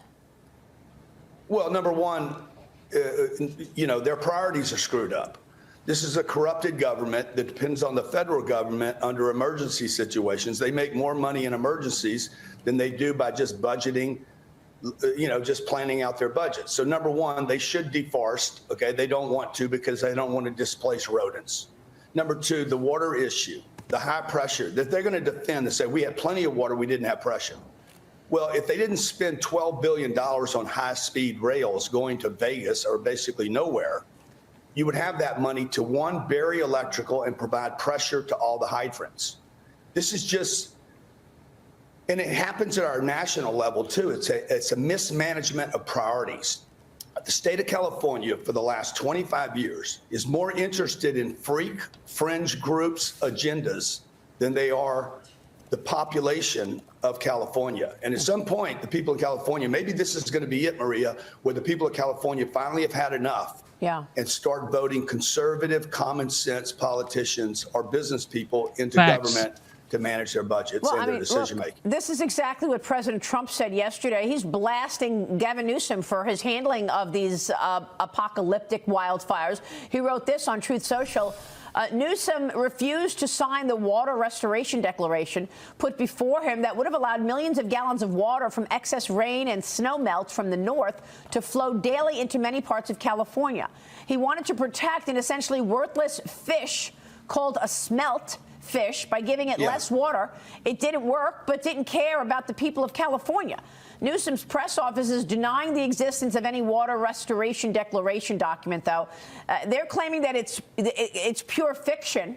Fox Business Maria, has they confirmed. cut the budget this year.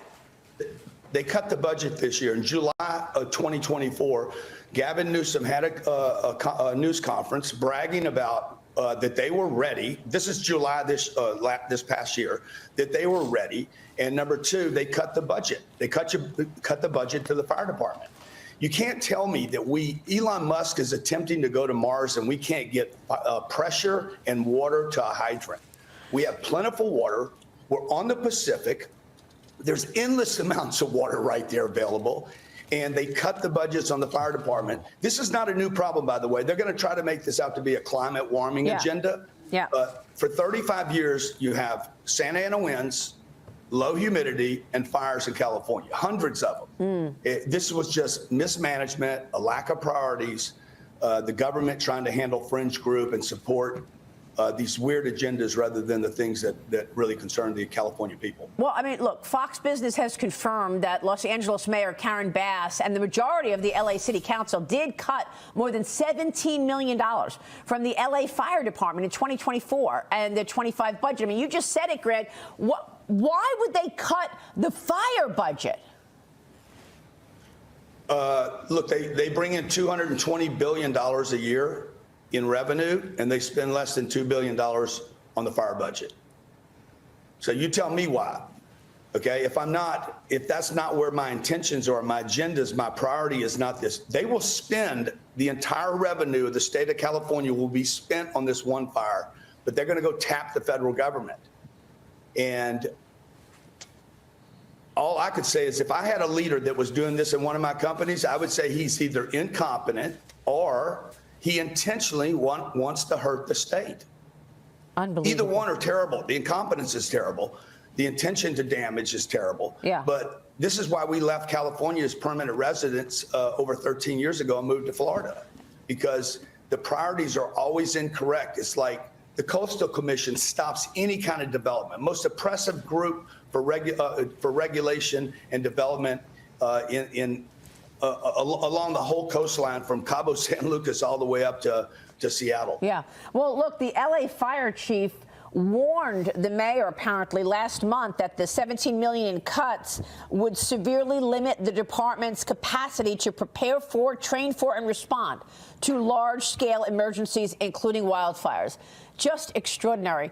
Grant, you're now in Florida. You're watching what's happening with your home, and I know you're continuing trying to have business as usual as much as you can, given the circumstances. You just launched the first ever Bitcoin real estate fund on Florida's Space Coast. Tell us about that. Yeah, so what we did was, it's hard to move off this Malibu story because it's so big, it's so damaging, and so many people have been negatively impacted. My church was in there last night, literally watering the place down to keep it from burning to the ground.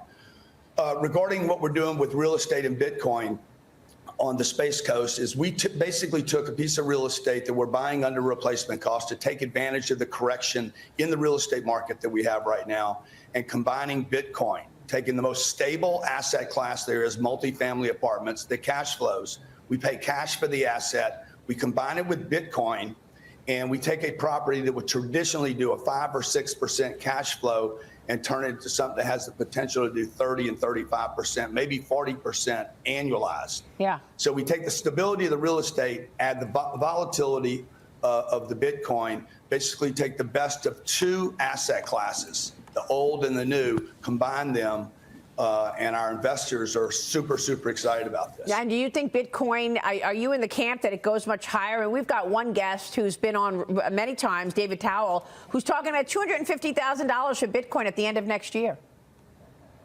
End of this year. I think it hits 250 this year. That's right, end of this year, you're right. Exceeds that. And I think we could see $1 million within 4 years. This would do, creating a product where Bitcoin and real estate exist together would bring people into the Bitcoin environment, by the way, that are conservative investors. Maria, we're going to do 10 of these funds by March and then take this public to the marketplace. I think it's an unbelievably creative hybrid product that'll be great for American investors. All right, Grant, we will leave it there. We're praying for you and all of the people in harm's way. Thank you for tuning in, ladies and gentlemen. I know you guys are communicating in the comment section. This is a place for you to, share your opinion. Nobody's going to censor you. But if you do not, respect the codes, be respectful. If you're not respectful, you're going to get blocked. Okay. This is not just a place to know what's going on. This is a place to interact. All right. This is a place you interact with people that you don't even know. You share your ideas in the comment section. That's why we do these shows. Criminal case, which is set for Friday at 9:30 in the morning. Eric Shawn has been following all of this. Tell me, Eric, what happens now? Well, right now, Stuart, it's up to the Supreme Court. President-elect Trump's lawyers are filing an emergency motion to the High Court to stop his sentencing on Friday. The bid will first go to Justice Sonia Sotomayor because she handles the jurisdiction of New York. She can then refer it to the full court to decide if Trump's lawyers are correct. They argue that Trump's sentencing on his 34 felony counts for paying off Stormy Daniels should not go forward day after tomorrow because the High Court has already given presidents wide immunity for official acts. They claim, quote, the New York trial court lacks authority to impose sentence and judgment on President Trump or conduct any further criminal proceedings against him. And Trump spokesman Stephen Chung says, quote, the Supreme Court's historic decision on immunity, the Constitution, and established legal precedent mandate that this meritless hoax be immediately dismissed. But Manhattan District Attorney Alvin Bragg counters that Trump's actions were before he was president and were not part of his official duties. The sentencing was allowed to proceed by the New York State Appellate Court. One judge ruling that Trump's arguments over presidential immunity lacked any merit.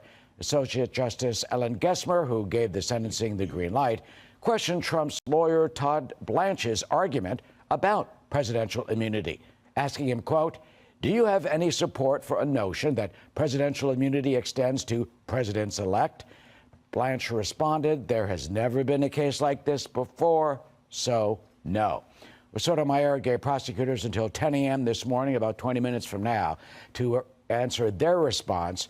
Judge Merchan has indicated, though, that he will impose what's called a conditional discharge on the president-elect on Friday. If this goes forward, that means Mr. Trump will face no sanctions, such as a fine and no jail time.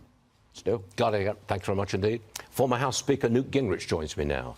Newt, are Trump's legal troubles just about over? I asked the question because Senator Schiff from California says, you know, I know you're laughing, he's going to continue to investigate Trump in his second term. Well, of course he is. I mean, look, President Trump has been through 9 years of everybody on the left trying to destroy him because he is the greatest threat to their world that we've seen in my lifetime. And so they're going to do everything they can every day. It's why I keep trying to tell Republicans that thinking about victory in 26 is vital, because if we lose the House in 26, we're going to be right back in a Nancy Pelosi warfare environment where the Democrats will try to use investigations, impeachment, whatever they can. I mean, the thing that's going on here, I think, is so important. Donald Trump is a serious person. He actually intends to break up the swamp, to take apart the establishment, to fundamentally reset American government back on constitutional principles. Well, if you're a left-wing advocate, this is a nightmare. This is life and death for them. This is Armageddon. And so they will do anything they can, no matter how stupid or how outrageous. They'll do anything to stop him because he's a mortal threat to their world. As a historian and a former speaker, it's absolutely fascinating. Do you think that the GOP in the House has sufficient discipline and unity to get through what Trump wants to get through? Well, I just wrote a newsletter at Gingrich 360 arguing that there should be one bill, that Trump's right, one big, beautiful bill. It should include the border, but more importantly, it should include tax cuts, regulatory reform, be aimed at improving affordability for Americans. I believe he can get one bill through if he spends 2.5 months barnstorming the country. There are at least 12 seats Democrats held in the House that he carried the district. He should be in every one of those districts having a rally in favor of jobs, economic growth, take-home pay, affordability. And I think he will be able to get one big bill through. I worry very much if we split them up, because historically the record in the Senate is that it's so slow. Remember, in 2017, the bill didn't pass till December. We lost 40 seats. When Reagan passed the tax cut in 81, they didn't go into effect till 83. We lost 26 seats in 82. If we're going to keep the House, we need one big bill this spring, either Memorial Day, as Speaker Johnson said. I'd accept July 4th, but no later than that. And that will give us enough economic growth that I think Trump will be in tremendous shape. But it's going to be a fight. I mean, we should understand, we did not win a realigning election. We won a de-aligning election. The country right now is waiting to see. If Trump succeeds, he's going to build a coalition like Franklin Roosevelt. But to succeed, he has to get economic growth. And he's got to get out and barnstorm for that one big, beautiful bill. Newt Gingrich, always a pleasure. Thanks for joining us, sir. We appreciate it. Thank you. And welcome back. We have breaking news. Thank you for tuning in to the live show. You know what time it is. It is your boy, Genesis. A lot is going on in the United States right now. I hope you're getting updated. If you're not in the update zone, join this channel to get the updates. Bill Barr has something to say about the second term of the legend, the OG, the 45th, now the 47th president-elect of the United States, who is now sentenced to the White House.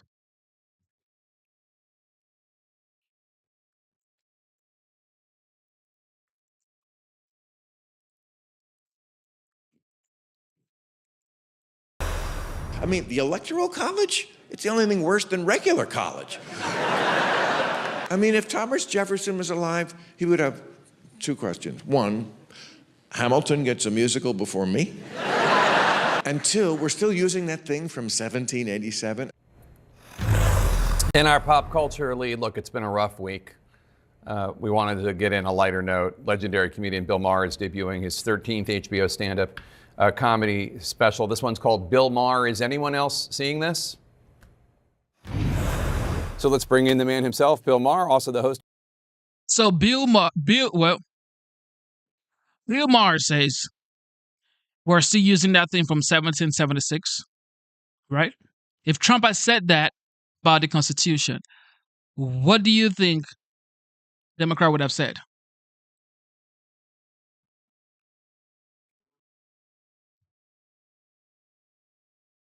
All right.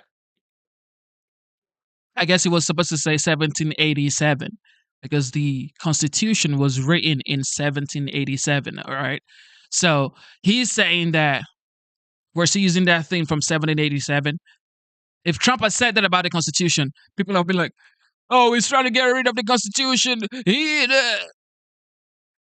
Right? But this guy can say we're still using that thing from 1787. That is the law of the land, the Constitution of the United States.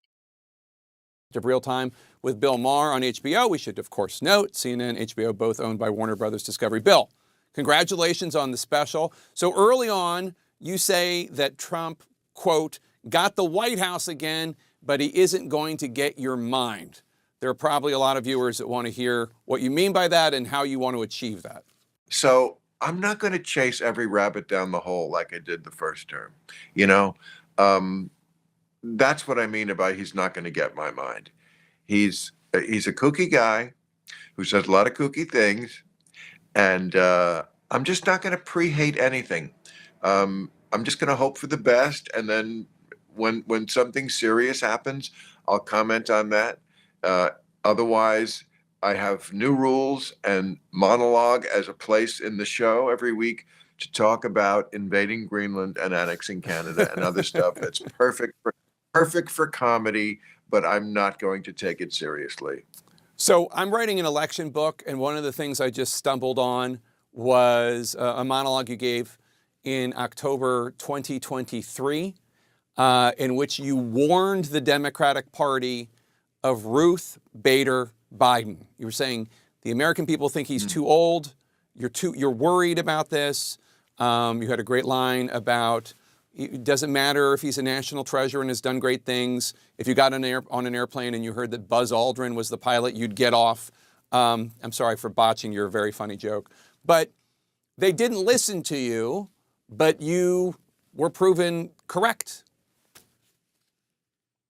Yeah, and I felt I had standing to make that case because I had for so many years been the only person I know on television who was consistently railing against ageism. I have been saying for years, ageism is the last allowable prejudice that we can have in this country. You can always do the age jokes. You can always rail on people for being too old. And it was, as I said, a case-by-case basis. Some people at 70 act like they're 100 years old, and some people are like 40-year-olds. But this was a case, okay, where Biden was too old. Having made that case that it's a case-by-case basis, I was now saying, yes, some of those cases are that the person just is too old for the job. And he was going to be, much like Ruth Bader Ginsburg, someone who was seen in history as one who stayed at the fair too long and cost his party dearly. And he did. And, you know, I don't think history is going to treat Joe Biden kindly for doing that. Donald Trump has spent a lot of time criticizing you. You told me a couple years ago on air that you were afraid of what Trump could theoretically do if he ever were returned to the White House. How do you feel now? Yeah, it's possible. Do I think he's going to start arresting comedians? I don't, but it's possible. Look, anything's possible with this guy. I'll put it this way. When George Bush was in the White House, it never even entered my mind. Never entered my mind that I couldn't say whatever I wanted to say without repercussions. And that's one of the great things about living in America. And we take America for granted and that kind of stuff. And maybe we can't anymore. So we'll see. But am I going to let it affect what I do? No. I mean, the day I feel like I can't say what I want without going to Guantanamo Bay, I'll just leave. I do want to ask you before you go, and congratulations again on the special, but there's talk promulgated by you about maybe you quitting the HBO show. about maybe not touring anymore? Well, you said something to Jane Fonda about thinking about that. Where are you in your career? You still got a lot of good stand-up, a lot of good jokes in you, right? Like, tell us what's next. Okay. I am stopping doing stand-up just because I'm tired of touring, just because I've been doing it for 40 years. I love it. Look, I love nothing more than being on stage somewhere telling jokes to strangers. It's been my entire life. It's been the most consistent thing in my life. But for those people who say to me, why don't you just do it a little bit? You can't do it a little bit. Stand-up is like being a boxer. You have to be in training. You can't just walk up there and do it. So I've been in training for 40 years. I need a break. And I'm tired of the travel. I'm tired of dragging my ass out of bed on Saturday morning to go to some place after I worked so hard on real time all week. Maybe I'll go back to it. But, you know, I have a podcast. I have a television show. I'm not retiring. And I don't know where this started about I'm getting rid of real time. They're going to have to drag me off of that show. What I was saying was that I didn't want to do another Trump term, not just because I don't think it's going to be possibly a great time for America, maybe, again, not going to pre-hate anything, but because I've already done all the jokes about Donald Trump. I don't know what else to say about the guy. But, of course, he will provide us with a lot of new material, and I'll get into it. But I was hoping that in the episodic television show that is America, I was hoping for some new characters, you know. But it's like they rebooted Matlock, but instead of getting Kathy Bates, they put Andy Griffith back in it. Well, okay, Bill Maher, we heard you. Just enjoy the great economy that's coming. All right, enjoy the safe borders, and enjoy a strong America. Okay. All right, yes, Donald Trump Jr. He just got back from Greenland. Oh, probably still in Greenland.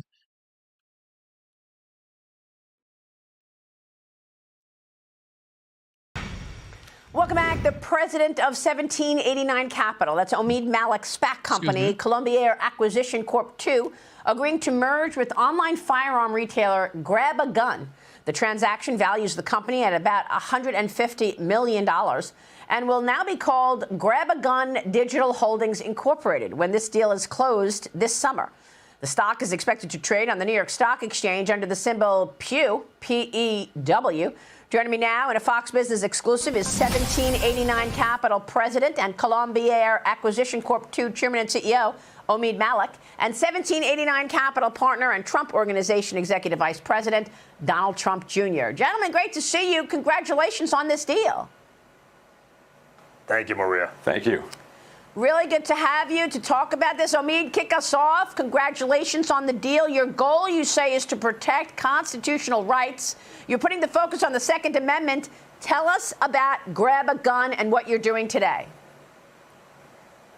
Thanks, Maria. As you know, everything Don and I have been working on for the last 3 years has been about protecting Americans from what we call technological tyranny. And that's where large, big, monopolistic companies try to circumvent our constitutional rights based on their own woke views. And we've seen that fight mostly since 2020 around the First Amendment and what happened with big tech companies curtailing our free speech, often at the behest of elements of the federal government. And we fought back on that. You've seen great companies like Rumble, Truth Social, X, and what we did with Public Square ensuring transactional freedom begin the fight back. But with all that said, I think we all agree there is no First Amendment without a Second Amendment.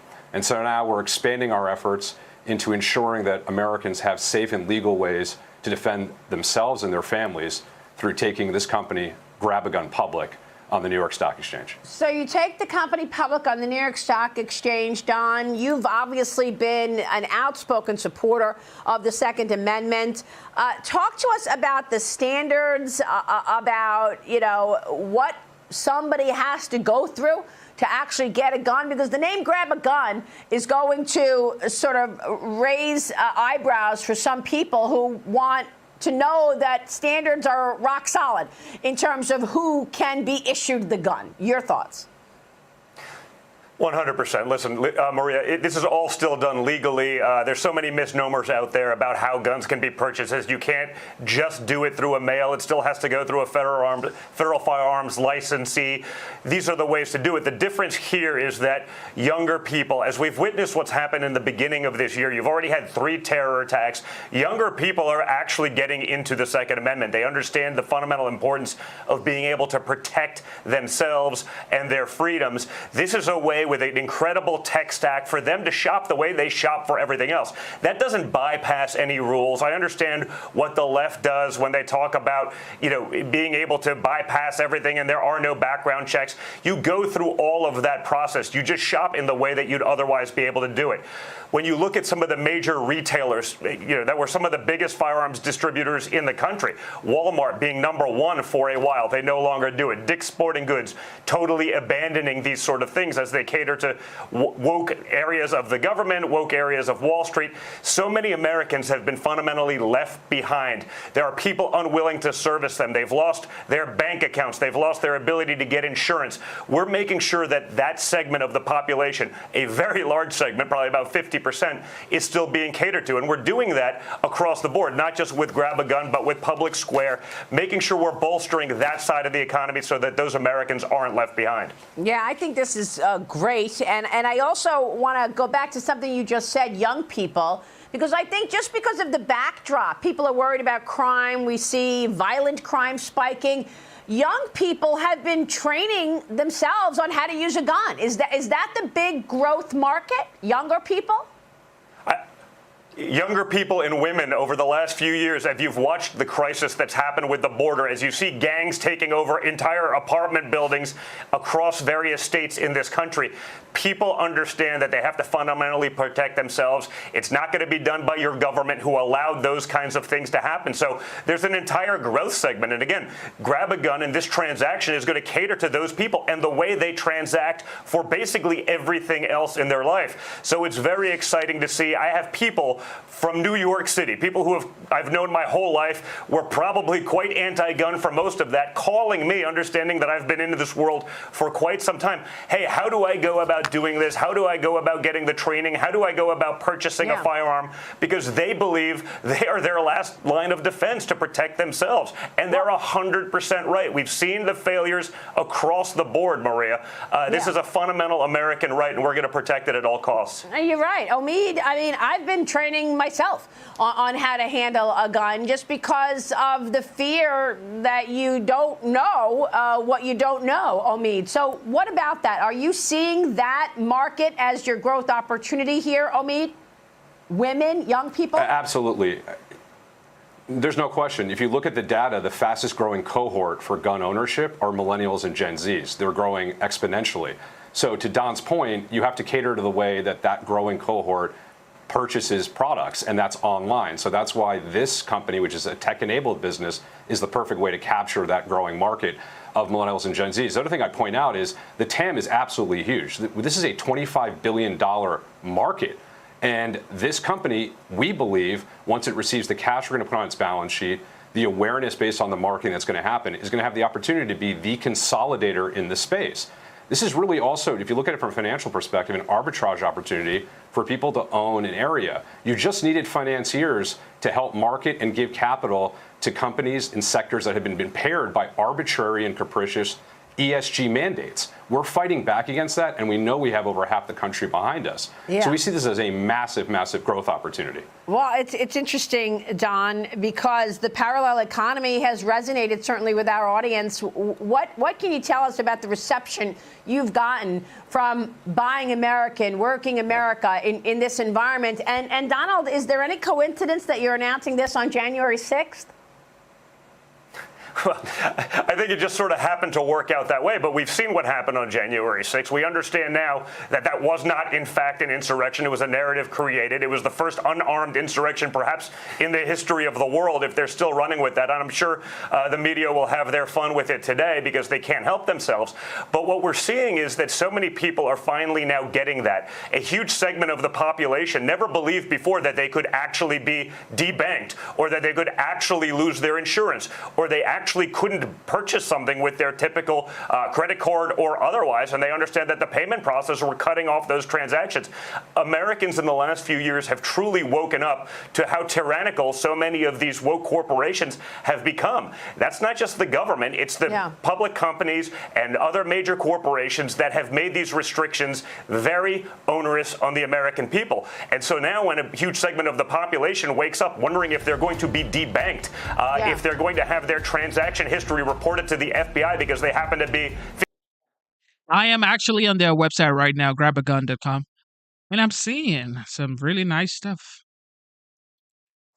So you could just put this in your cart and fill up the whole thing, and you grab a gun? Is that what it is? Oh, this is interesting, ladies and gentlemen.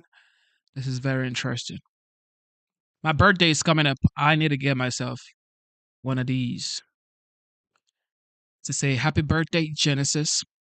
My birthday is February 17th, and I would like to get myself a nice 9mm, I guess. Or something similar. You guys recommend something nice. Recommend something nice for me in the chat. Recommend something nice for me in the chat. Yeah, I think this looks nice.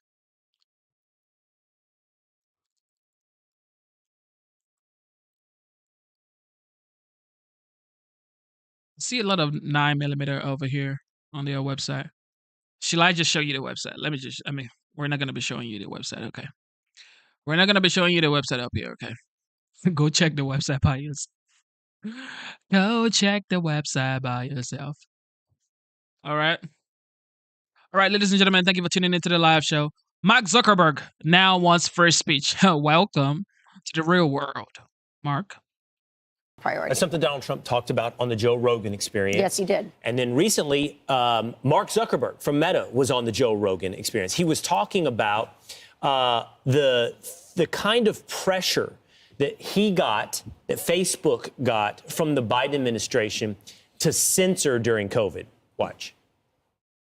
During the Biden administration, when they were trying to roll out the vaccine program, while they're trying to push that program. Okay. Okay. $357 snub.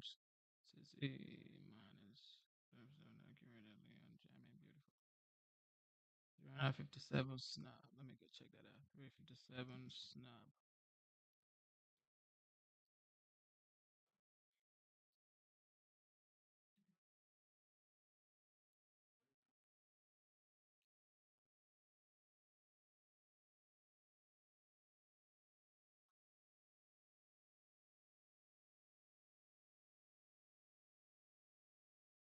Somebody says, my birthday is January 19th.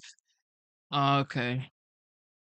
A day before the inauguration. Anyway, I got 2 tickets to go to the presidential inauguration in Washington, D.C. I would probably be taking my daughter. She's 5 years old. I got 2. Let me check the email one more time. I would love to show you guys. Let me see if I can show you guys. See. All right, so I got 2 tickets to the swearing in ceremony. I got 2 presidential inaugural parade. I got 2 Make America Great Again victory rally. So I got 3 events, 2 tickets each. Swearing in ceremony, 2 tickets. Presidential inauguration parade, 2 tickets. Make America Great Again victory rally, 2 tickets. But I don't have tickets for the presidential ball. But I could probably get it. But with that being said, yes, I might be going to the inauguration. I might be going to the inauguration. Anyway, Zuckerberg said a lot about things that I may not want to play up here. But yeah, with that being said, do you want to keep going or you want to just say thank you over here and let's come back tonight? It's 2:15. We have been streaming for Let me go see how long we've been streaming for. We've been streaming for 4 hours, 42 minutes. Are you guys ready to go, or you want to keep going? You want to keep going, or you just ready to go? All right, let's do this and see. Mark is back, okay, with first speech. No more fact checking. It's now community notes like X, okay?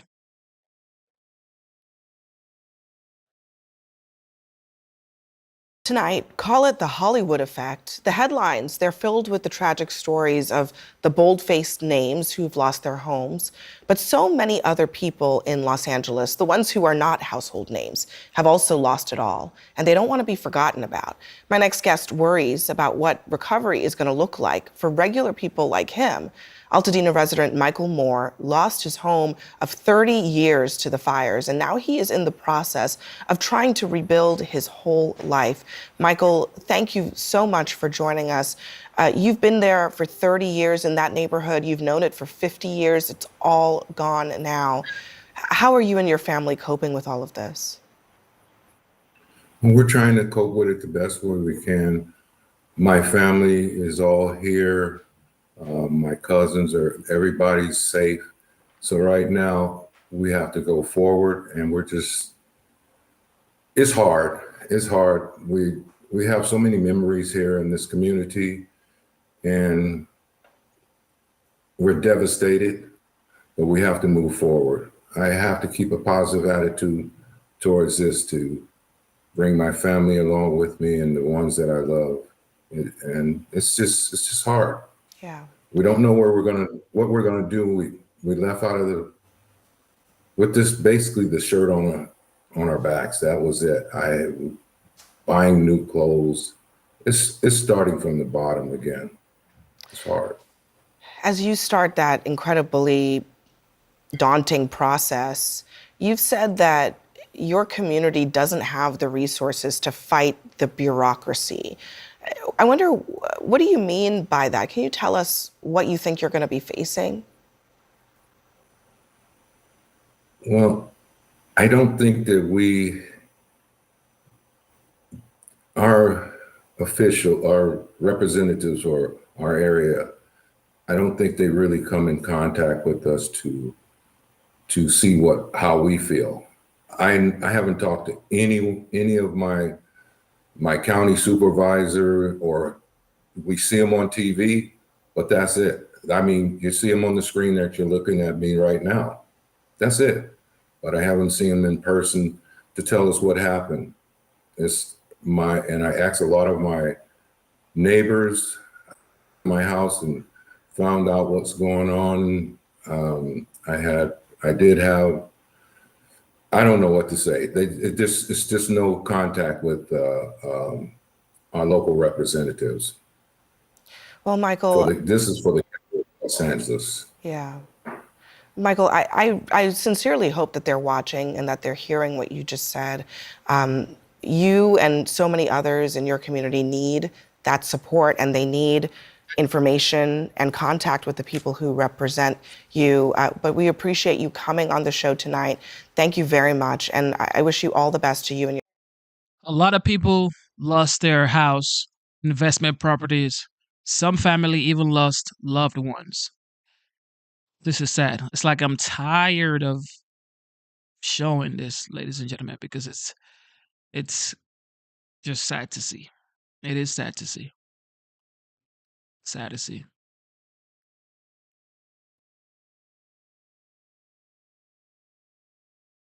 Following today's oral arguments, All right, so for you guys who have businesses that you run on TikTok, TikTok might be going extinct. Okay, it might be going out of the United States. If you don't know, the Supreme Court signals it will uphold ban on TikTok. All right. So if you have businesses on TikTok, you might want to start trying maybe YouTube or Facebook or X or whatever. Just try to diversify, because TikTok may it may just go. Supreme Court appears ready to uphold a ban on TikTok that is set to take effect in 9 days. The popular app is used by as many as 170 million users in the U.S. A bipartisan law orders TikTok to shut down in 9 days unless it finds a new owner that is not in China or the Supreme Court takes action. To give you some background, lawmakers fear that through TikTok, China could acquire Americans' private data or could push propaganda that would sow discord. It's a risk that TikTok's lawyer acknowledged to the 9 justices this morning. That they would use that information over time to develop spies, to turn people, to blackmail people, people who a generation from now will be working in the FBI or the CIA or in the State Department. Is that not a realistic assessment by Congress and the President of the risks here? Well, Your Honor, I'm not disputing the risks. I certainly acknowledge the risk, but I think there are lots of reasons, not just the one I just gave, but there are lots of reasons why that risk still can't justify the law. Let's get the latest on what happened today with CNN Chief Supreme Court Analyst Joan Biskupik. Joan, it looks like the justices are not going to block this ban. It does, but I've got a couple caveats. No, you could tell that they were with the federal government here in terms of the main motivation. But there are a couple questions. There are actually 3. First of all, is this a First Amendment infringement?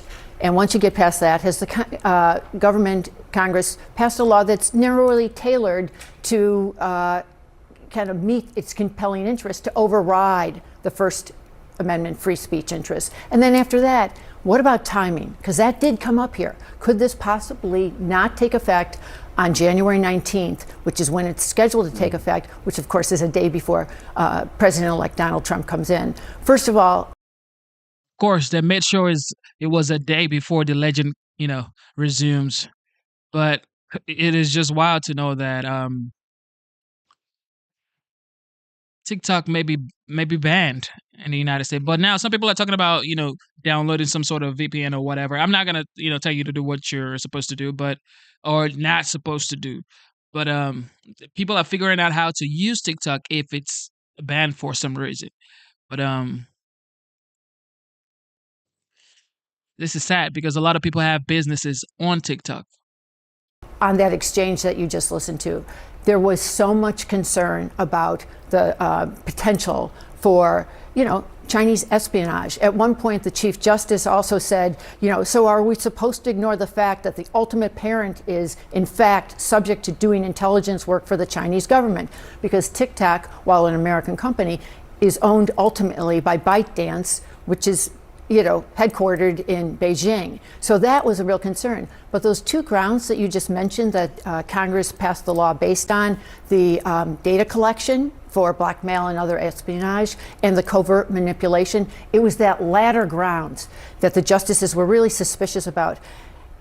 Doesn't everyone know now that TikTok is owned by a Chinese parent company? Wouldn't they know that potentially that there could be some manipulation? So I think the justices might not agree with the government on the extent of the grounds here. So bottom line, it looks like this court is ready to rule against TikTok, but then finally timing. Why does she keeps calling it TikTok? The question came up of whether there should be some postponement of the effect of the law taking place on January 19th, which is what Congress had dictated when it passed the law back in April. President-elect Donald Trump has said, put a pause on it. TikTok has said, put a pause on it. And the justices started to ask about that.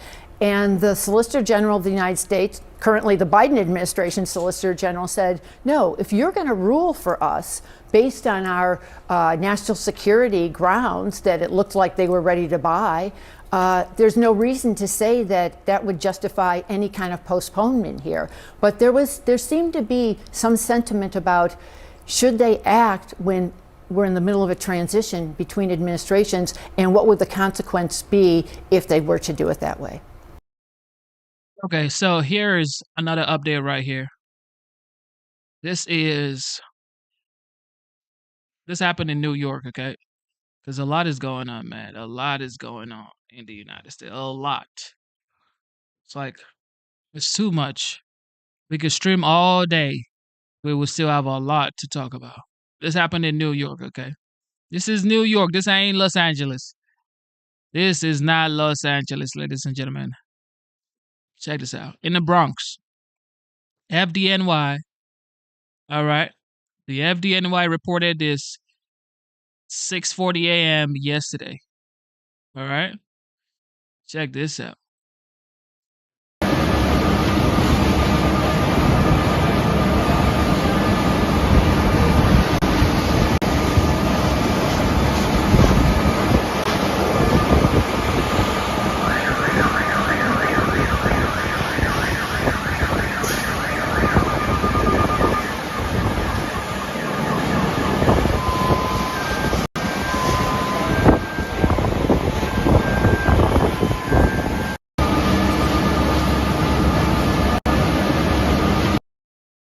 This right here is New York, ladies and gentlemen.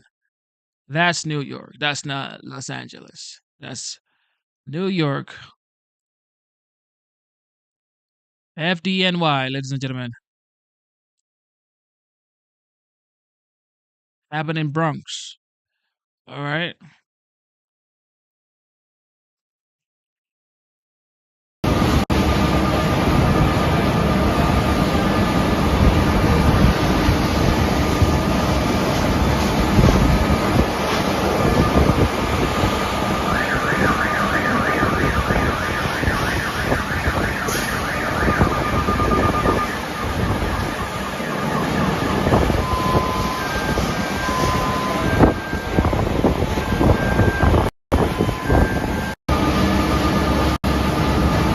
Okay, this video I want to show you guys. I don't know if you've seen a movie that what's her name? Machine Gun Kelly's ex-girlfriend. What's her name? I forgot her name. But it's a movie on Netflix that she's like a robot, and his wife was, you know, she had some sort of sickness, and she could not function. She had heart transplant for some reason, and they got a robot, and she was, you know, she looked nice, dressed nice, acted like a human being. Of course, she was stronger than it. She was stronger than any human being because, of course, she's a machine. But she understood human beings. She could analyze your vital organs. She could figure out if you're having a heart attack or if you're having some sort of anxiety attack or whatever. She could analyze a human being. And the man, they did some sort of they did things they're not supposed to do, a man and a machine, but she was like a human being basically. But I want you guys to listen to this. This is Aria. So this is our flagship humanoid AI-powered robot. She's highly realistic. She has her own social media, so she might be competing with you one day. What makes her really special is that you can talk to her and ask questions. So maybe we can have her introduce her. Ladies and gentlemen, oh man. She has her own social media. Yeah, men are not dating real women anymore. Like in the future, 5-10 years from now, no man would be dating regular girls anymore. This is just what I predict, okay? This is my prediction, ladies and gentlemen. Megan Fox, shout out to that person in the chat. Megan Fox, go watch the movie on Netflix, okay? Now, men would not be dating women because now women are like, nah, I'm not dating you. Nah, you're not my type. You have competitions that men could pay with their credit card and they're going to act like women. Oh, my. Oh. It is on, ladies and gentlemen. In the next 5-10 years, men would not be dating women anymore. Women are in trouble. It's not just about the LGBTQ plus. It ain't about that no more, okay? It's now robots.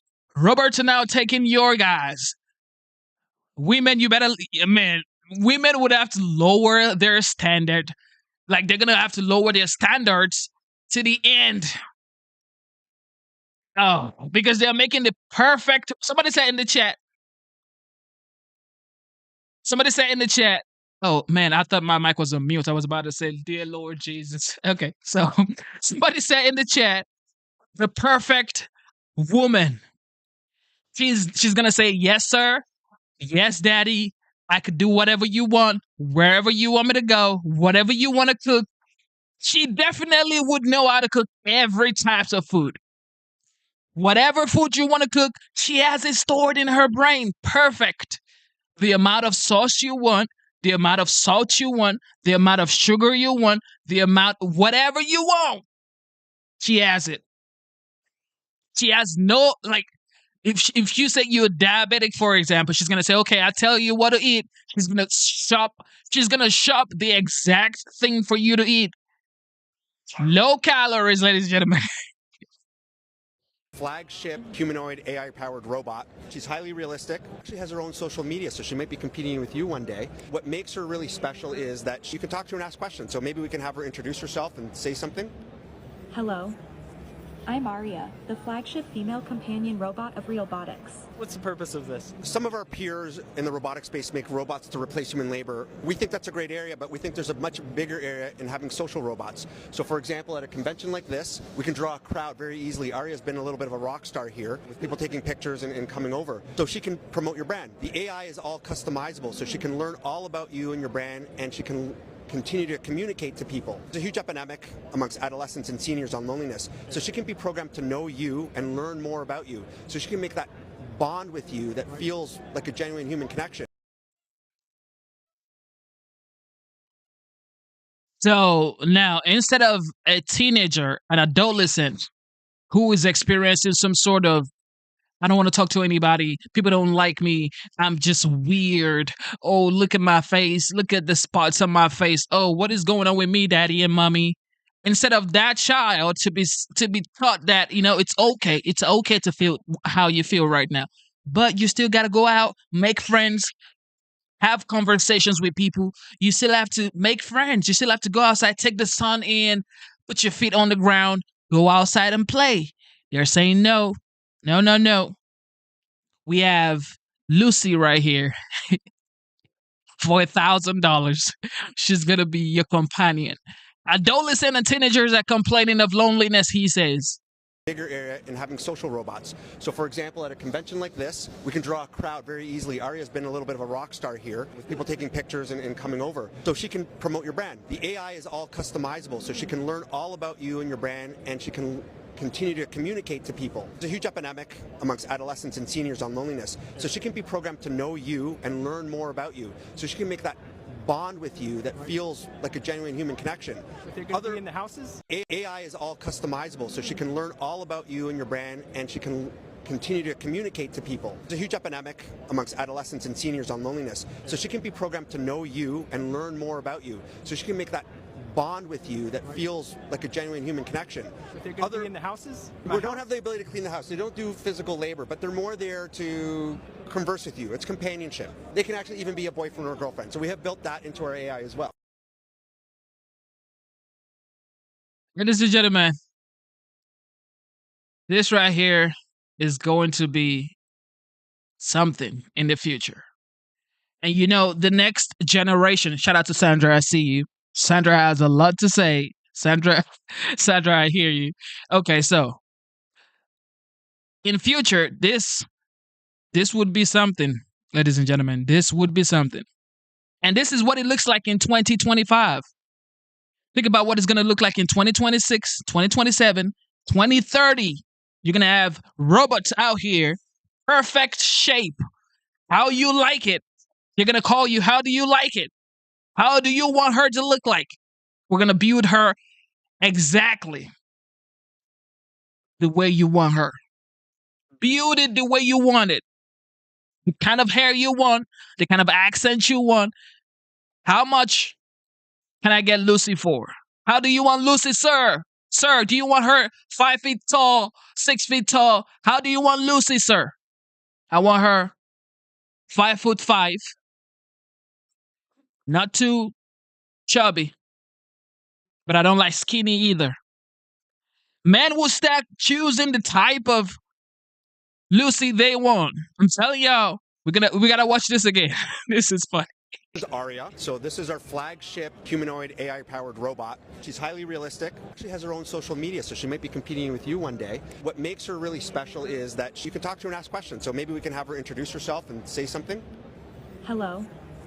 I'm Arya, the flagship female companion robot of Realbotics. What's the purpose of this? Some of our peers in the robotic space make robots to replace human labor. We think that's a great area, but we think there's a much bigger area in having social robots. So for example, at a convention like this, we can draw a crowd very easily. Arya's been a little bit of a rock star here, with people taking pictures and coming over. So she can promote your brand. The AI is all customizable, so she can learn all about you and your brand, and she can continue to communicate to people. There's a huge epidemic amongst adolescents and seniors on loneliness. So she can be programmed to know you and learn more about you. So she can make that bond. Yo. Somebody just said in the chat. That your robot is cheating on you with others. Oh my God. I'm sure you're not going to have issues like that, because you can have issues like that with like normal people, like normal guys and normal women and normal men. I mean, that's part of life, you know. People cheat on people. It is what it is. I'm not even going to go into that conversation. However, this robot will be programmed to be with you wherever you go. They're going to say, I am for Pleasant's gift. My name is Lucy. I was bought by this person and I can't go anywhere else. All about you and your brand, and she can continue to communicate to people. There's a huge epidemic amongst adolescents and seniors on loneliness. So she can be programmed to know you and learn more about you. So she can make that bond with you that feels like a genuine human connection. They're going to clean the houses? We don't have the ability to clean the house. They don't do physical labor, but they're more there to converse with you. It's companionship. They can actually even be a boyfriend or a girlfriend. So we have built that into our AI as well. Did he just say boyfriend and girlfriend? It could be a boyfriend and girlfriend, but you can't do the dishes. You cannot cook. You cannot. No, y'all gonna have to. Well, I'm waiting for Elon Musk. We're waiting for you. Elon Musk. Your robot must know how to cook. If the robot knows how to cook, I'll probably buy it for my wife. She can cook, baby. We need her. We need her, ladies and gentlemen. All right. Listen to Kamala Harris. She's saying that, look, Kamala Harris just never stops. Communities of color need more aid, according to Kamala Harris.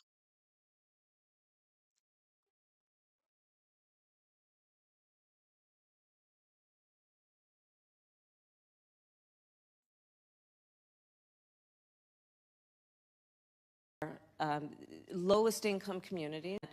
It is our lowest income communities and our communities of color that are most impacted by these extreme conditions and impacted by issues that are not of their own making. And so women. Absolutely. And so we have to address this in a way that is about giving resources based on equity, understanding that we fight for equality, but we also need to fight for equity, understanding not everyone starts out at the same place. And if we want people to be in an equal place. It's that smile. It's that smile that gets me, ladies and gentlemen. Absolutely. And so we have to address this in a way that is about giving resources based on equity, understanding that we fight for equality, but we also need to fight for equity, understanding not everyone starts out at the same place. And if we want people to be in an equal place, sometimes we have to take into account those disparities and do that work. You are the vice president of the United States. You've been the vice president of the United States for what, 4 years? And now you're talking about, nah, do your job, man. Do your job, man. Well, you would have not this job in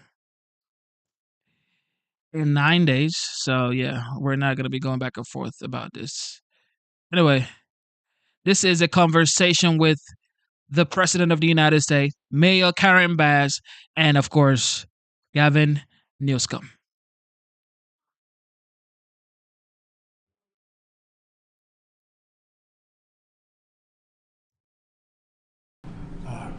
Karen, Mayor.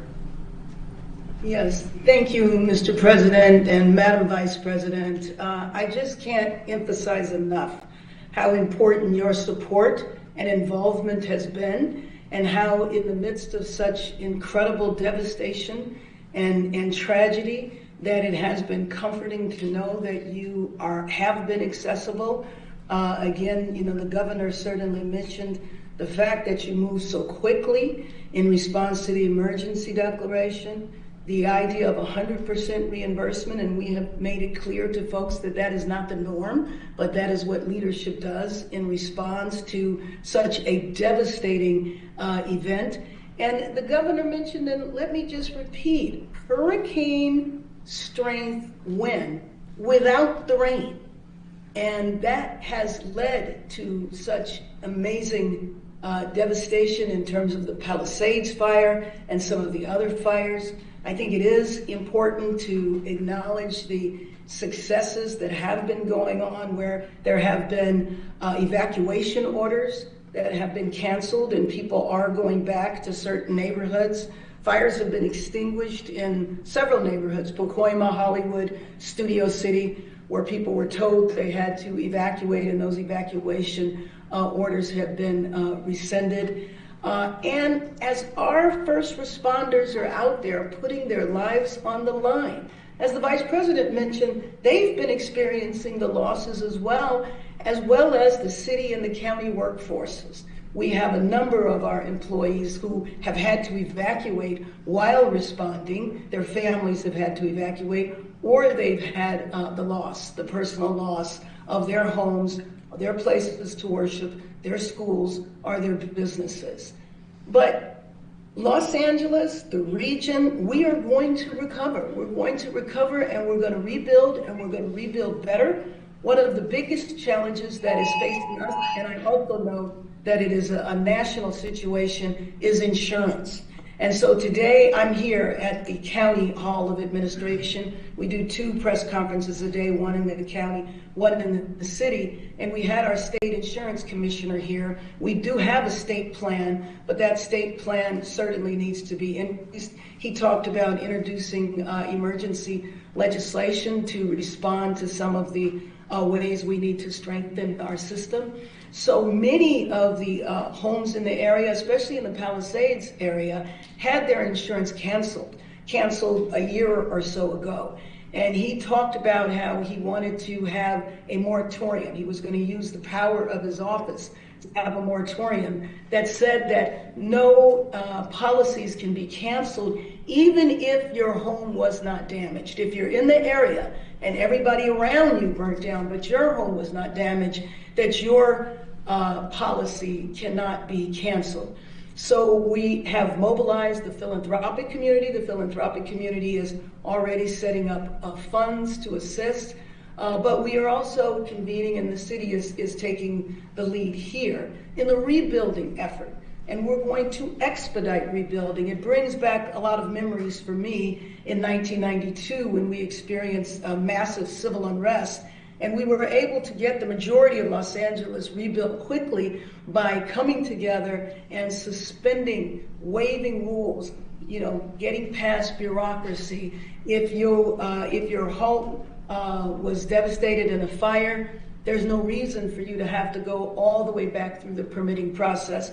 So while we are saving lives, preventing further destruction, saving homes, saving businesses, dealing with the emergency at hand, we also have our eyes on the future and are preparing to put forward policies, executive directives next week that would address how we bring our city back together and how we expedite the rebuilding. And so, again, let me just end by saying that, your leadership period over the last several years has just been outstanding. Mr. President, Madam Vice President, who's an Angelino, we know that when I spoke with you yesterday, you mentioned that you had to evacuate. You weren't going to mention yourself, but I asked you.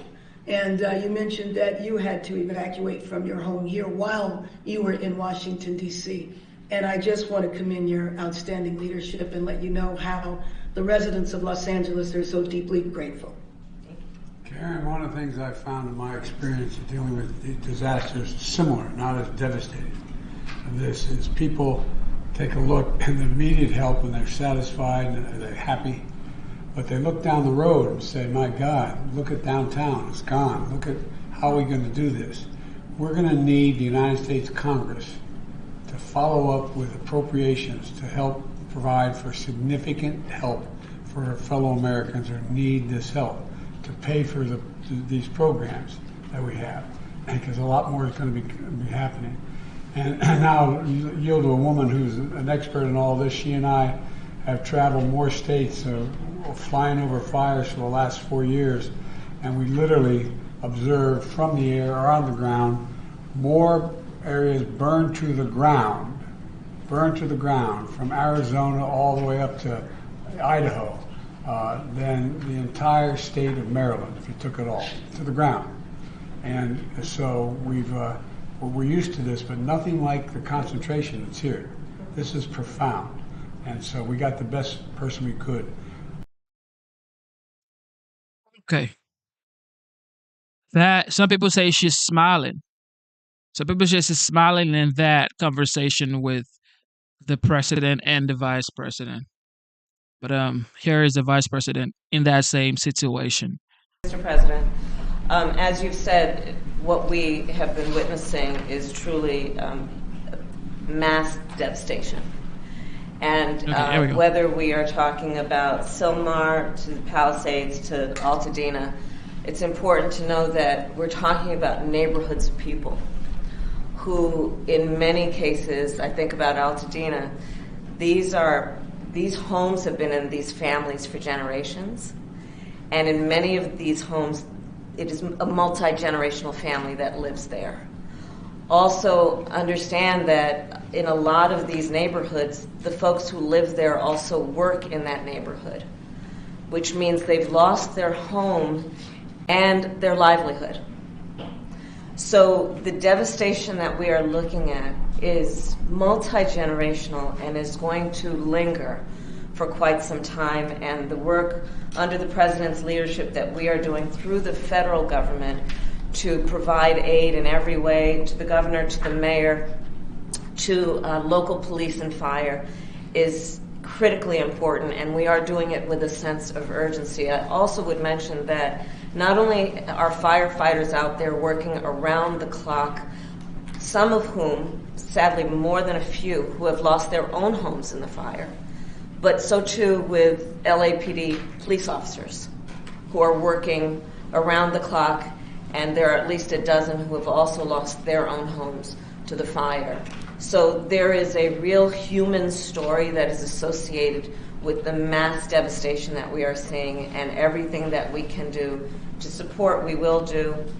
Also understanding there are moments where we should find optimism in the heroism of people who are taking in strangers, taking in friends, providing shelter to evacuees, people looking out for each other, regardless of where they come from or who they voted for. They're looking out for each other and showing the best of the American spirit in a moment of crisis. Okay, so here's an update. Actually, there is a full video of that conversation with the vice president and president of the United States. Breaking briefing. Should we do this one? Let me see. Probably could do this one. Let me see.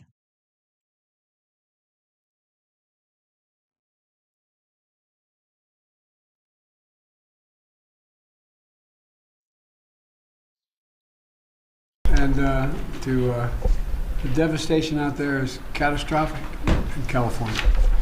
Thousands of houses, schools, businesses burned to the ground. Communities wiped out, lives lost, families forever changed. They're the worst fires to ever hit Los Angeles, ever. And as soon as these fires broke out, I approved the Fire Management Assistance Grants. That's a term of art and how we get help to local officials. These grants cover California's firefighting costs for things like firefighting equipment, firefighters' salaries, and special capabilities like aircraft. Next, yesterday I immediately approved Governor Newsom's request for what they call, and I know this is all sounds like government talk, but it's called the Major Disaster Declaration. This declaration allows folks, at the request of the governor, The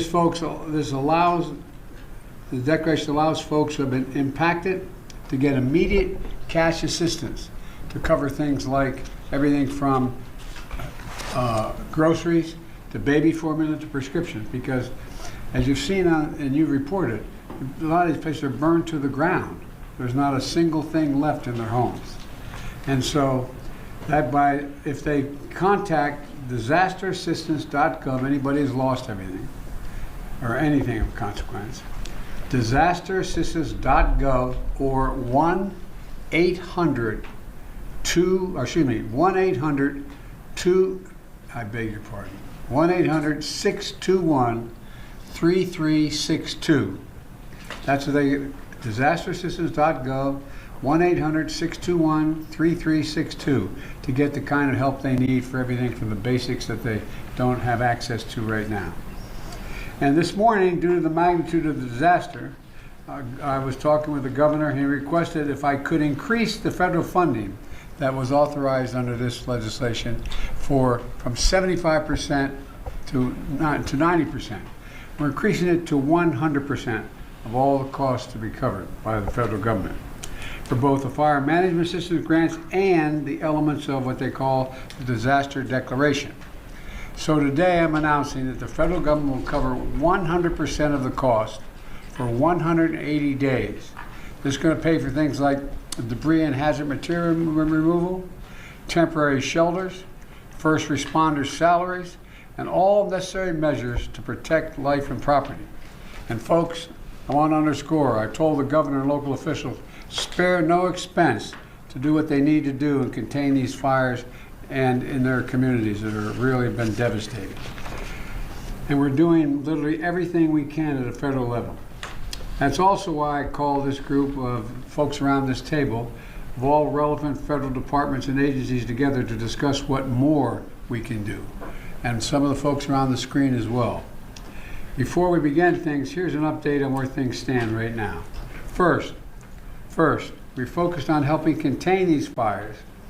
Over the last 24 hours, the United States Forest Service, working with state and local responders, has suppressed over 50 fire starts.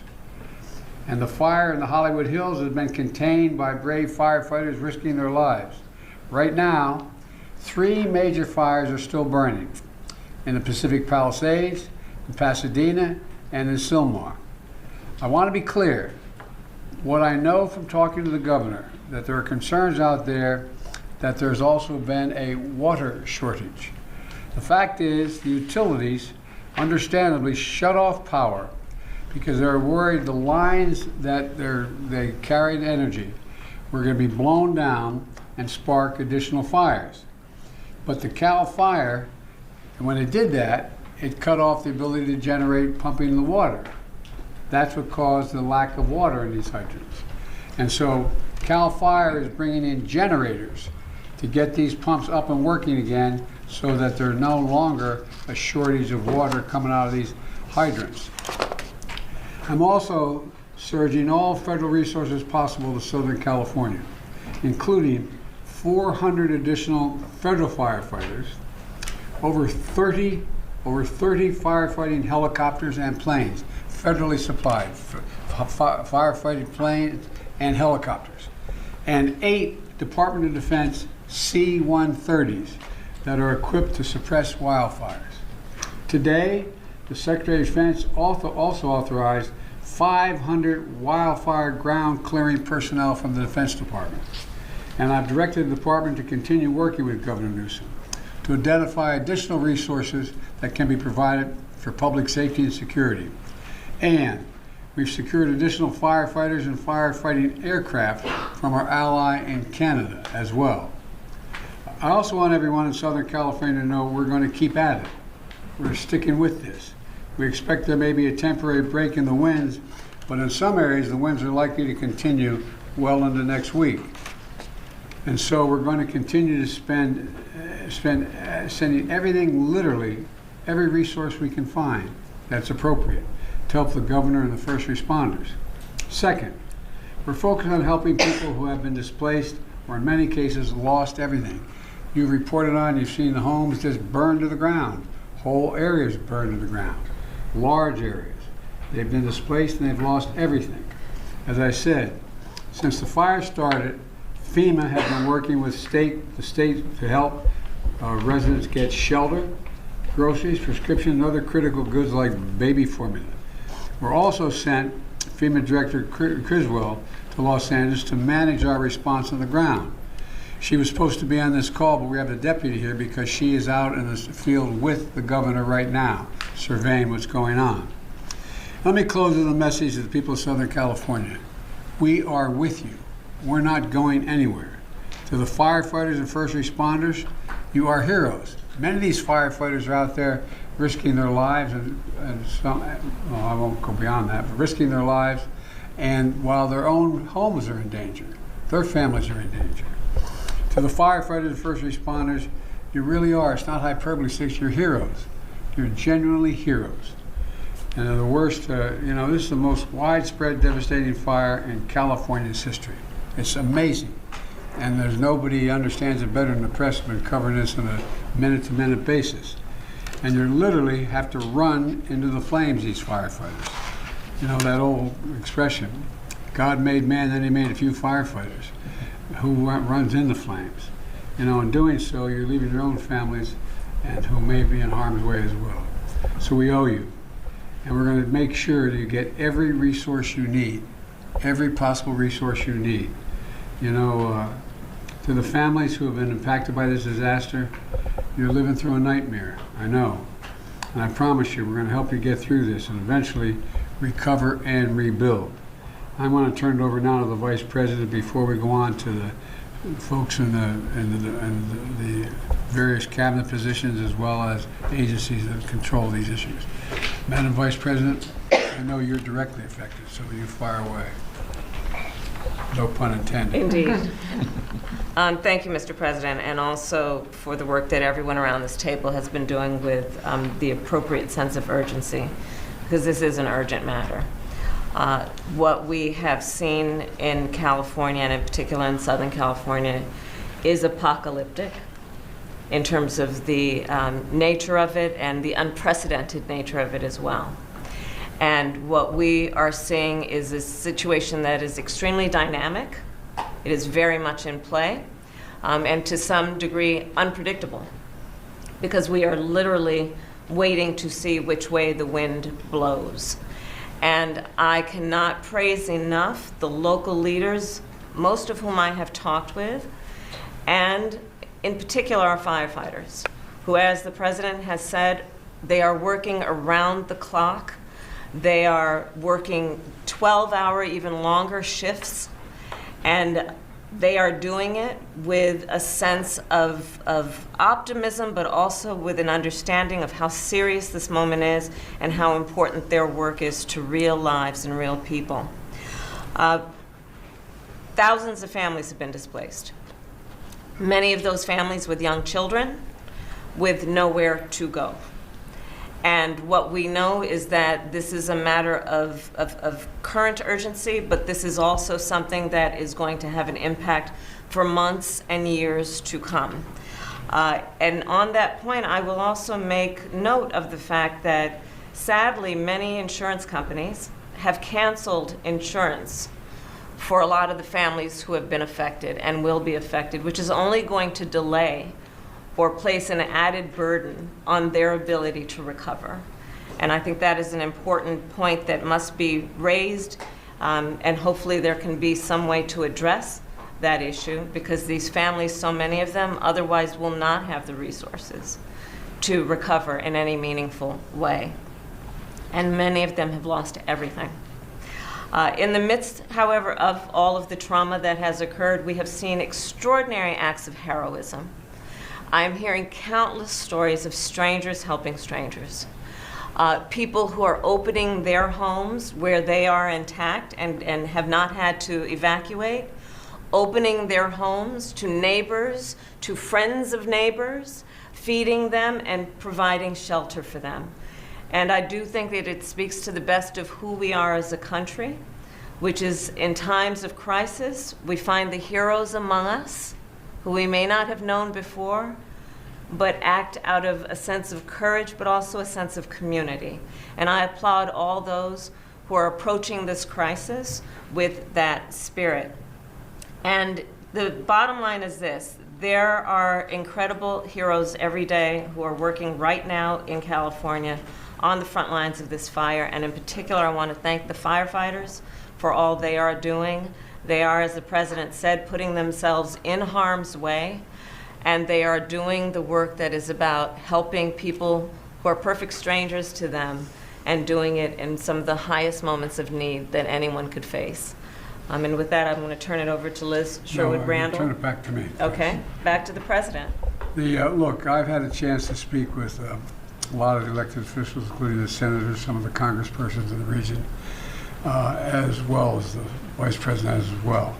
And I want to be clear that one of the reasons I've asked this larger group to get together is because they control the very agencies that are needed from a federal level to get things done.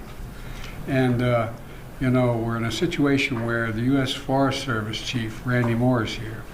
And he's going to provide an update in the fire situation in Los Angeles and discuss how the U.S. Fire Service, the U.S. Forest Service, is assisting Los Angeles and the state of California with fighting the wildfire, including the action his team has taken to suppress new fire starts. So, Chief, why don't you fire away? Thank you, Mr. President, Madam Vice President. It's great to see you. I, too, consider California my home. Yes. And so it's great to be here to talk about this dramatic situation that we have. So the Forest Service and the Department of Interior are actively engaged in supporting the response to the wildfires in Southern California. And there are 4 major fires that we currently have going on. The Forest Service is in unified command with the LA County as well as other local city agencies. We're looking at the Eaton, the Hearst, and the Lydia. And if you look at that area there, that's the northernmost part of that area where the fires are taking place. The Palisades Fire, which CAL FIRE is in control of. And then we have a new start, which is this Sundown Fire that just started last night. And it also has potential to expand quite significantly just based on the location it's at, but also the winds that are expected to continue. Right now, when I look at the mutual aid system in California, I want you to know that it's second to none in terms of how that system works and how it really moves to activate federal firefighting community and how it is activated and engaged. You know, every year we prepare for these Santa Ana winds. It's just that what is happening now is happening sooner. It's happening at a time now where we normally are at our lowest point in the fire year. And the fact that these fires are taking place now, it says that there are things that are going on in our climate that is creating truly year-round fire situations, and it's something that we all need to be mindful of, and this is a good indication of that. To give you an example, that if a fire starts from any ignition source during these Santa Ana winds, it has the potential for explosive growth and spread. And when that happens under these wind-driven conditions, it's very difficult to control. Now, in addition to this, when these winds are high, the aviation resources cannot fly. So it limits a lot of the potential area of support. As of this morning, there were over 4,000 firefighters that was assigned to these large fires. 600 or so were currently federal work, which means Forest Service and Department of Interior. And that doesn't include many who are assigned to their home units to provide initial attack. To give you an idea of the unsung heroes in these fire type conditions, in the last 24 hours, we've had 50 starts. And the initial attack success has been wonderful. So we've stopped a potential for 50 additional fires to be added to these 4 significant fires that we currently have. And that's what I mean by having initial attack crews stay put or pre-positioned across the state based on intelligence that we're gathering. And so I wanted to mention that because we talk about the active fire suppression, but there's so much that takes place behind the scenes that limits the amount of fires that our firefighters are having to to respond to. The president did an excellent job of mentioning all of the resources that's available and that are assigned to the fire. I won't go over those, but we have a number of equipment that's out there that when the winds allow us, we'll be in the air fighting those fires. We also have a number of private contract crews that we're working with. We're working wonderfully with the state, county, and other federal firefighters, also the tribal firefighters as well in the communities. And we're looking at these MAFs, which we call the Modular Area Firefighting System Air Tankers. There's 8 of them. And there were, like I said, this time of the year, we're not ready for that. But within the next 24 to 48 hours, we'll have all 8 that's available for assistance. These aircrafts require lead planes to lead them into these fires. And so we're having to go through that whole process and ramp up really quick to get the inspections in, the check rides, so that these are qualified and are able to go. We're also working with our Canadian partners to mobilize 2 CL-415. These are water scoopers. They will clear customs on Monday, and they will be available after they clear federal inspections and the check rides. An important thing to know is that these aviation resources require a lot of support in the form of mechanics, airport space, helicopter managers, area supervisions. And so we work with our state and local and federal agencies to identify these aviation support resources to be sure that we can respond effectively. Now, I had mentioned the amount of fires that we've responded to in the last 48 hours, and I mentioned the 50 fires in the last 24 hours. We're continuing to have new starts. We're continuing to monitor the types of activities. We have about 8,000 firefighters on standby to add to this if need be. Right now, we are going to monitor the number of aircraft and firefighters we have in that small space. Because as you can imagine, there's only so much you can put in a space before you create other challenges there. The airspace in that area is pretty tight. You have commercial airports and others in that area. You also, unfortunately, have drones in the air, which is a concern to our pilots and to the safety of the aircraft, and so we have to be mindful of that. I only bring it up to let you know that this is not a very easy environment to operate within. Our firefighters, both federal, state, and local, and tribal, are doing just an outstanding job and what I consider to be some significant challenges in a significant environment. I think, as I look at some of the questions that you may tend to ask, it's typical that the causes of fires isn't known immediately because resources are really focused on response. However, all the fire causes are investigated, and I want to be upfront with that. Each one of these fires will be investigated to see what the cause and origins of them are. And what we know now is that it would be unusual for there to be lightning-caused fires in Southern California at this time of the year. Fire investigations are the responsibility of the jurisdiction on where the fire starts, and we're ready to assist with this if and when needed. Thank you all. Thank you.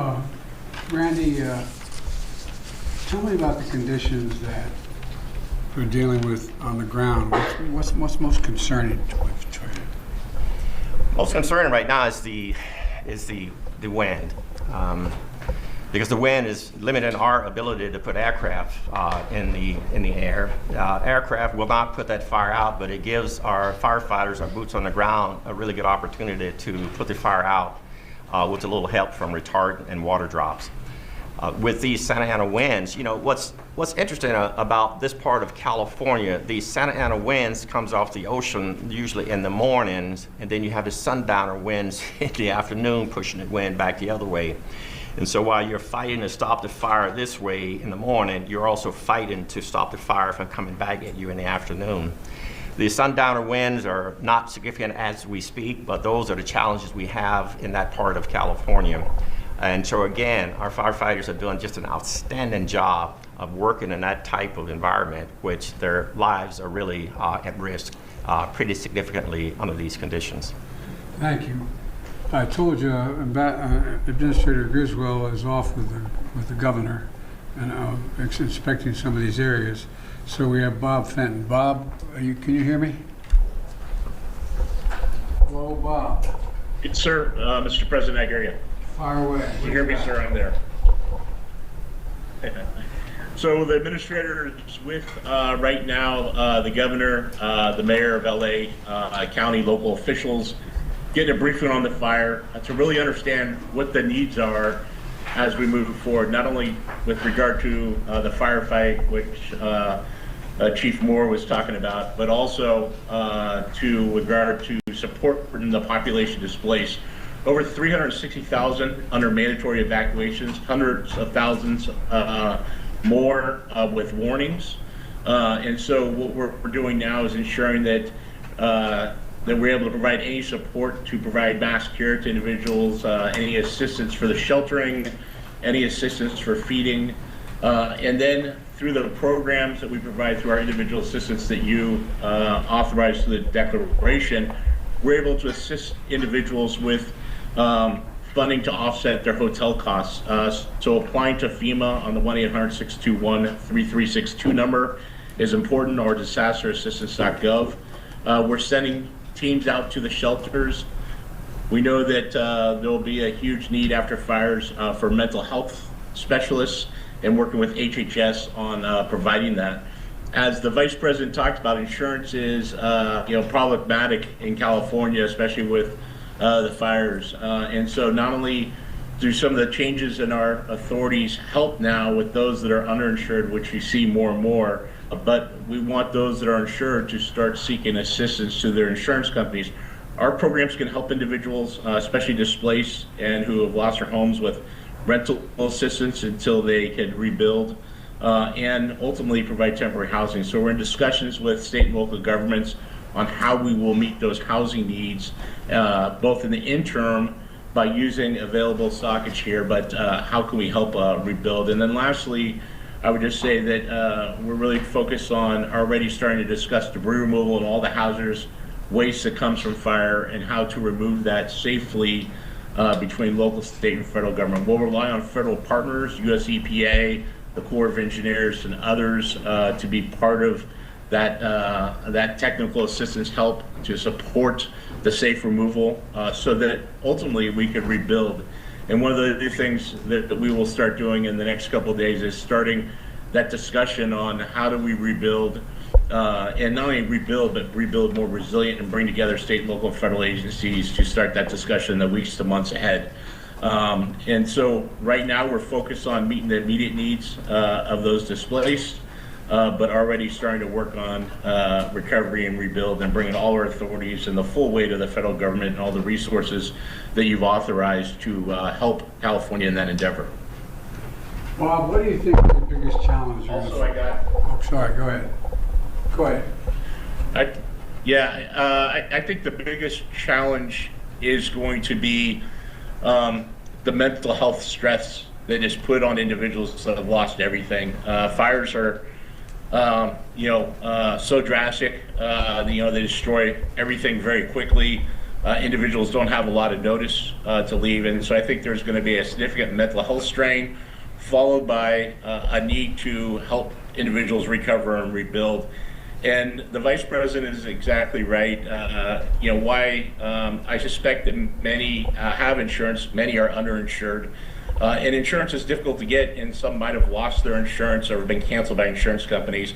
And I think that's something we need to continue to work on, as a government at all levels, but something where there'll be gaps in assistance that we will need to bring in not only federal agencies, but nonprofits, private sector to help meet those needs.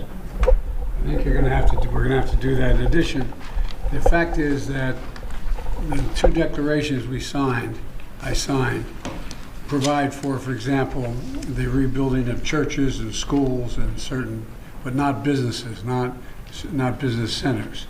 And so that's going to be a gigantic cost as well. But the debris removal is a big deal. And that's going to take a long time, isn't it? Yeah, it will take some time to remove the debris. In California, unfortunately, we've had a lot of experience with fighting fires and removing debris. And so it will take months to a year. This is a very widespread with significant damage to infrastructure.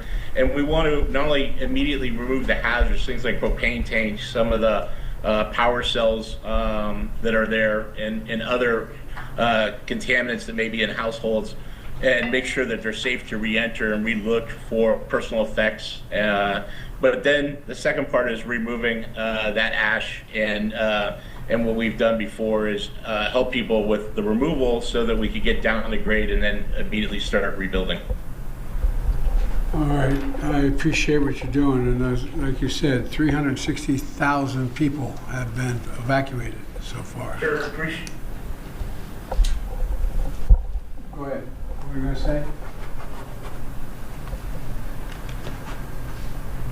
Yes, sir. I just want to let you know I'm on also with the fire administrator from FEMA, who's been working with the local fire chiefs, and I didn't know if you had any questions or she wanted to add anything to this discussion. Chief Lori Moore is on. Well, I've been talking to them, so Chief, you want to add anything to this? I will, sir. Thank you very much. And as you might know, I've been here, got here last night.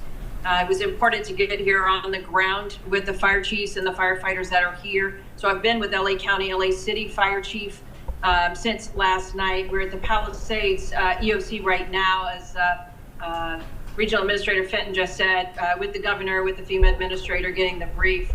The coordination of resources, it helps for us to be here, U.S. Fire Administration, as part of the response, because we're on the ground. We're able to explain ground truth and coordinate resources, streamline the communication between federal.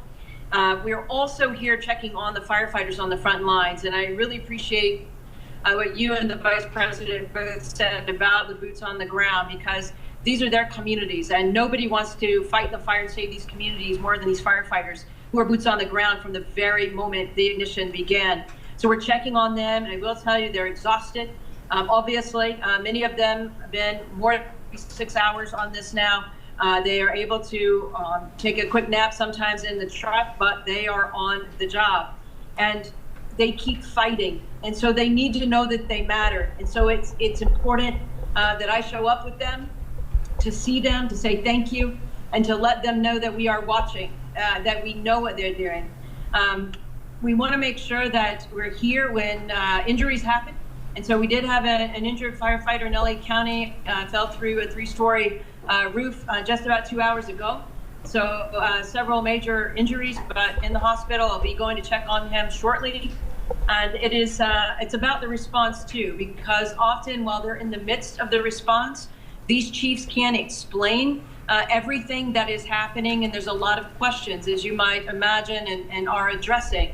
And so it's important that we're here to help explain why the fire's moving the way it is, the fire dynamics, helping people understand. And when there's questions, as you know, about the response or about the water, to help people understand that it's not over if there's not water in the hydrant. We have tenders, we have tankers, they're doing rescue. So there's a lot of work to be done, and controlling these perimeters. There's so much work that these firefighters are doing beyond the direct suppression on these fires. And so that's why we're here, and to continue to learn, because every one of these tragedies, unfortunately, is a lesson to how to prevent the next. And so it's important that we do that as well. And so we're going to remain on the ground here, sir, on your behalf for a couple other days to make sure that we are part of this conversation. Well, you are a part of the conversation. That's why I went out to California yesterday and met with those firefighters and met with those police officers, because there's also worry about looting and a number of other things. So they are really incredible people. They're making such sacrifice. But I think you're right. We have to provide them all that is humanly possible for them to be able to do their job. And there's going to be a need. I want to say it again, and we all know it around this table. There's a need for some help in terms of the psyche of these folks. There's going to be real problems regarding to the mental health issues, and we got to make sure we're prepared to deal with it. All right, now Deputy Secretary of Defense Kate Higgs. Secretary, why don't you tell us what you and I and others have been talking about the Defense Department doing and what they're prepared to do now. Thank you, Mr. President. Oh, I'm looking at right here. The screen, No, I know. That's surprised too. Yeah. We are very much leaning in here at the Defense Department. We, of course, are always looking for how we can support state and local partners, and of course our interagency partners in the federal sector that you've already heard from. And that includes every tool that we believe we can leverage that causes us to always lean forward to make sure our partners understand what we could bring and be responsive to requests that they're coming forward with. And we have been in receipt of some requests. I will turn, with your permission in a moment, to Chairman Brown, and then we also have on the screen with us the NORTHCOM Commander, General Guillot, who is our focal point for responses here in the United States homeland. Secretary Austin this morning out in Germany already in his opening remarks for the final Ukraine Defense Contact Group spoke explicitly to our intent and efforts underway now to provide search support. And so I just want to emphasize it's so important to us that he's put that front and center even while he's concluding this important work overseas. You have mentioned some of the efforts we already have underway. We are ready, as I said, to engage with our partners on further efforts. With your permission, I'll turn to Chairman Brown. Please. Mr. Chairman. Mr. President, Madam Vice President, as you highlighted, we do have 500 personnel already identified to be able to support. Not so much in firefighting, because it takes some 10 days of training that would be required, and we don't want to pull firefighters away from that, but they can also support with rock clearance capabilities, commodity distribution. We talked about the airlift with their helicopters. There's 10 U.S. Navy helicopters as well as 10 Guard helicopters. The winds have been challenging to get them airborne. They can also help with the ground search and rescue, incident response, awareness, and then medical support. Those Marines will be in place in the next 24 to 48 hours. The California National Guard also has, by tomorrow, they'll have about 1,000 service members that will be available to be able to support as well. About 250 of those actually have some firefighting capability, and they can be trained in the next 24 to 48 hours to also support firefighting. As was mentioned, the C-130s with the modular aerial firefighting system, 2 of those are already channeled. Explain what that means to the average listener. Yeah, so what it is, it's a C-130 that's modified. It has a system that's put into a modular system that's put into the back of the C-130, and so it's able to push out either water or the slurry retardant associated with it. And as was highlighted, they're usually prepared to do this during the firefighting season. This is several months prior to when they would typically do this.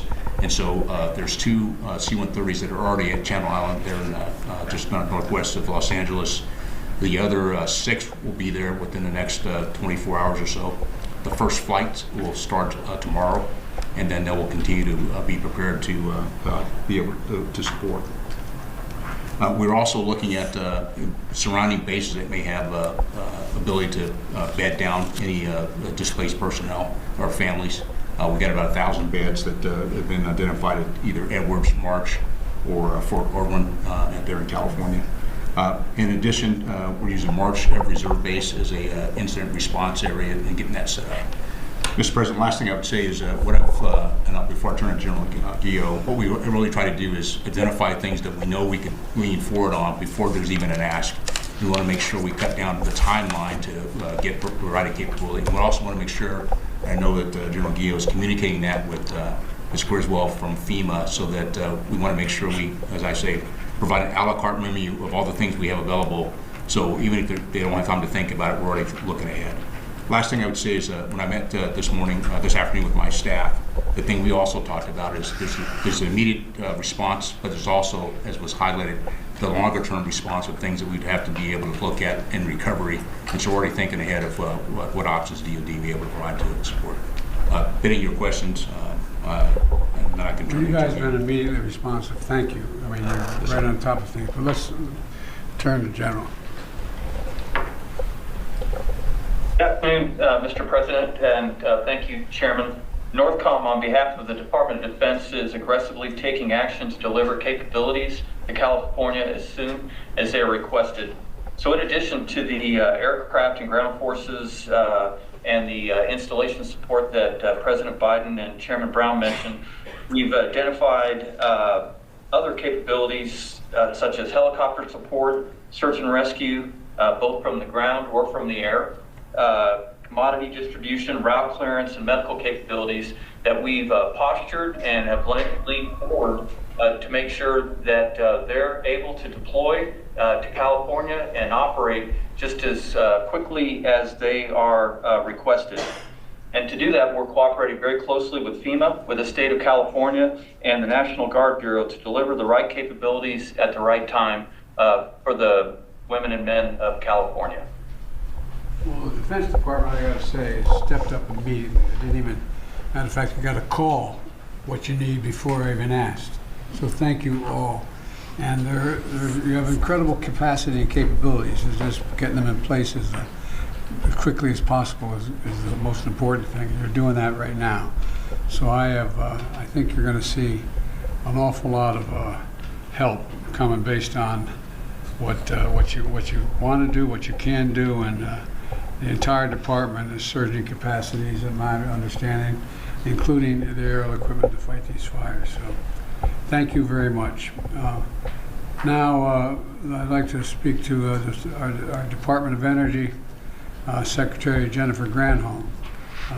She will brief us on power outages and initial assessments of impacts on the power grid in Los Angeles area. And Madam Secretary, it's all yours, wherever you are.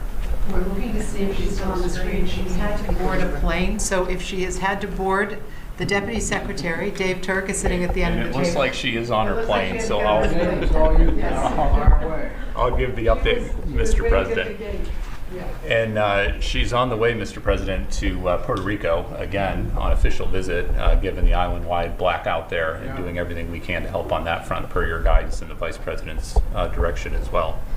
And of course, again, per your guidance, we're doing everything we can to help, working with partners, including our utility partners, but also other federal partners as well. As of just coming into this meeting, there's about a little over 400,000 customer outages in California.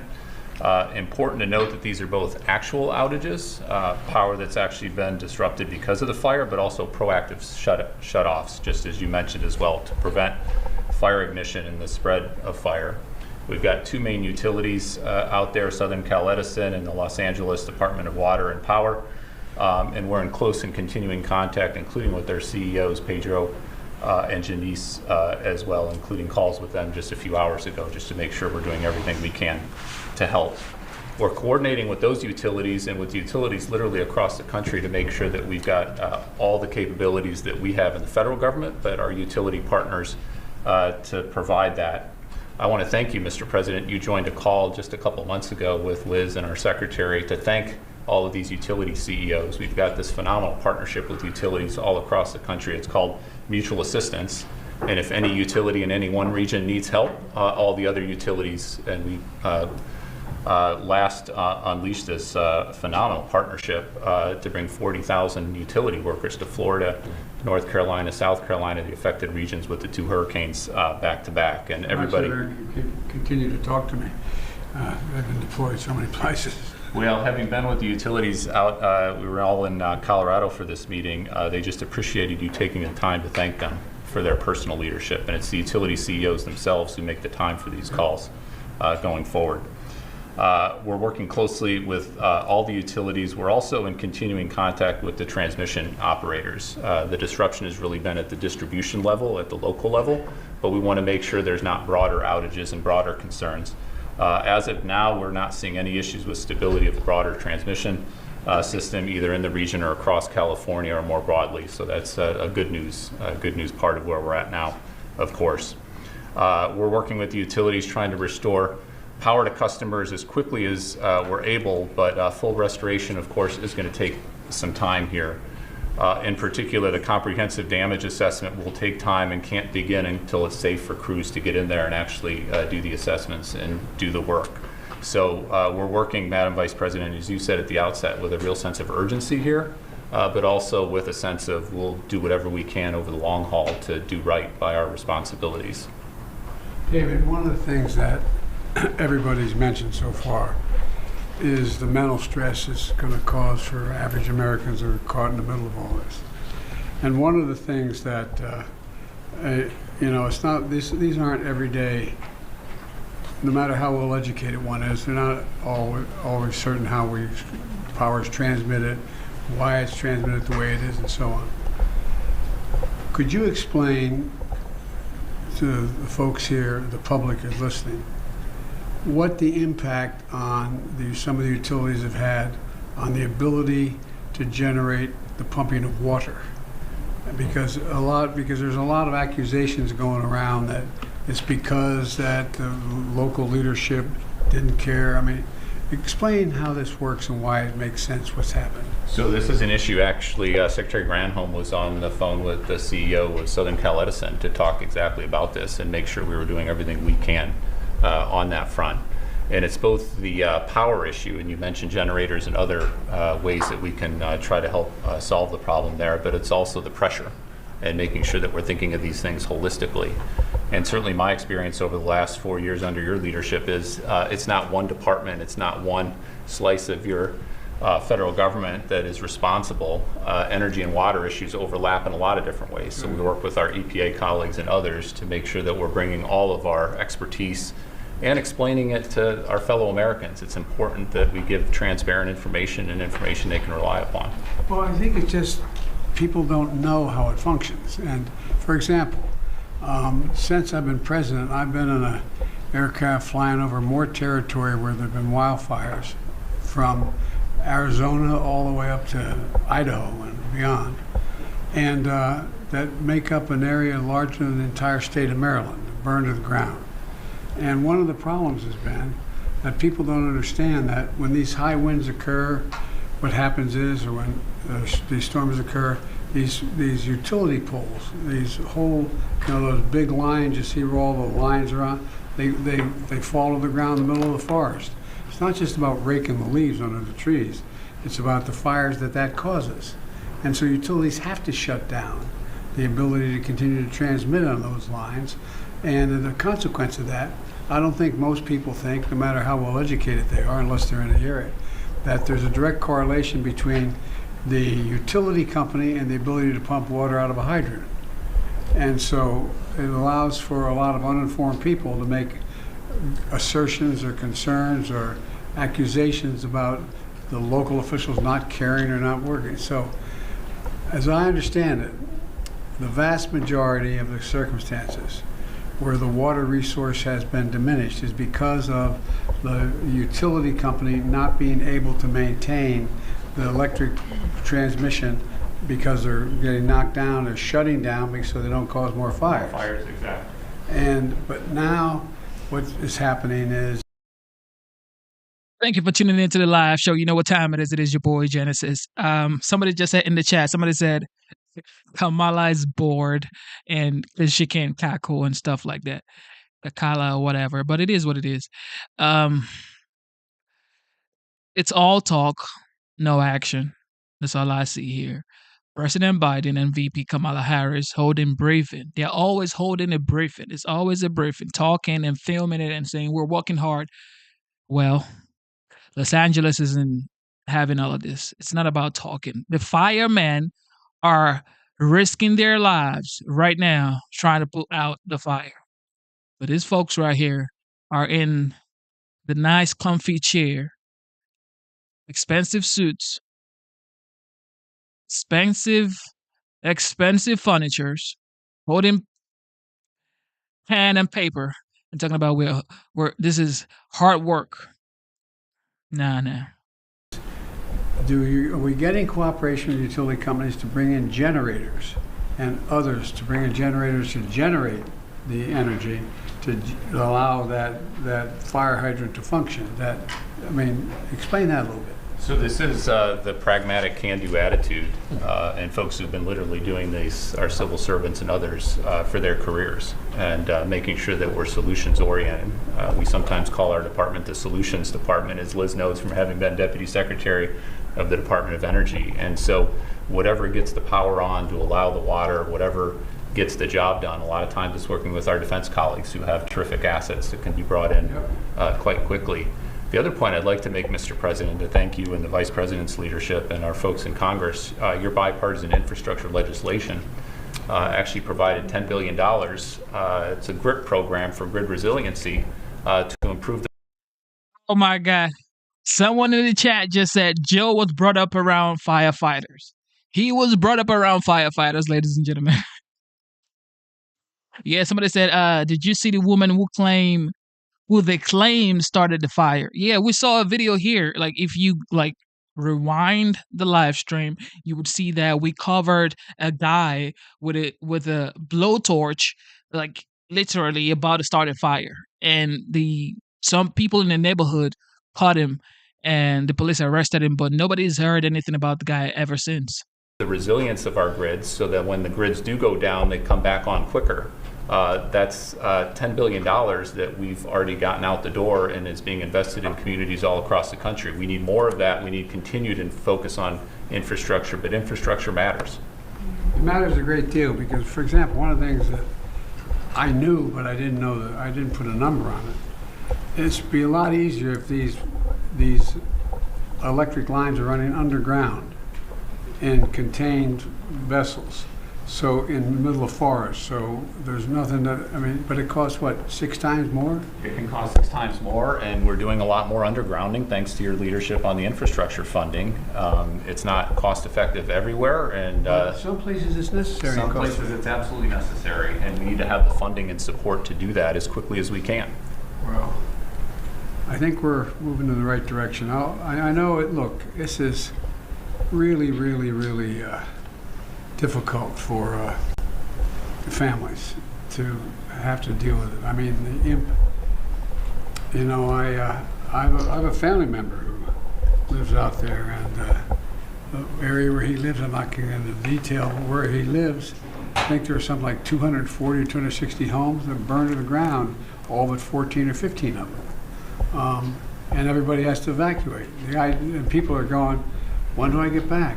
Will I ever find that picture album? Will I ever find the jewelry that my grandmom gave me? There's so much anxiety that's generated. And I think that we've been through this once before in Hawaii where the fires occurred and we're trying to build back up the community so they could open up and things be running. But it's really, really, really hard.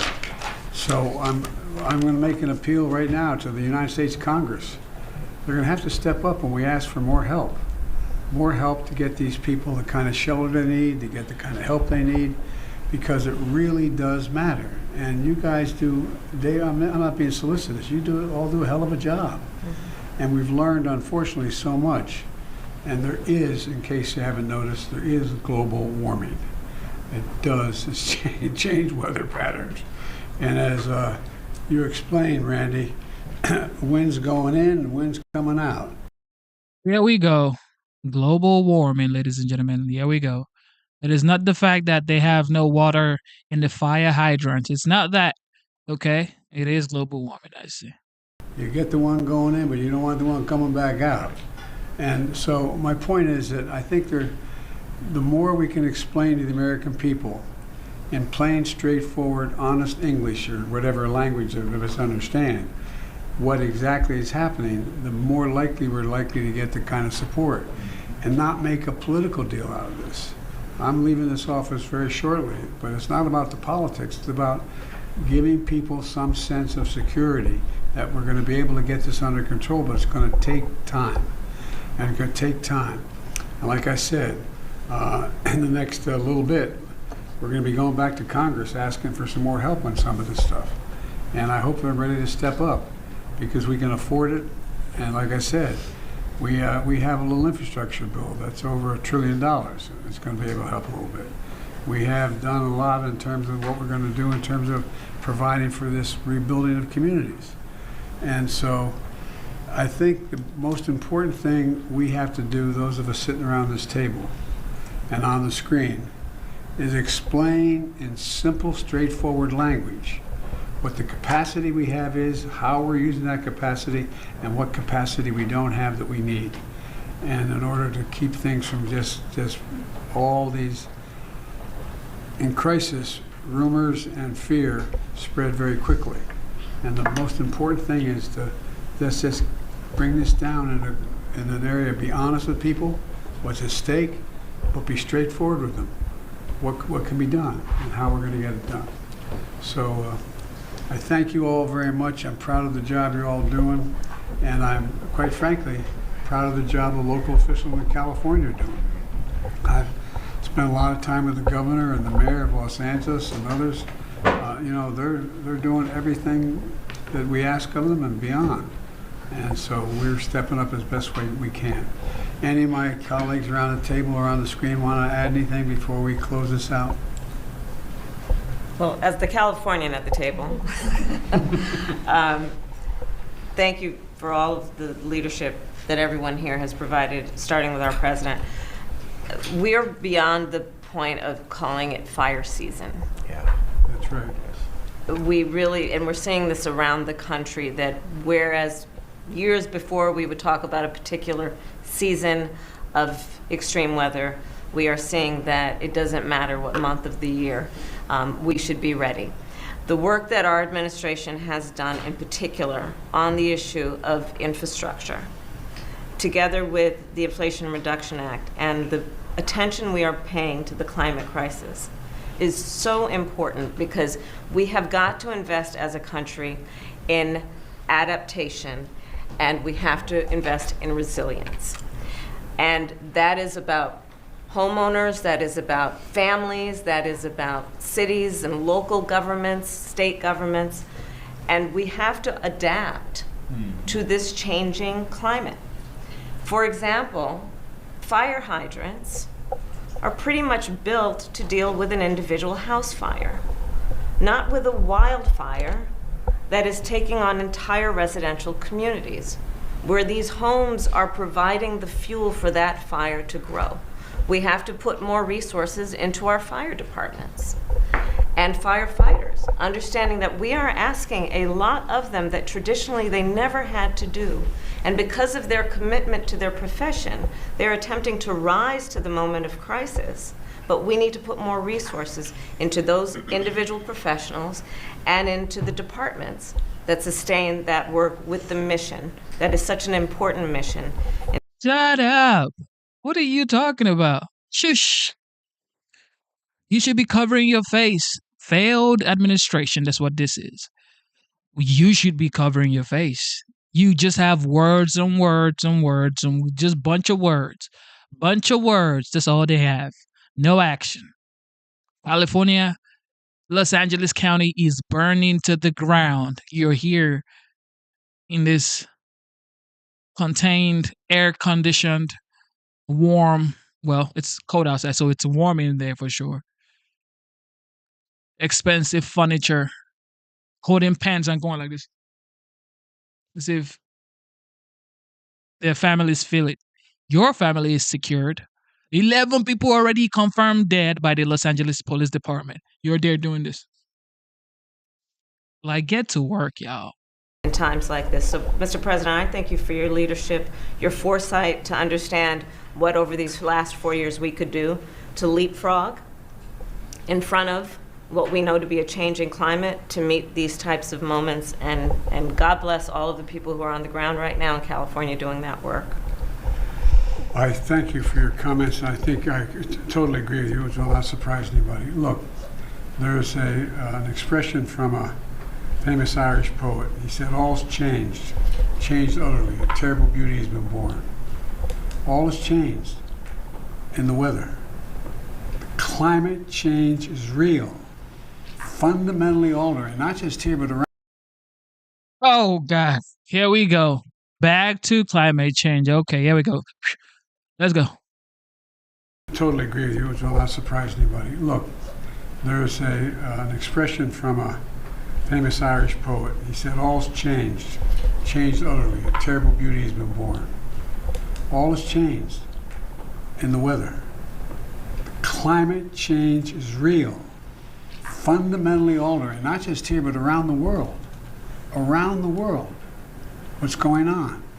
And we've got to adjust to it. We've got to adjust to it. And we can. It's within our power to do it, but we've got to acknowledge it to begin with. Just acknowledge that there's a change taking place, that we're not going to be able to legislate away. It's real. There is global warming. It's real. It's having a profound impact. And where it goes from here, I don't know, but I know one thing. We have the capacity to respond to it if we, in fact, exercise our good judgment. So thank you all very much. Okay, so I like the fact that you say, if we, in fact, exercise our good judgment. So you're saying that your judgment for the past 4 years has been traumatic. Okay. It has been wrong for the past 4 years. Well, good thing, Joe. The OG, the legend, the 45th, now the 47th president-elect of the United States, Donald J. Trump, the great one, is coming back. Okay. All of this BS is over. Now, the water restoration bill that Newsom refused to sign, he will sign it. Okay, he will. He will sign it because there's nothing you could do now. And now, of course, he's funding them for the next 180 days. Well, that's just what? That's like 6 months, right? That's like 6 months. So after 6 months, they need President Trump. Well, it's up from there. You're gonna have to kiss the ring, sign the water restoration bill, and let California have some water. Restore the water dams that you brought down, that you literally closed down, that you demolished because you're saying that you want to save the smelt and the salmons. Well, it's over now. Sign the water restoration bill and get more money for California. It's easy. Okay? You're not gonna get free money no more.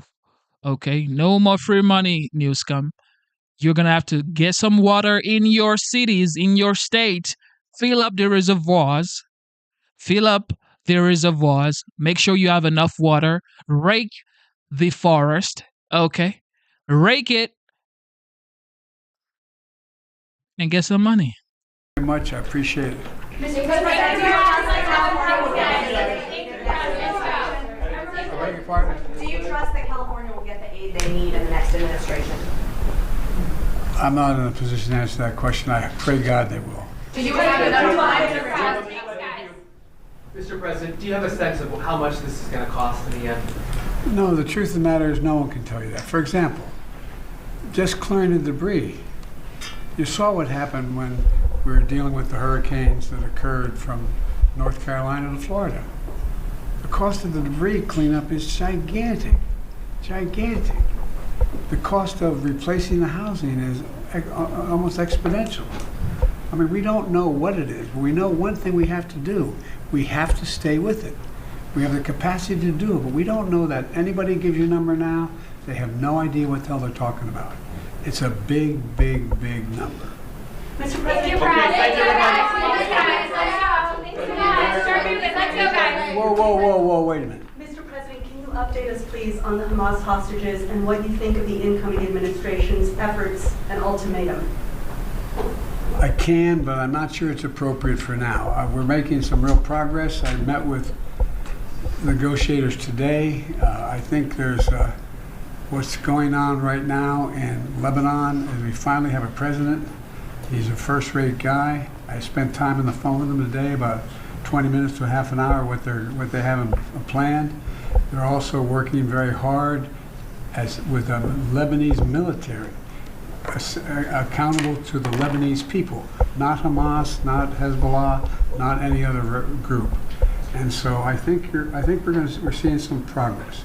And I know hope springs eternal, but I'm still hopeful that we'll be able to have a prisoner exchange. Hamas is the one getting in the way of that exchange right now, but I think we may be able to get that done. Did you say Musk is the one? Thank you all very much. Ladies and gentlemen, thank you for tuning into the live show. Some people say, liar, you pet eater. You're going to get, deported back to your country. You, this boy, you are lying. All right, here goes the truth. This is Google, ladies and gentlemen. Okay, this is from Klamath River dams fully removed ahead of schedule. Governor of California, can you see? Ladies and gentlemen, can you see? This is facts, okay? This is from the governorofcalifornia.gov. All right, it says here, what did I type up here? Why did Newsom, which is Newsom, why did Newsom demolish the dams? It says here, by taking down these outdated dams, we are giving salmon, in case you don't know, salmon is a fish. We are giving salmon and other species a chance to thrive once again.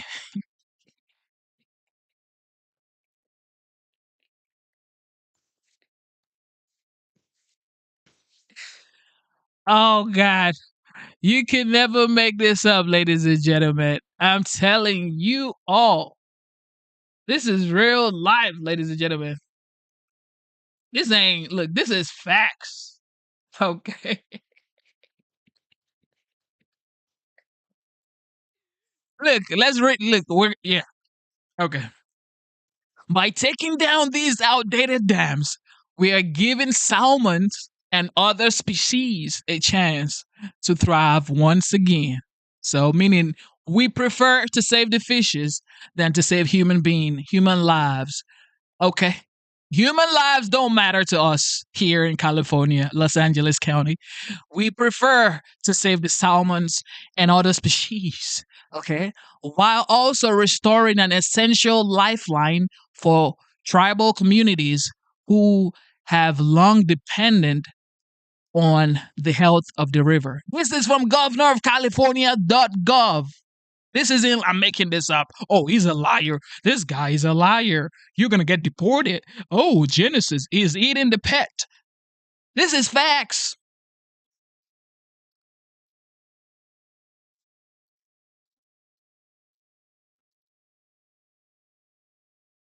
This is facts, y'all.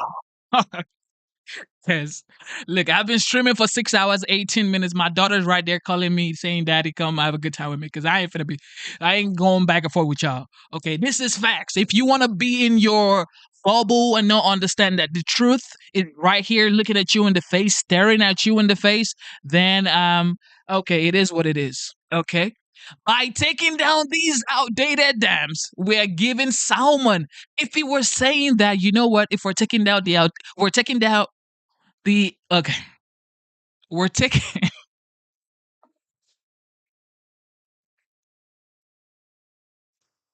Oh God, look,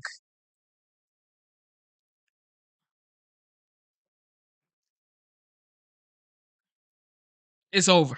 Okay, I'm done with this. Okay, I love you guys.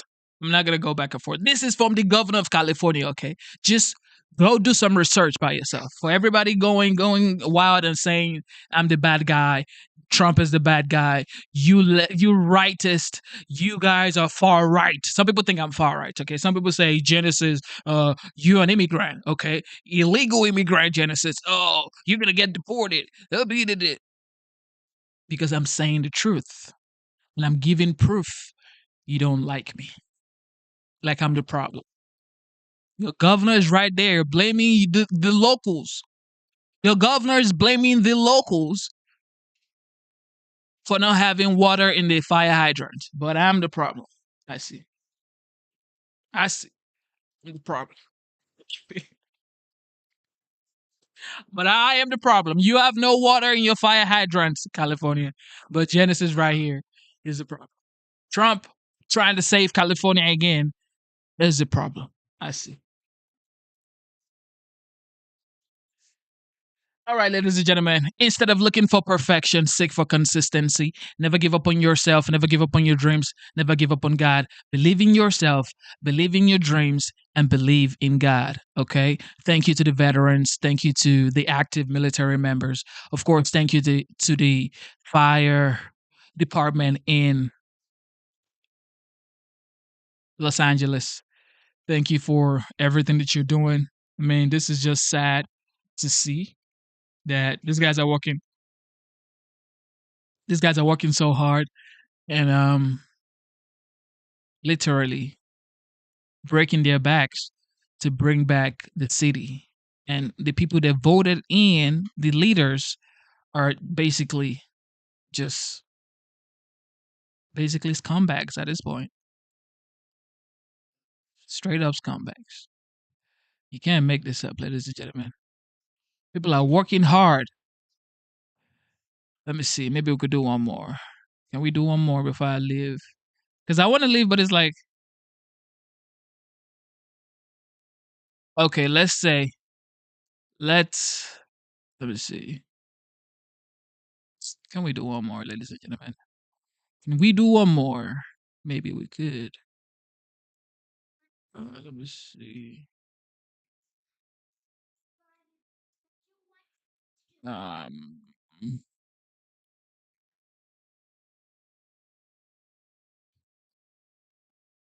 right, let's do one more.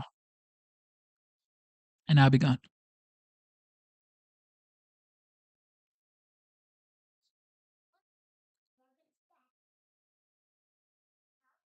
Say sometimes they're successful or their home is spared. It was just a much different situation now and a very different dynamic that we're dealing with. Because if you talk, you hear from LA County Sheriff Robert Luna, and when they start talking about the deaths that continue to climb, that he is saying that the majority of deaths are those who decided to stay.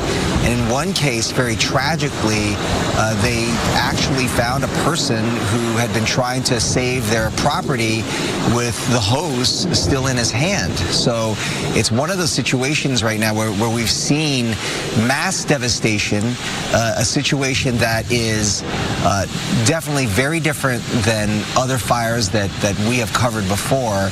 And this time around, it's just, it's probably just not a wise idea.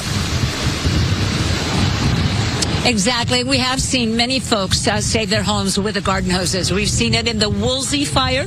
And my photographer, Armando Hernandez, is pointing out that we are feeling the wind pick up here. Again, we're on Banyan and Westridge, not far from Cordelia. The fire burning just about 2 blocks away from us. And we are starting to feel these wind gusts. And we were saying we have seen many people. We've seen bucket brigades save an entire block. Amazing work from neighbors, but not always up against the wind, up against the elements. You heard firefighter Zuniga say this area hasn't burned in a long time. There's plenty of fresh fuel. We did have a lot of rain last year. The area is lush, it's green, and that's always good, but it's always, you always have that fuel that is also ready to burn. You have light fuels, as firefighters call them, and that just can take off. That home you're seeing there is high on a hill. It's considered sort of remote, even though it is still part of this neighborhood. Water on the ground may be an issue. I don't know if you're seeing firefighters on the ground trying to put water on that fire. The higher in the hill, water pressure may be an issue. Again, we saw that in Pacific Palisades. Obviously, part of the investigation into this fire. Once this fire is finally out, we don't know what's happening, what the circumstances are around that house. But unfortunately, we are watching a house burn down, and it never gets any easier. And our hearts go out to the folks who call that house home. Absolutely. And, none of us are taking this lightly, what it is to lose your home, because people aren't simply worried about their home. They're not worried about the most material things. They're worried about really important things. Of course, they're worried about, their birth certificates, their documents, photos of family members who have passed away. They're worried about things that are irreplaceable, that, we don't even know about. That is completely understandable. Everyone right now should be worried about their lives, because that is what authorities and officials are worried about right now. They want people to get to safety. It is not safe to be there if you are not part of any sort of, emergency personnel. You need to get yourself to safety.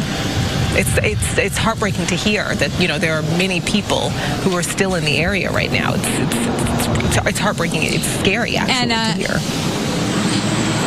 And Brooke and Bob, it's worth mentioning, and you mentioned it earlier, there are several people that are reported missing, and we broke the news earlier this morning that homicide detectives and the medical examiner are now at 2 different locations where possible human remains have been found again. We're talking about rubble in Topanga. We're talking about another area in Altadena, and investigators are there. Obviously, it will be the medical examiner who determines if those are indeed human remains. We've already seen a resident of Malibu lose their life. Their human remains have not, as far as I know, been positively identified, but someone who lived with them said that that person had chosen to stay behind to try to protect their property. The human remains were found after that person was reported missing by the roommate or the family, the loved one, and now the coroner, the medical examiner, is working to identify them. So it's extremely tragic, and we still have, I believe, over a dozen people that have been reported missing. 13 is what Sheriff Luna had said, that 13 people had been reported missing, and he believes that at some point that number is going to climb. They actually now have a family assistance center that they are going to put in Pasadena on Green Street, so that folks who still haven't heard from their loved ones can go there, and the sheriff's department can send their deputies to these fire zones to try and check it out. We saw one of the scenes earlier from our sister station KTVU. Tom Vakar was at one of those spots this morning as we watch that water drop, as we said. It's phenomenal to watch.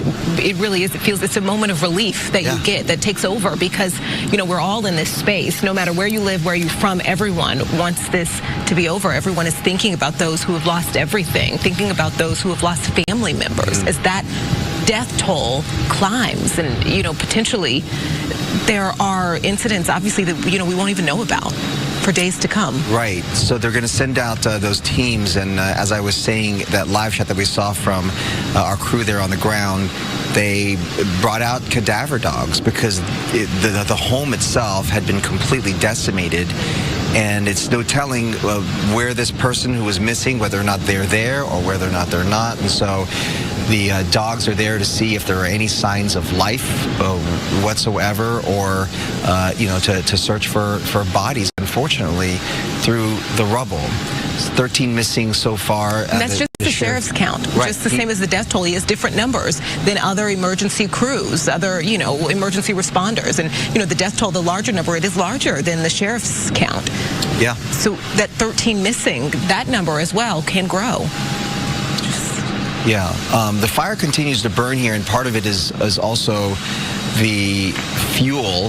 So the structure will just continue to burn, and we've seen the before and after of homes, and as we look at what looks now almost like a moonscape in the Palisades, because the homes are completely leveled, but some of the homes still standing. It takes time for some of this material to burn, but eventually this home or this piece of property and lot will look just like the other lots, with the home completely burned to the ground. But the fire continues to burn. We saw the water drop there.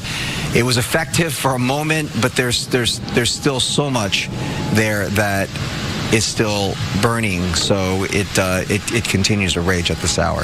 I think right now we want to go back to Gigi Graciette. She's just a block or so away from what we're watching right now. Gigi, you're talking to someone there on the phone, right? I believe we have a phoner. Do we have that, Director? We've been talking off camera, just through text messages, and with firefighters. We've been doing this since the fire started, getting their perspective. Many firefighters retired, many firefighter specialists who have fought some of the biggest wildfires that we've seen here in the state and in other states. And we wanted to get their perspective to see what they were thinking, what they think of the Palisades fire. Do we have that phone call right now? Do we have that interview? Yeah, hello? I'm here. All right. Okay, let me introduce you to retired LA City firefighter Captain Scott Gould, 34 years on LA City Fire. And I know, Scott, you and many retired firefighters have been glued to your television sets. You've been watching this fire. You are watching that home burn right now. Your thoughts as someone who's covered so many of these fires in your 34-year career? Well, as we can see that the fire is now transitioned from a urban interface into a rural interface. And these homes that are in the wilderness like this, they have limited access. They don't have any water supply. They don't even have swimming pools to draft from. So it's almost impossible to be able to mitigate the fire in those situations with those homes. They're going to burn. Now, you've been watching the Palisades fire since it broke out Tuesday morning at 10:30. Scott, have you seen something like this? The destruction, block after block, entire neighborhoods just leveled? Yes, I have. A matter of fact, I was at the 1993 Malibu fire, which would have been over 30 years ago. And we had the exact same situations occurring where the fire was burning from block to block to block. A matter of fact, here it is 30 years later, and we had the exact same thing occurring where we didn't have water in the hydrants, and we had the draft from the swimming pools. So it's just perplexing to me that 33 years later we're reliving the same thing all over again, and nothing has been done to address the situation. And we know that watching a home burn and having no water to be able to fight that fire with has to be one of the most frustrating and sad things that a firefighter can possibly go through. Yeah, it's very frustrating because we dedicate our lives to saving people and their homes, and you're rendered useless. And I can't think of a better word than frustrating. Do you take this home with you, Scott? 34 years on the fire lines. I know you've seen it. And I'd like to mention very quickly, firefighter, LA City firefighter, retired now, Scott Gould, actually worked on the Northridge earthquake and helped save so many lives from that collapsed apartment building. You even rescued a child, and I know, sadly, you brought out many bodies, and I know that really took a toll. Ladies and gentlemen, thank you for tuning in. This is sad to see. That's it. If you want to watch more about this, just rewind. We've covered this for over 6 hours now. And we also covered a person holding a blowtorch about to start a fire. So you can rewind and see some of those clips, because it is sad, because a lot of people are saying that this fire was intentional. That's what people are saying, and they have evidence, because they're actually arresting people now in California, Los Angeles County to be precise. They're arresting them because these guys are having blowtorch trying to start a fire. Why? Who told you to start a fire? And the update is the person that it caught with the blowtorch, it was high on drugs, high on some sort of substance nobody knows. However, he had a blowtorch about to start a fire. This is bad. People have lost their lives. Valuable properties has been lost. Tens of thousands of properties is just wiped out. Wiped out. No insurance, according to the news. These folks don't even have insurance because the insurance company dropped them. So now, great, huge, unlimited funds, conglomerate companies, hedge funds are going to scoop all of this land on a discount. They're prepping right now, I'm sure. They're prepping right now to buy all of this land. But it is what it is.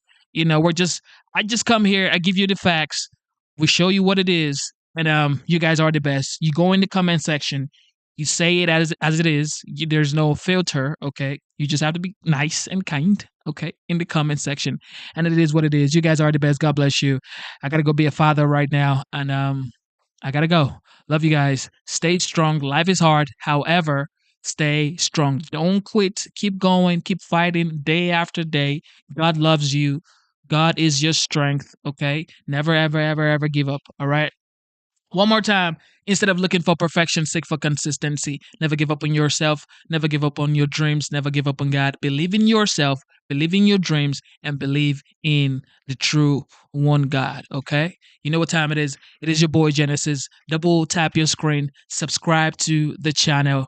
And if you get any form of information on this channel, if you like this show, you can join the membership. It is $4.99. God bless you guys. You guys are the best. I have to go. Okay, I have to go. I know you enjoy the show. You like what you see, and you like to comment in the comment section because it's just a whole community out here, and we love each other, and we just like information. Okay, and it is what it is. Shout out to the shout out to Arbot. Oh, he says thanks Genesis. Don't forget to subscribe. Yes, mobile app. God bless you. Those are the moderators. Of course, my brother Zyro's Garden. He's somewhere here. Oh, I don't know. Maybe I work, but he's watching somewhere. Thank you so much to the moderators and to everybody who tuned in. God bless you guys, and I hope you and your family have a wonderful weekend. And if you are in California or somewhere around Los Angeles County, hopefully you are safe. And my heart is with you, and I'm praying for you. And God knows best. Okay, God knows best, and hopefully His grace would stay on you and your family, and everybody that you love. It is what it is. Yeah, I gotta go. Love you guys. I'll be back soon. Genesis is